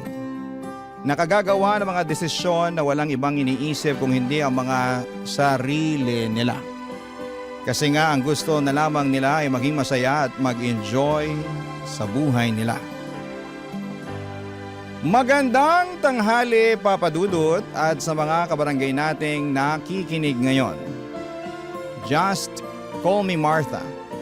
I'm 45 years old now at dating guro sa US. Doon na rin ako nakapag-asawa at bumuo ng pamilya. Kaya lang sa kasamaang palad, kakagraduate lamang ng unika iha ko nang mamatay ang asawa ko. At nang magkaroon ng trabaho ang anak ko ay nag-decide na akong umuwi na lamang ng Pilipinas at magtayo ng sariling negosyo. Maayos ang buhay ko sa lumipas na mga taon. Kahit madalas na mag-isa lamang ako, wala naman akong dapat na isipin kung hindi ang sarili ko. Bukod sa maayos naman ang negosyo ay maayos din naman ang buhay ng anak ko sa US. Kaya naman ang mga panahon na yon ay puro pag-i-enjoy na lamang sa buhay ang ginagawa ko, Papa Dudut.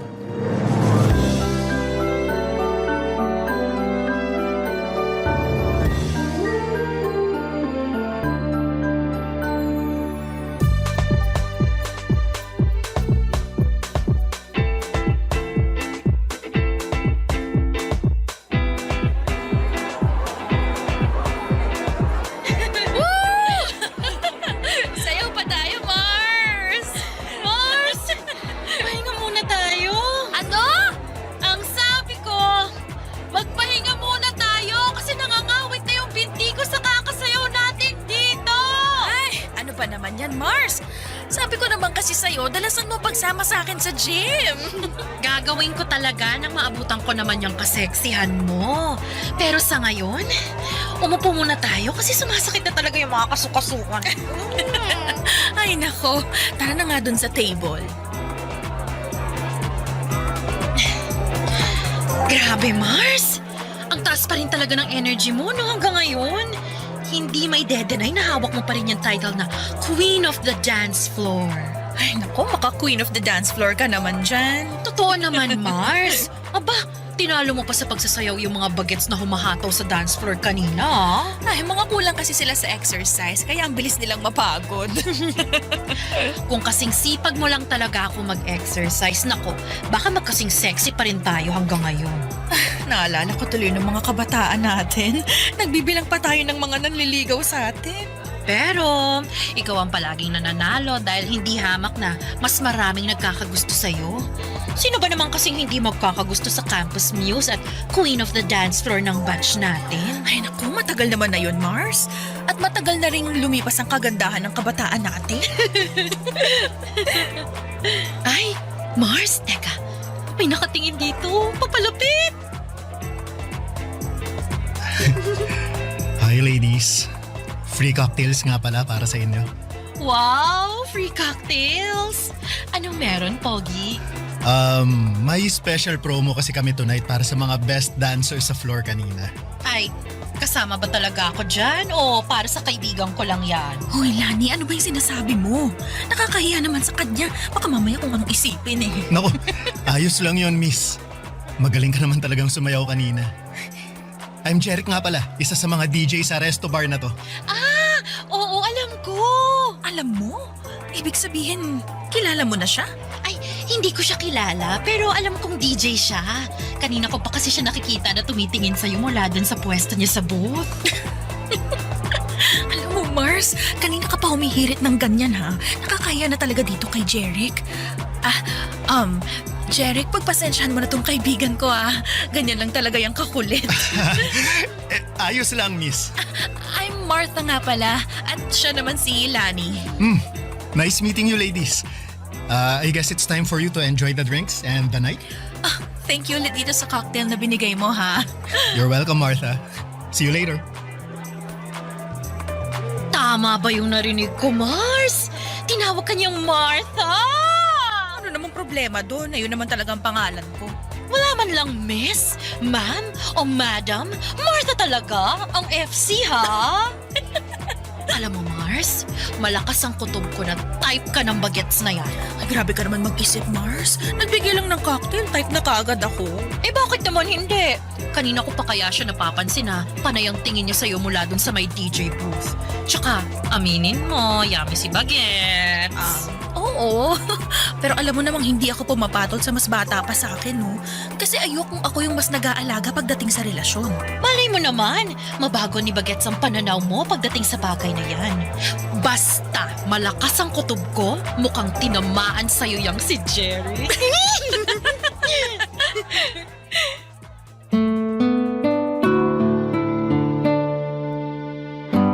Papadudot akala ko ay doon na matatapos ang pag-uusap namin ni Jeric dahil umuwi na rin kami noon ni Lani.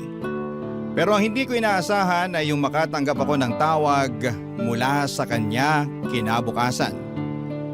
Kinuha niya raw ang number ko kay Lani nang magkita sila sa may labas ng restroom. Matagal din kaming nag-usap noon sa tawag at ang dami ko na agad nalaman tungkol sa kanya. Dahil may pagkamadaldal pala siyang tao. Nakwento niya na bunso pala siya sa 5 magkakapatid. Siya na lamang ang walang asawa dahil lahat ng mga kapatid niya ay may kanya-kanya ng pamilya. Madalas ng araw siyang tinutokso kapag may family gathering. Hinahanapan ng girlfriend o babaeng pakakasalan niya raw balang araw. Ang sabi ko naman, bata pa siya sa edad niya na 27 noon. Marami pa siyang makikilala, lalo na sa nature ng trabaho niya. Nang sumunod na mga araw ay pinagbigyan ko na rin si Jeric na magkita kami sa labas. Sa isang coffee shop kami nakita. At aaminin ko na lalo akong nagwapuhan sa kanya noong araw na yon. Nung nakita ko kasi siya sa club ay nakasuot siya ng maluwag na t-shirt. Pawis ang mukha at medyo magulo ang buhok niya. Pero nang araw na nagkita kami sa coffee shop, nakasuot ng polo shirt, nakaayos ang buhok at walang bahid ng pawis ang mukha niya. Napaka-komportable ng pakiramdam ko noon, nakausap at kasama ko siya. Kaya naman muling nasundan ang mga pagkikita namin. Mas naging close pa kaming dalawa hanggang sa tumatambay na rin siya noon sa bahay ko para manood ng movie Papa Dudut.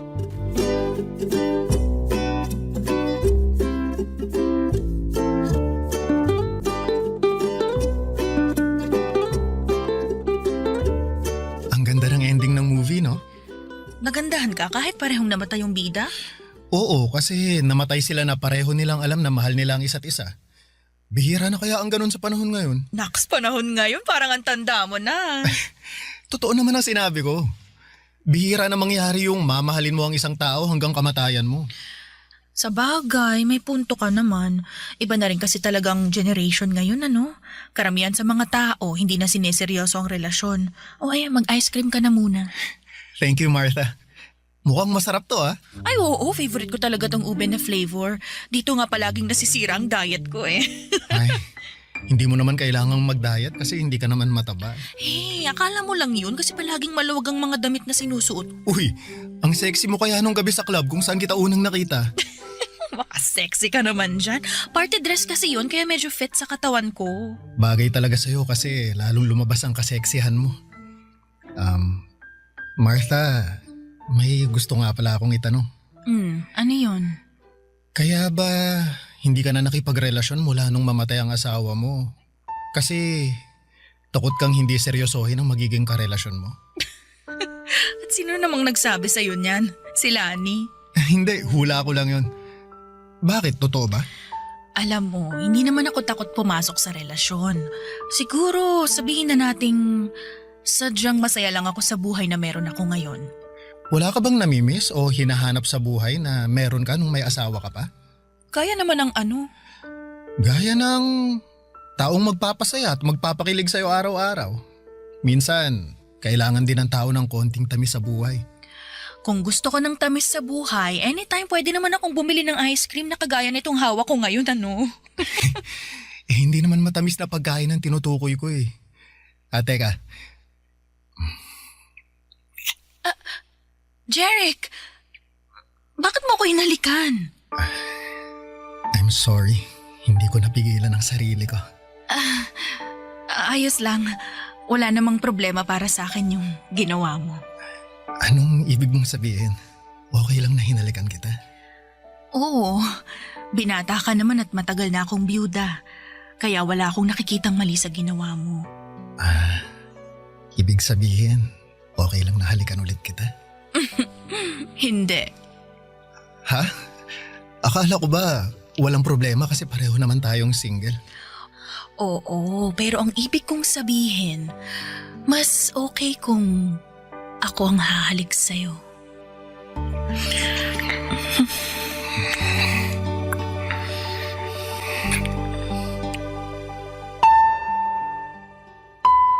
Papa Dudut, hindi talaga ako attracted sa mga lalaki na mas bata sa akin. Never ako nag-entertain kapag alam ko na mas matanda ako. Ayoko kasi na ako ang nagdadala pero iba ang charm ni Jeric. Kahit halos doble ang edad ko sa kanya ay nakita ko na medyo matured na siyang mag-isip at magsalita. Alam ko rin naman na hindi pera ang habol niya sa akin dahil may kaya rin siya sa buhay. Walang ibang responsibilidad kung hindi ang sarili niya. At ramdam ko na maganda ang intensyon niya para sa akin. Ayun nga lang ay hindi ko alam kung ano na ba ang estado ng relasyon namin noon. Pero ayos lang naman sa akin kasi wala pa rin sa isipan ko na pumasok sa seryosong pakikipagrelasyon. Ang mahalaga sa akin noon ay nag-e-enjoy ako sa kung ano ang meron sa aming dalawa ni Jeric, Papa Dudut. Barangay Love Stories. Barangay Love Stories. Papadudot na uwi rin po sa relasyon ang namamagitan sa amin ni Jeric. Siya mismo kasi ang humingi ng label at assurance sa aming dalawa. Gusto niya raw kasi na masiguradong wala ng ibang lalaki ang aaligid sa akin. Kahit nga ang kaibigan kong si Lani ay kinikilig noon sa aming dalawa ni Jeric. Sinabi niya na mukhang seryoso daw sa akin si Jeric. Inamin ko naman noon sa kanya ang katotohanan na hindi ako seryoso sa kung ano man ang meron sa amin ni Jeric. Oo, masaya at nag-i-enjoy ako sa company niya. Lalo na at first time kong makipagrelasyon sa mas bata sa akin. Pero wala talaga sa isipan ko na seryosohin ang kung ano man ang namamagitan sa aming dalawa. Pakiramdam ko rin naman noon, Papa Dudut, ay nasa stage si Jeric ng pag-i-explore. Kasama na ang pakikipagrelasyon sa mas matanda sa kanya. Ramdam ko na pareho kami ng hinahanap sa isa't isa. Gusto lamang naming mag-explore at mag-enjoy. At natagpuan namin yon sa isa't isa noon, Papa Dudut.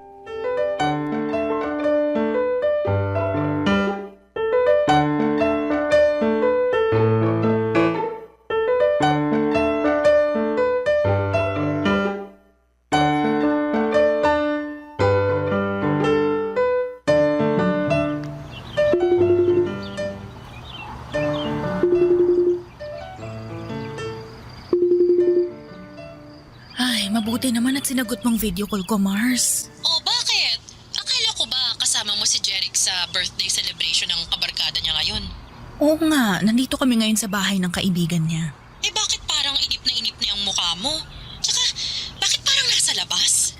Eh, nandito ako sa may garden nila eh. Mag-isa ka lang dyan? Oo, sinabi ko kay Jeric na magpapahangin lang muna ako dito sa garden. Nilalamok na nga ako dito eh. Ano ba kasing naisip mo at pumunta ka mag-isa dyan sa garden? Mars, naiinip na ako sa loob ng bahay kasama yung mga kaibigan ni Jeric. Yung iba sa kanila, ang lakas magyosi. Tapos hindi pa ako makarelate sa pinag-uusapan nila. Ano ba kasi mga pinag-uusapan nila na hindi ka makarelate, Mars? Tungkol sa mga trending na video sa social media. Mga trending na sayaw at kanta. Tinuturuan pa nga nila ako ng dance step. Sabi ko masakit ang binti ko kaya sa susunod na lang. Dapat pinakitaan mo sila ng Martha dance step mo. Ay naku Mars, kung nakita mo lang sila kanina, iba ang mga trip nilang mga sayaw talaga. Hindi carry ng katawan ko. At saka alam mo ba, pati pala size at design ng bra at underwear pinag-uusapan na ng mga bagets ngayon. Ay talaga ba? Oo, yung isang babae nga ron, kulang na lang maghubad at ipangudngod ang dibdib niya doon sa mga kasama namin. Grabe talaga mga kabataan ngayon, no? Ay naku, sinabi mo pa Mars. Akala ko liberated na ako sa lagay na to Iba pa rin pala talaga yung mga kabataan ngayon. Ay oo, ibang-iba talaga sila ngayon kumpara sa atin. Pero, maiba ako. Alam mo, pakiramdam ko, seryoso na yan si Jeric sa relasyon yung dalawa. Ha? Bakit mo naman nasabi yan? Kasi pinakilala ka talaga niya sa buong barkada niya. Hindi ba normal naman yun? Kung kasing edad natin siya, walang espesyal dun sa ginawa niya. Pero dahil malayo ang agwat ng edad natin sa kanya, gusto niya na ipakita sa'yo at sa barkada niya na proud siya sa relasyon yung dalawa. Babe! Ay, Mars, nandito na pala si Jeric. Tawagan na lang ulit kita mamaya, ha? Ay, sige. Mamaya na lang natin ituloy ang tsikahan natin. Bye! Eto, iced tea oh. Thank you, babe. Bakit pala hindi ka na bumalik sa loob?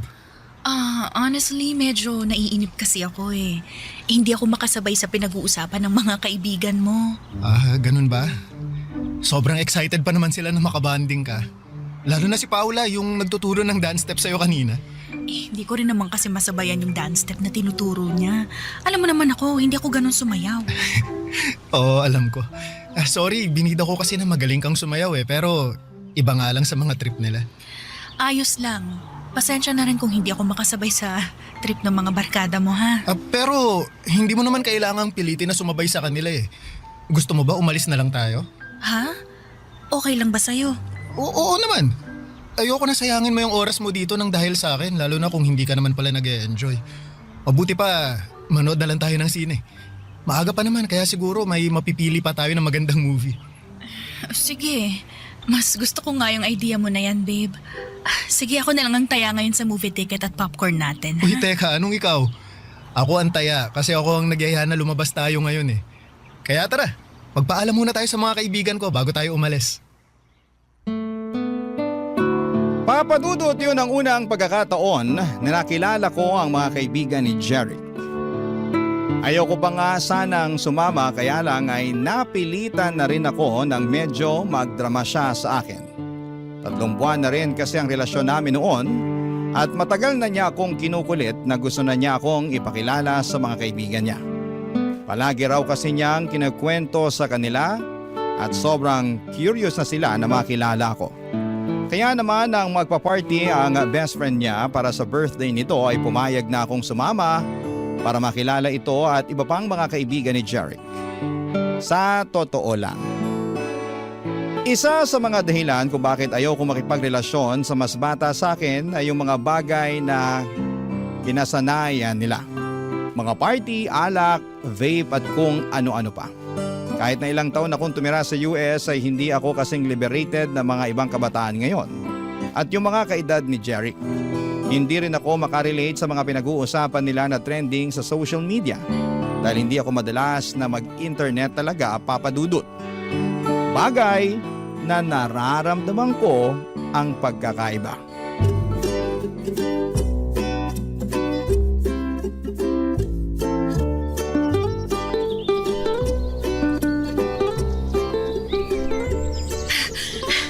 Sandali lang, babe. Pahinga muna tayo sa pagtakbo. Medyo hinihingal na kasi. O sige babe, sakto. Upo tayo dun sa may waiting shed. Eto, bottled water. Thank you, babe. Pahinga muna tayo ng ilang minuto dito. 2 kilometers na lang naman ang kulang natin eh. Ano? 2 kilometers pa? Oo, konti na lang yun kasi naka 3 kilometers na tayo. Mamatay-matay na nga ako sa katatakbo natin kanina eh. Pwede naman nating mas bagalan ng takbo mamaya para matapos mo yung running workout natin ngayon. Ay, sige. Ang mahalaga naman eh matapos ko kahit hindi ganun kabilis, tama ba? Oo, kahit lakad takbo pa ang gawin natin mamaya. Yan talagang gagawin ko kasi baka hindi na ako makapag-gym bukas. Pero alam mo, ang galing mo nga babe. Dati 1 kilometer pa lang tumitigil ka na kaagad sa pagtakbo. Ngayon nakadiretso ka na ng 3 kilometers na takbo. Palakas ka na ng palakas sa pagtakbo, babe. Paano ba naman ako hindi lalakas? Napakahigpit pero napakahati naman ng running coach ko. Naku, yung hati medyo tagilid tayo dyan. Pero yung mahigpit ako na running coach, i-claim ko na yan kasi para sa'yo din naman ng paghihigpit na ginagawa ko eh. Oy, teka, anong hindi ka hati? Eh halos nakahabol tingin sa atin yung mga babaeng naka-sports bra na nadadaanan nating tumatakbo kanina. Akala mo hindi ko napansin yun, ha? Nabilisan lang sila sa pagtakbo natin kaya sila napalingon. Ikaw talaga kung ano na naman yung iniisip mo. Babe, di ba nabanggit mo na mahilig ding mag-jogging si Trish? Palagi nga niya akong sinesenda ng picture niya sa mga fun run na sinasalihan niya sa US. Madalas din siya nagkikwento tungkol sa personal record na nahihit niya sa pagtakbo niya. At natutuwa talaga ako kapag yun ang topic namin dahil alam ko na pinaghirapan niya yun. Nakakatuwa naman at yun ang madalas niyang ikwento sa'yo. Naku, oo. Kaya nga nakahiligan ko rin ang pagtakbo dahil sa kanya. Ngayon lang talaga ako mas sinisipag. Bakit mo nga pala natanong? Wala lang. Iniisip ko lang kung ano kaya ang pwede naming pag-usapan na alam kong pareho kaming makaka-relate sa topic. Anong ibig mong sabihin na topic na pag-uusapan yun ng anak ko? Ang ibig kong sabihin, gusto ko lang na maging komportable siya, nakausap ako. Pag pinakilala mo na ako sa kanya. Abay, bakit mo naman naisip ang tungkol sa bagay na yan? Syempre, doon din naman tayo kasi papunta, di ba? Ipapakilala mo rin ako sa anak mo bilang boyfriend mo. Kasi babe, gusto na kitang ipakilala sa parents ko eh. Plano ko nga na isama ka sa family gathering namin next week para makilala mo na rin ang ibang kamag-anak ko. Ay, teka, hindi ba parang masyado namang mabilis sa mga plano na nasa isip mo, babe? Maglilimang buwan pa lang ang relasyon natin. Babe, kagaya nga ng sabi ko kanina, doon din naman tayo papunta. Ipapakilala mo ako sa anak mo at ikaw naman, ipapakilala ko sa pamilya ko. Kaya bakit pa natin patatagalin yun? Pwede naman natin gawin yun habang maaga pa. Huwag kang mag-alala. Mabait ang pamilya ko, lalo na si Mami. At sigurado ako na magkakasundo kayong dalawa. Papadudot, nagulat talaga ako nang sabihin ni Jeric na gusto na niya akong ipakilala sa pamilya niya. Nang marinig ko yun mula sa kanya ay kinabahan talaga ako. Hindi dahil sa excitement, kung hindi alam kong gusto ng iba na ang gustong mangyari ni Jeric sa relasyon namin. Papadudot, doon ko naramdaman na mukhang tama si Lani sa palagi niyang sinasabi na seryoso na si Jeric sa kung ano ang meron sa aming dalawa. Oo, may mga oras noon na nagpaplano si Jeric para sa future naming dalawa at gusto niya na sa susunod na taon ay kumuha na kami ng bahay para sa aming dalawa. Gusto niya rin na pagkatapos daw ng kasal namin ay sa ibang bansa kaming mag-honeymoon. At kung sino lang ang dapat na maging bisita sa araw ng kasal. Marami pa siyang mga plano at hindi ko naisip talaga na seryoso siya sa mga bagay na yon, Papadudot. Pero kinakabahan ako ng dahil doon. Barangay Love Stories. Barangay Love Stories. Papadudot, nagsimula na po akong makaramdam ng pagkailang kay Jeric noon. Para bang nabawasan yung kilig at excitement na nararamdaman ko noon. Oo, at naging masaya ako sa relasyon namin, pero hindi talaga pumasok sa isipan ko na magiging seryoso siya sa akin. Na magiging seryoso kaming pareho. Kaya nga kapag nagtatanong siya kung kailan ko siya ipapakilala sa anak ko, ay umiiwas akong sagutin yon, Papadudot. Dahil wala akong balak na ipakilala siya sa anak ko na halos ilang taon lang ang tanda niya. Hindi ko rin ma-imagine ang sarili ko na magpapakasal ulit tapos sa mas bata pa sa akin. Doon na po ako nagdesisyon na simulang iwasan si Jeric. Binawasan ko yung mga oras na magkasama kami. Gumagawa ako ng dahilan kapag nag-aaya siya ng date.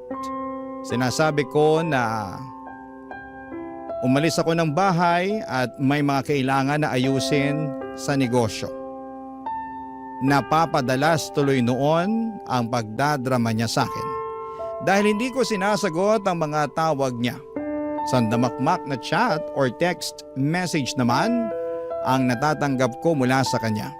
Hanggang sa isang araw ay hindi ko na siya naiwasan nang bigla siyang pumunta sa bahay, Papadudot. Sakto naman na may ine-expect ako na delivery kaya lumabas ako at pinagbuksan ko siya ng gate ng mga oras na yon.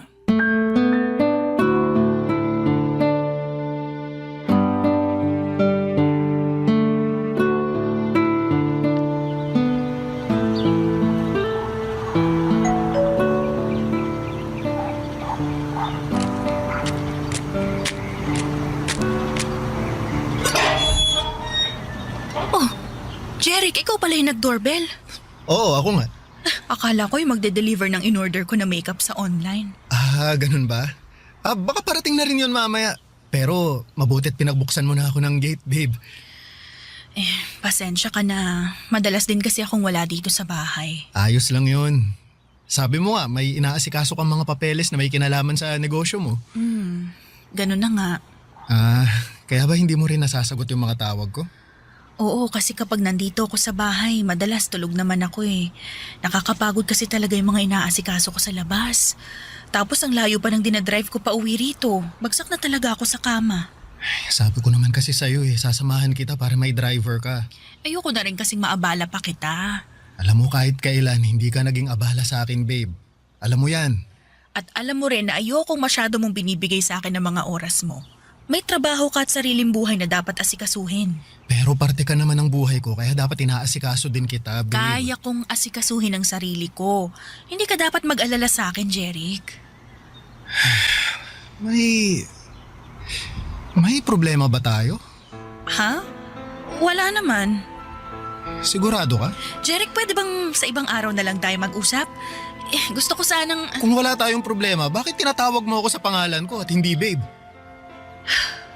Pwede bang sa ibang araw na lang natin pag-usapan to? Teka nga, Jeric! iniiwasan mo ba ako? Please, gusto ko sana muna magpahinga. Gusto ko lang namang malaman kung ano bang dahilan ng pag-iwas mo sa akin, baby. Kung may nagawa ba akong hindi mo nagustuhan, pwede mo naman kasi akong kausapin eh. Ano? Kaysa... Gusto mo ba talagang malaman, Jeric? Gusto ko ng space. Space? Bakit? Anong nagawa kong mali para humingi ka ng space sa akin? Wala, okay? Wala kang nagawang kahit anong pagkakamali. Gusto ko lang huminga muna. Yung makakakilos ng hindi ko kailangan ipaalam sa'yo yung bawat galaw ko. Babe, kung nasasakal ka lang pala sa ginagawa ko, pwede naman akong mag-adjust. Hindi mo naman kailangan sagutin palagi lahat ng mga chat o tawag ko sa'yo eh. O kung gusto mo, babawasan ko rin ang mga pag-chat o tawag ko. Babe, hindi mo kailangan humingi ng space sa akin. Hindi mo ba talaga nakukuha yung point ko, Jeric? Gusto ko lang namang maintindihan mo na pwede naman nating ayusin to nang hindi tayo lumalayo sa isa't isa eh. Pero space nga mula sa'yo ang gusto ko. Yun ang gusto ko na ibigay mo sa akin. Martha, please. Martha, huwag mo naman gawin sa akin to. Umalis ka na, Jeric. Martha! Huwag ka nang gumawa ng gulo dito. Umalis ka na. At kung pwede lang ha, huwag mo akong i-chat o tawagan. Gusto ko munang matahimik ang mundo ko mula sa'yo. Kaya please lang, layuan mo muna ako. Papadudot ilang araw pa akong kinulit ni Jeric noon hanggang sa tuluyan na niya akong binigyan ng space. Sa totoo lang ay medyo nakahinga ako ng maluwag nang sa wakas ay nagawa kong humingi ng space sa kanya. Medyo nasasakal at nauumay na rin kasi ako sa sobrang kaswitan niya. At hindi ko na rin gusto ang mga planong binubuo niya para sa aming dalawa. Ayoko na siyang paasahin pa, Papadudot.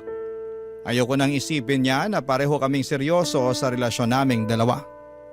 Hindi ko naman kasi talaga alam na aabot sa puntong gusto niya akong pakasalan sa hinaharap.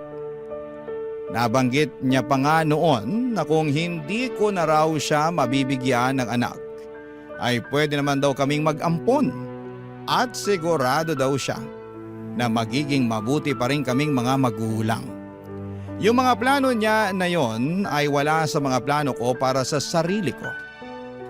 Kaya bago pa mas lumalim ang nararamdaman niya para sa akin ay tinapos ko na ang namamagitan sa aming dalawa, Papadudot.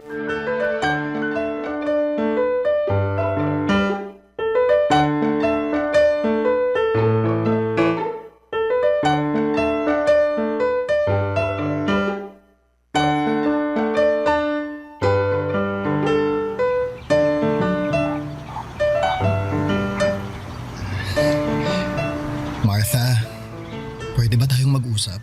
Mars, hintayin na lang kita sa parking para makapag-usap muna kayo ni Jeric. Sige, Mars. Tungkol saan pa bang gusto mong pag-usapan natin ha, Jeric? Siyempre. Jeric, hindi pa ba malinaw sa'yo ang lahat? Ang alin ba, Martha? Humingi ka lang naman ng space sa akin, di ba? At binigay ko yun sa'yo. Siguro naman oras na para ayusin na natin tong dalawa. Wala na nga tayong dapat ayusin. Hindi mo pa rin ba talaga nakikita yun? Pero ano ba talagang nagawa akong mali, Martha? Bakit bigla na lang gusto mo nang tapusin ang relasyon nating dalawa? Dahil alam kong wala nang patutunguhan tong ginagawa natin. Itong relasyon natin. Paano walang patutunguhan? Martha, seryoso ako sa'yo. Alam mo yan. Mahal kita. Mahal na mahal. Hindi kita mahal. Anong sabi mo? I'm sorry, pero kailangan na nating tapusin ang lahat sa ating dalawa. Sorry kasi nakikipag-break ka na talaga sa akin? Sorry kasi hindi mo ako mahal? O sorry kasi kahit kailan hindi mo naman talaga ako minahal? Martha, minahal mo naman ako, di ba? Sabihin mo sa akin. Minahal mo ako, di ba? Baka naman pwede nating subukan na ayusin to. Promise, mas magiging maayos din akong boyfriend sa'yo. Susunod ako sa lahat na sasabihin mo. Ibibigay ko sa'yo lahat ang gusto mo. Martha, please. Nagmamakaawa ako sa'yo. Huwag mo naman gawin sa akin to. Jeric, I'm sorry talaga pero hindi ko na kayang ituloy pa yung relasyon nating dalawa. Ano bang kailangan kong gawin? Gusto mo bang lumuhod ako sa harap mo? Eto! Gagawin ko para lang balikan mo ako. Ito! Jeric, ano ba? Huwag kang lumuhod. Intindihin mo na lang sana yung desisyon ko. Ayoko na mas masaktan pa kita kaya ginagawa ko to. Mahal kita, Martha. Hindi ko kaya mawala ka sa akin. Hindi ko kaya. Please naman. Please ayusin naman muna natin to. Sorry, Jeric. Pero wala na talagang pwedeng ayusin sa ating dalawa. Sorry. Taalis na ako. Kailangan ko na rin umuwi. Martha, mahal kita. Mahal na mahal kita. Parang awa mo na. Huwag mo akong iwan, Martha. Martha!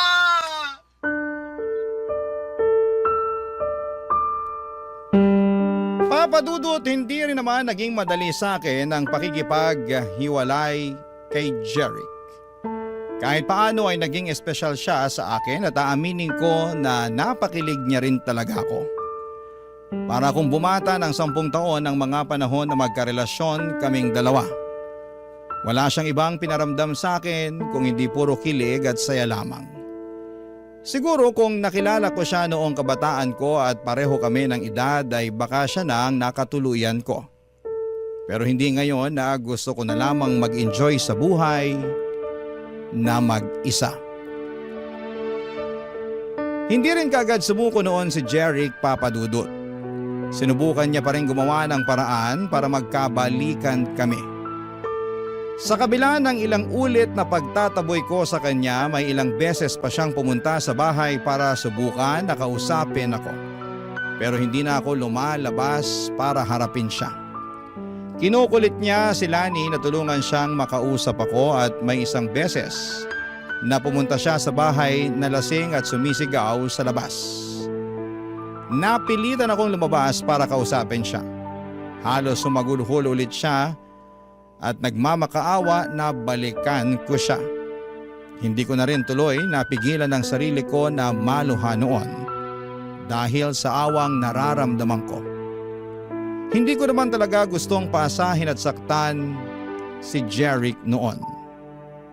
Gusto ko lamang na mag-enjoy sa buhay at maging masaya. At kahit ramdam ko kung gaano kaseryoso sa akin si Jeric ay hindi ko na siya pwedeng paasahin pa. Dahil alam ko na magkaiba kami ng pananaw sa buhay. At sa bandang huli, mas masasaktan ko lamang siya. Nagigilty pa rin ako hanggang ngayon pero umaasa na mahahanap na ni Jeric ang babaeng masusuklian ng tama ang pagmamahal niya. Hanggang dito na lamang po ang sulat ko at salamat po sa pagbibigay ng oras sa pagbabasa ng aking sulat. Ang inyong forever, kapuso at kabarangay, Martha. Anong say mo sa Barangay Love Stories na ito? Pagkwentuhan natin sa comment section yan.